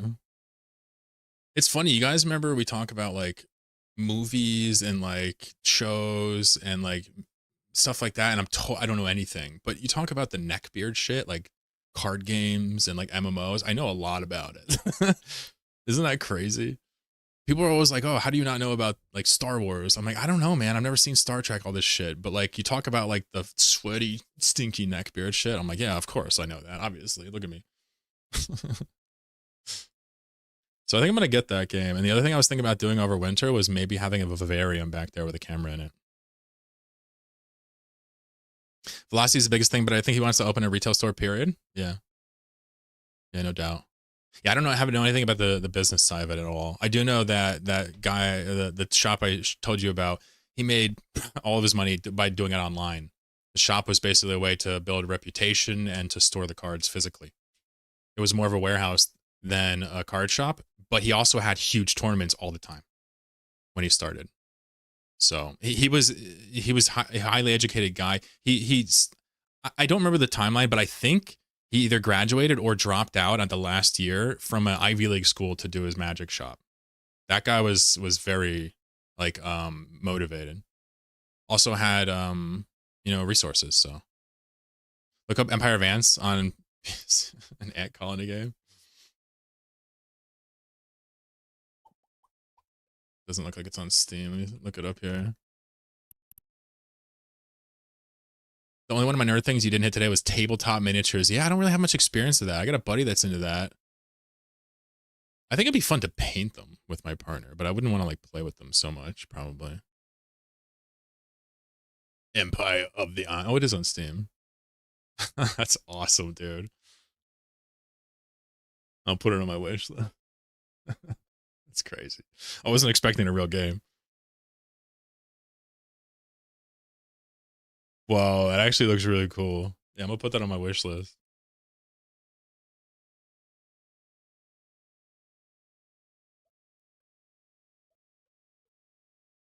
Looks like it's changed his name to Empire of Undergrowth, maybe?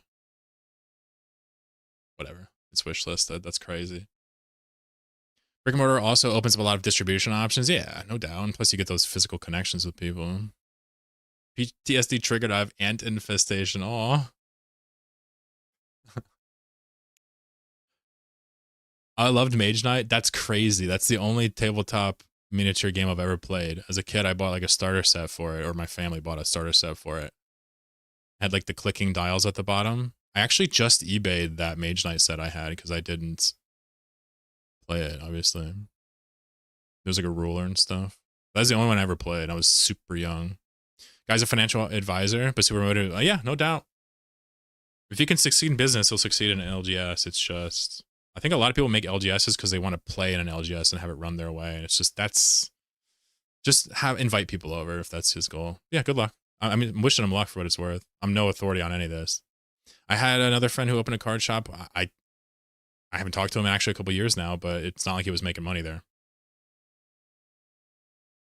Yep. I bet. You're also like 6 times my age, Goro, so, you know. You're probably using Steam engines and shit back then. I thought Bug and Seek was going to be a multiplayer game. Yeah, like Among Us, but bugs. Yeah. Maybe I'll play some Bug and Seek on Thursday. Question. Who here knows Twitch TOS really well? If I open up Eve and scoop gas, I can play another game windowed, right? And still be in the Eve category. Because nobody clicks on me if I'm not in the Eve category. If Clorkin streams the game, it'll be multiplayer? Hell yeah. I mean, look how adorable this game is.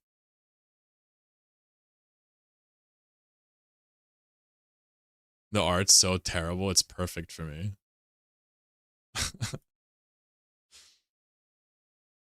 Oh, it has a demo. I feel like the game's going to be super easy because I studied sex. As long as it's not porn, you're good. No, I'm good on that. Need little dudes to keep track. I get too drunk stoned when playing with friends to have my brain work right. Unless you're Hassan. I don't think I could be Hassan, sorry. My head's too big. Was that a good one? Was that a good roast? I also want to eventually, I don't really have, I don't have like a goal for this, but I want to eventually get back into game dev and do it on the stream and include you guys and just slowly learn back through them. Your head cannot be bigger than, Hassan has like a head this big. It's like this big. Oh, you mean, no, I'm talking about physical. I'm body shaming him because it seems like they don't like him. I'm putting a size on my head. My head, normal size for my body. Hank Pecker's head, microscopic. Anyway, just tune me out. I'm not any good at Twitch drama. I'm sorry. Twitch is delayed and YouTube is streaming first. Interesting.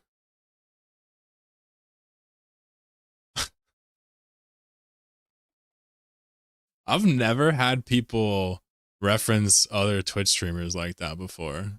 Maybe one time Asmo slipped in the chat. That's funny. What's up, Skinto? Sometimes Twitch does get delayed a little bit. But it's also possible YouTube, you know, is just working those magics. All right, what am I doing right here? What was I going to do? I'm in a panther. I'm in a panther. Might hit this up. Times at 3. Okay. I'm in a panther. What be panthing? I don't know. I guess I could hunt on stream and drop it and lose it. That could be good. Gemini predicting the stream frames. There's a body afoot. What is the body doing over there? Docking permission requested. Docking request accepted. So this is UW9. This is the common. All these people here are here to drop in different groups. There's just no active groups really. But what I'm gonna do on Jack is I'm gonna go to Jitta. With a death clone, I reckon.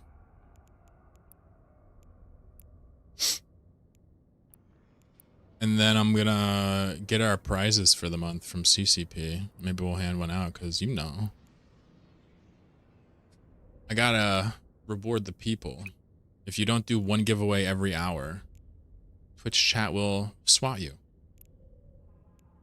Gemini predicting the stream frames. I think you mean Bard. See, Tom? Okay.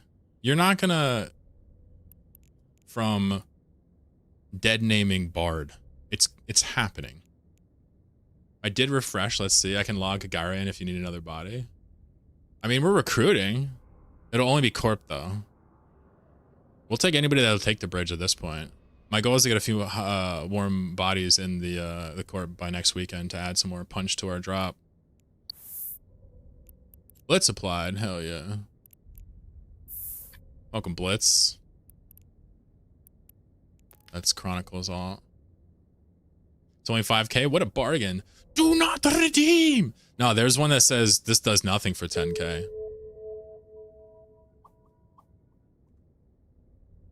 Got your alt in here, G. Yeah, so I'm gonna death clone our homes in Jits. So I'll death clone. We'll pop back over here with our timer when I'm done here. If anybody wants to hot drop o'clock with me before like 5 p.m. and then I'll go shopping. I might actually go shopping first and drop after.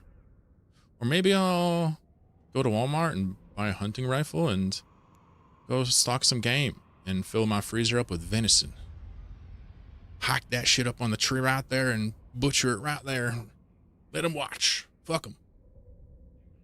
Peter Pinecone, do not redeeming, my guy.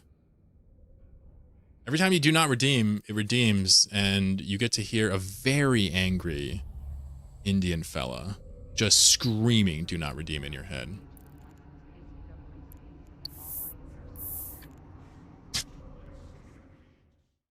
Glorkin has drowned while attempting to ford the river. You buy guns from the supermarket? Yeah.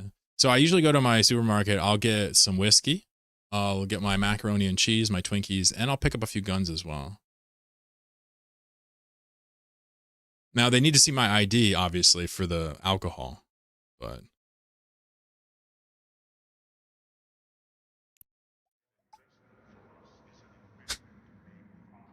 Almost hunting season? They're already hunting around here, man. I hear it in the morning. Bang!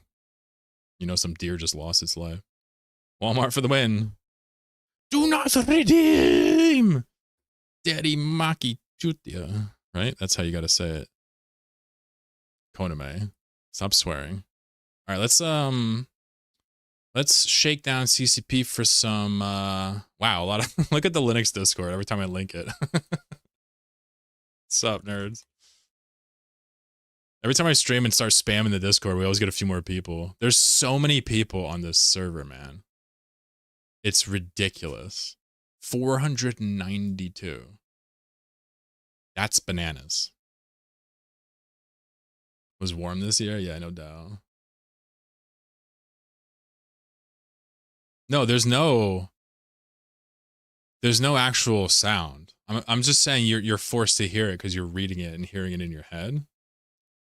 No, I'm not going to actually play the guy saying do not redeem. That would be fucking hilarious, though. Maybe I should do that. All right, new goal. I'm going to do that.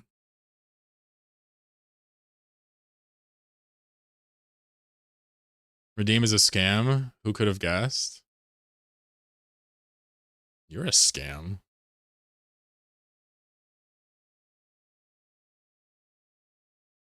All right, who can find me the perfect do not redeem clip?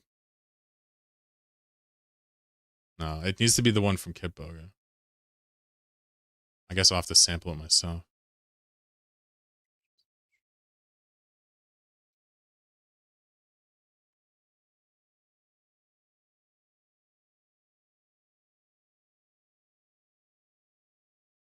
I just need the wave. I guess I'll find it later. Is that... Let me see what this is.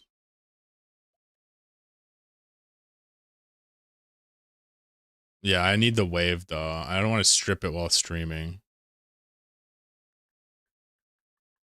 I mean, I guess I could.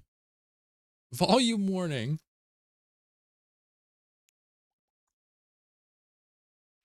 Fishing this fall was kind of bunk, yeah? As in, you didn't catch all the critters you were hoping? Because of the weather?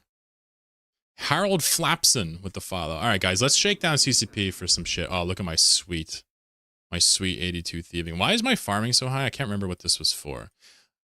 This was from doing herb runs, right? To get 70 herb lore for Soat, right? Is that what that is? I can't remember. I never once trained construction in my whole life. I got 70 from Winter Toad or whatever, or 68, and the rest was just from building things, quests. God, that game's sick. All right, no more RuneScape. I'm gonna trigger Nova again. All right, so shaking down CCP. How do we do that? Ah, yes, go to their Discord. Make a couple veiled threats. All right. Are you running the herb again? Like, am I smoking on the Lord's lettuce? No. I mean, technically, yes, I do have a vape, but I'm not smoking it. I'm just inhaling it occasionally. Yeah, barely does anything. Lord's lettuce user. I can't even believe that.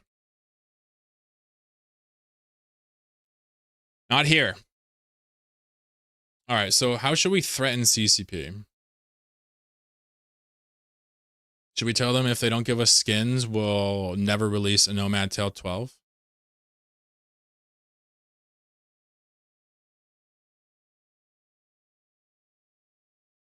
I need to verify that I own this account before I log in.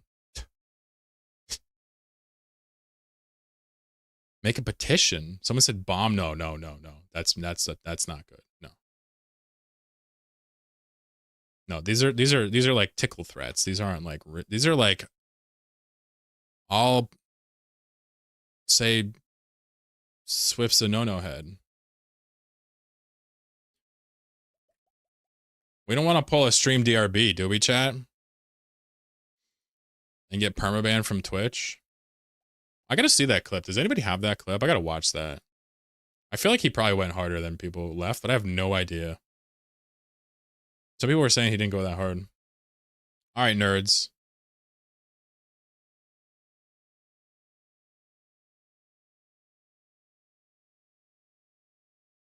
Let's see if we can start spawning some items.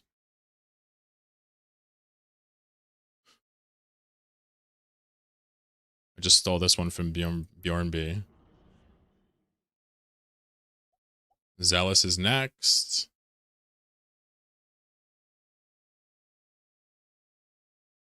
Thank you, Zealous. Who's next? Swift, you're next. Shaking them all down. I don't really know if I should just keep naming them. I think we'll stop there. Don't hurt us in this. I'm going to threaten you guys with a good time. Which is like, oh no, that's not allowed.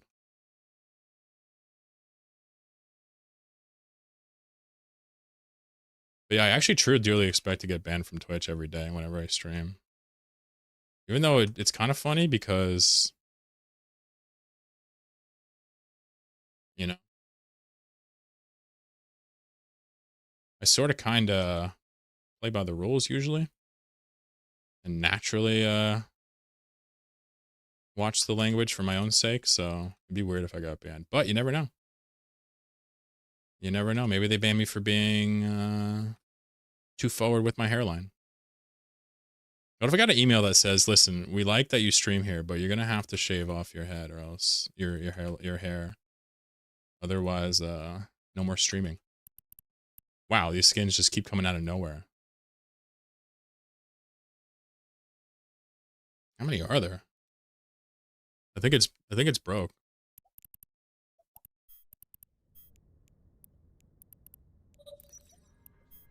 Metamorphosis skin. Oi. What's that look like?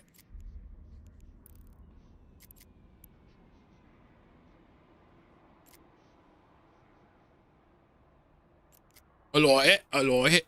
The ship is so goofy looking. It's hard to make it look cool, but I like it. It's a good one. What's the artist's name on Twitch again? Caldari Pony Prime Club. Do not already. Oh, you sent me the wave? My guy.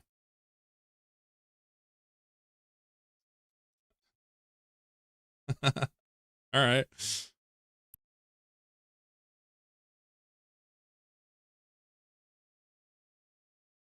So to tie it, let's see. I think I would use that TTS bot thing I was using. see if I can find that real quick. Also, we're gonna do a little giveaway before I get off.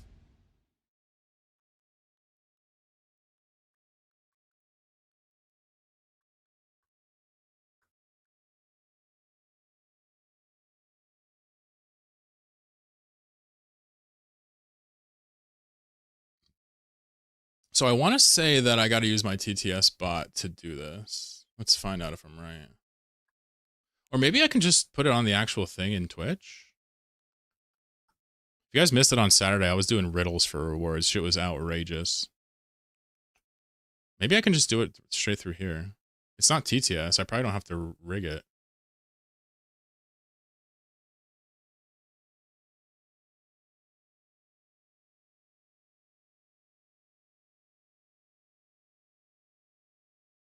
Damn, Twitch is so complicated. I have no idea how it actually works still. There's too many buttons. Here we go. Channel point alarm. Okay. Do not redeem. Okay. All right. We're about to up the price on this bitch. We're about to make this.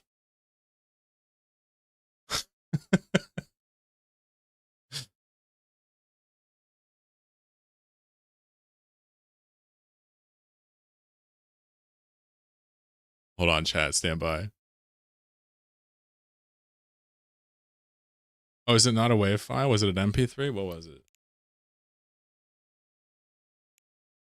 Oh, it was a WAV. Cousin.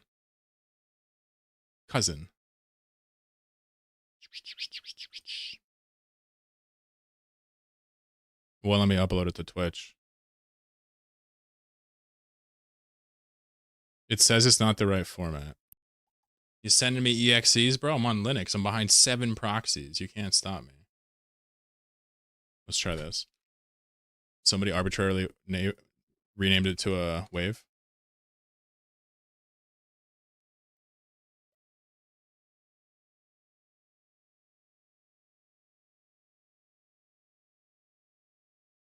Nah, it doesn't work. It says the format's wrong. Doesn't match the extension.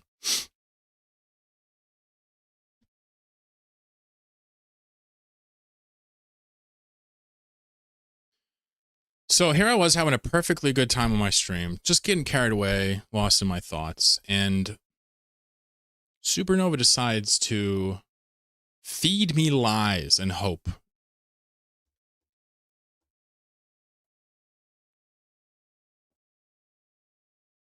You wrecked me, man. You wrecked me. I have nothing to hunt, just birds. There's no forest. You can hunt for bargains. Right? Common continuing with the follow. What's up, man? Manny's here. What's up?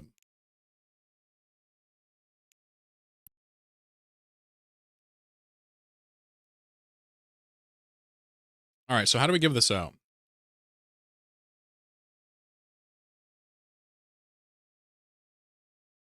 I got it.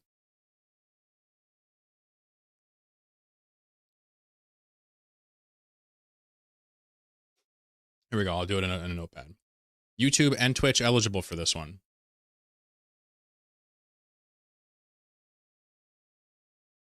Here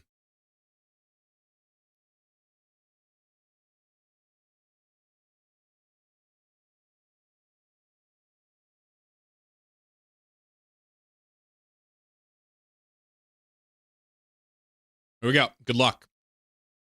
I'm thinking of a system in EVE Online, and here's your hint. There it is. The most British system in EVE Online is 6 letters.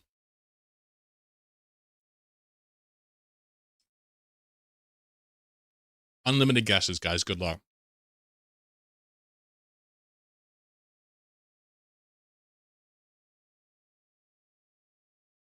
Old Man Star, Pateau, Ball, Volvalin.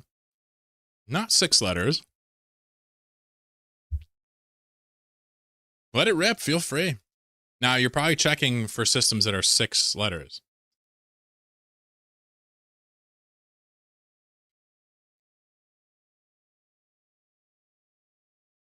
Heck.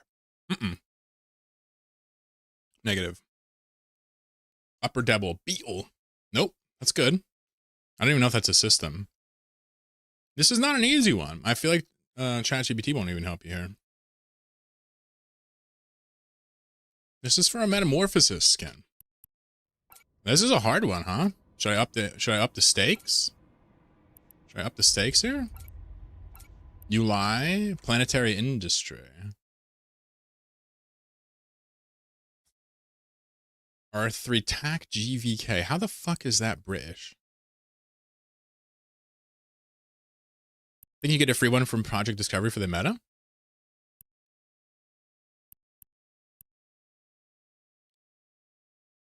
It's not Poitot? No, it's not. That would be kind of more French, wouldn't it? I'm going to start revealing letters. Corazor, negative. Too many letters. I'm going to start revealing letters slowly. It's like reverse hangman, I guess. Sorry for the typo. Abazin. There's an H in there, I think. Promised lands. Exit. Keep thinking. I'm gonna reveal a letter here in a minute. My riddles get harder and harder.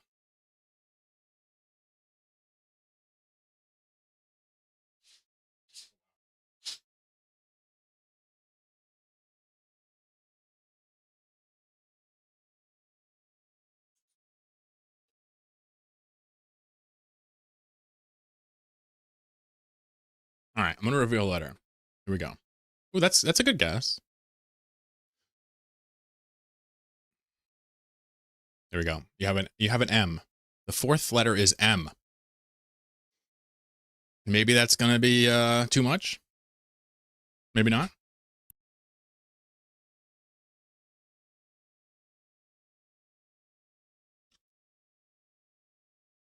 Waydama. I'm spiraling. Otemble. Nope. Here's another letter. E. Crumpet. Oof. Oof. What would make a system British? Why the fuck would I say that?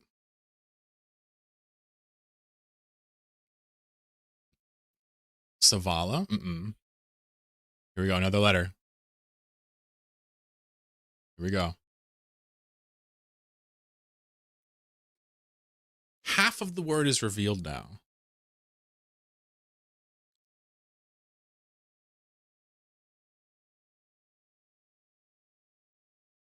This one's too hard for chat, isn't it? I prime you up with all this Magic the Gathering talk and I drop the reverse hangman on you. Here we go. So lost.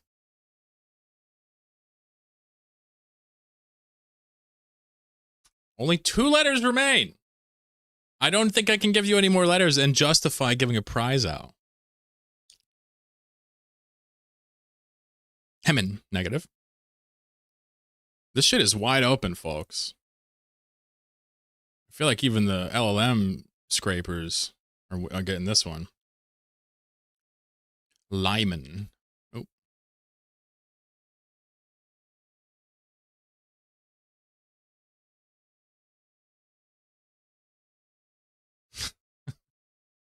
But you did get this letter right. Like, this is a free one at this point.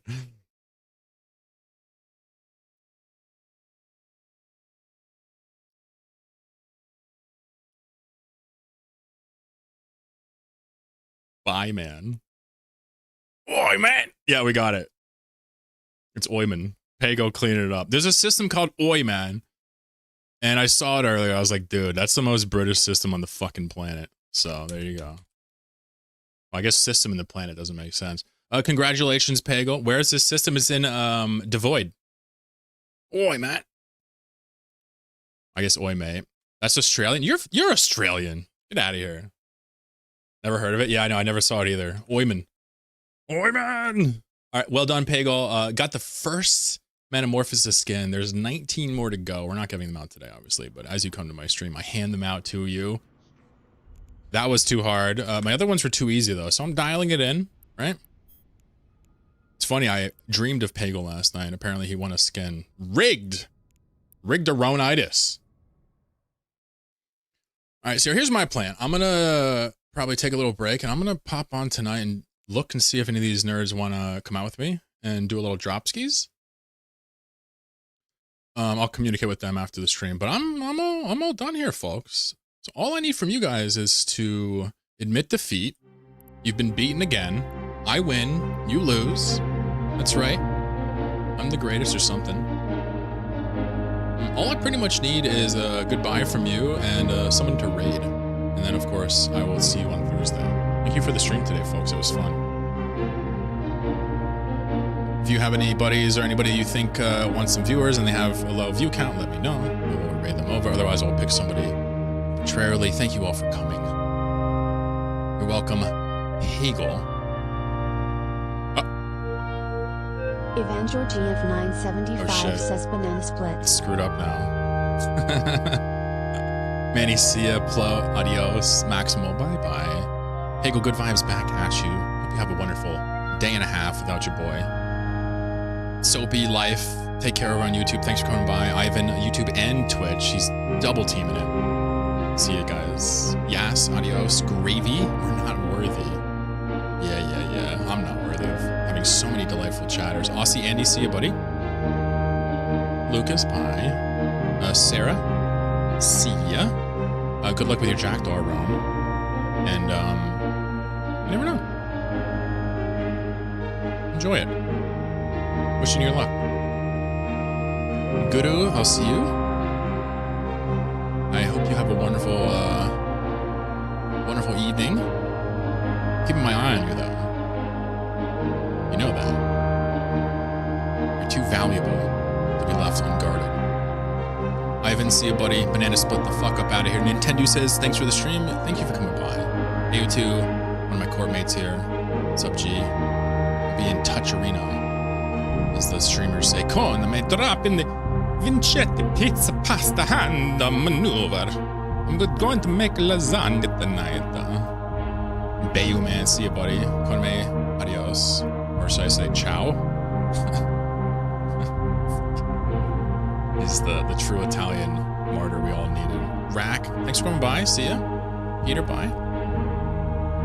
See ya, Nova. Thank you guys, of course, for the gifted subs and all that jazz, all that money stuffs. Appreciate that. Good to nerd out in Chloricus then, hell yeah. Norris, see ya, bud. See ya, Undub. See ya, Dress Code. See ya, Cam. Love your pretty faces. I'm gonna dartboard somebody. Let's go. Serpent Power's back online. Fuck it, we're going Serpent Power. Why overthink it? Joe Lost, thanks for coming by, mister. Hope you enjoy the things you do, Katse. See ya, bud.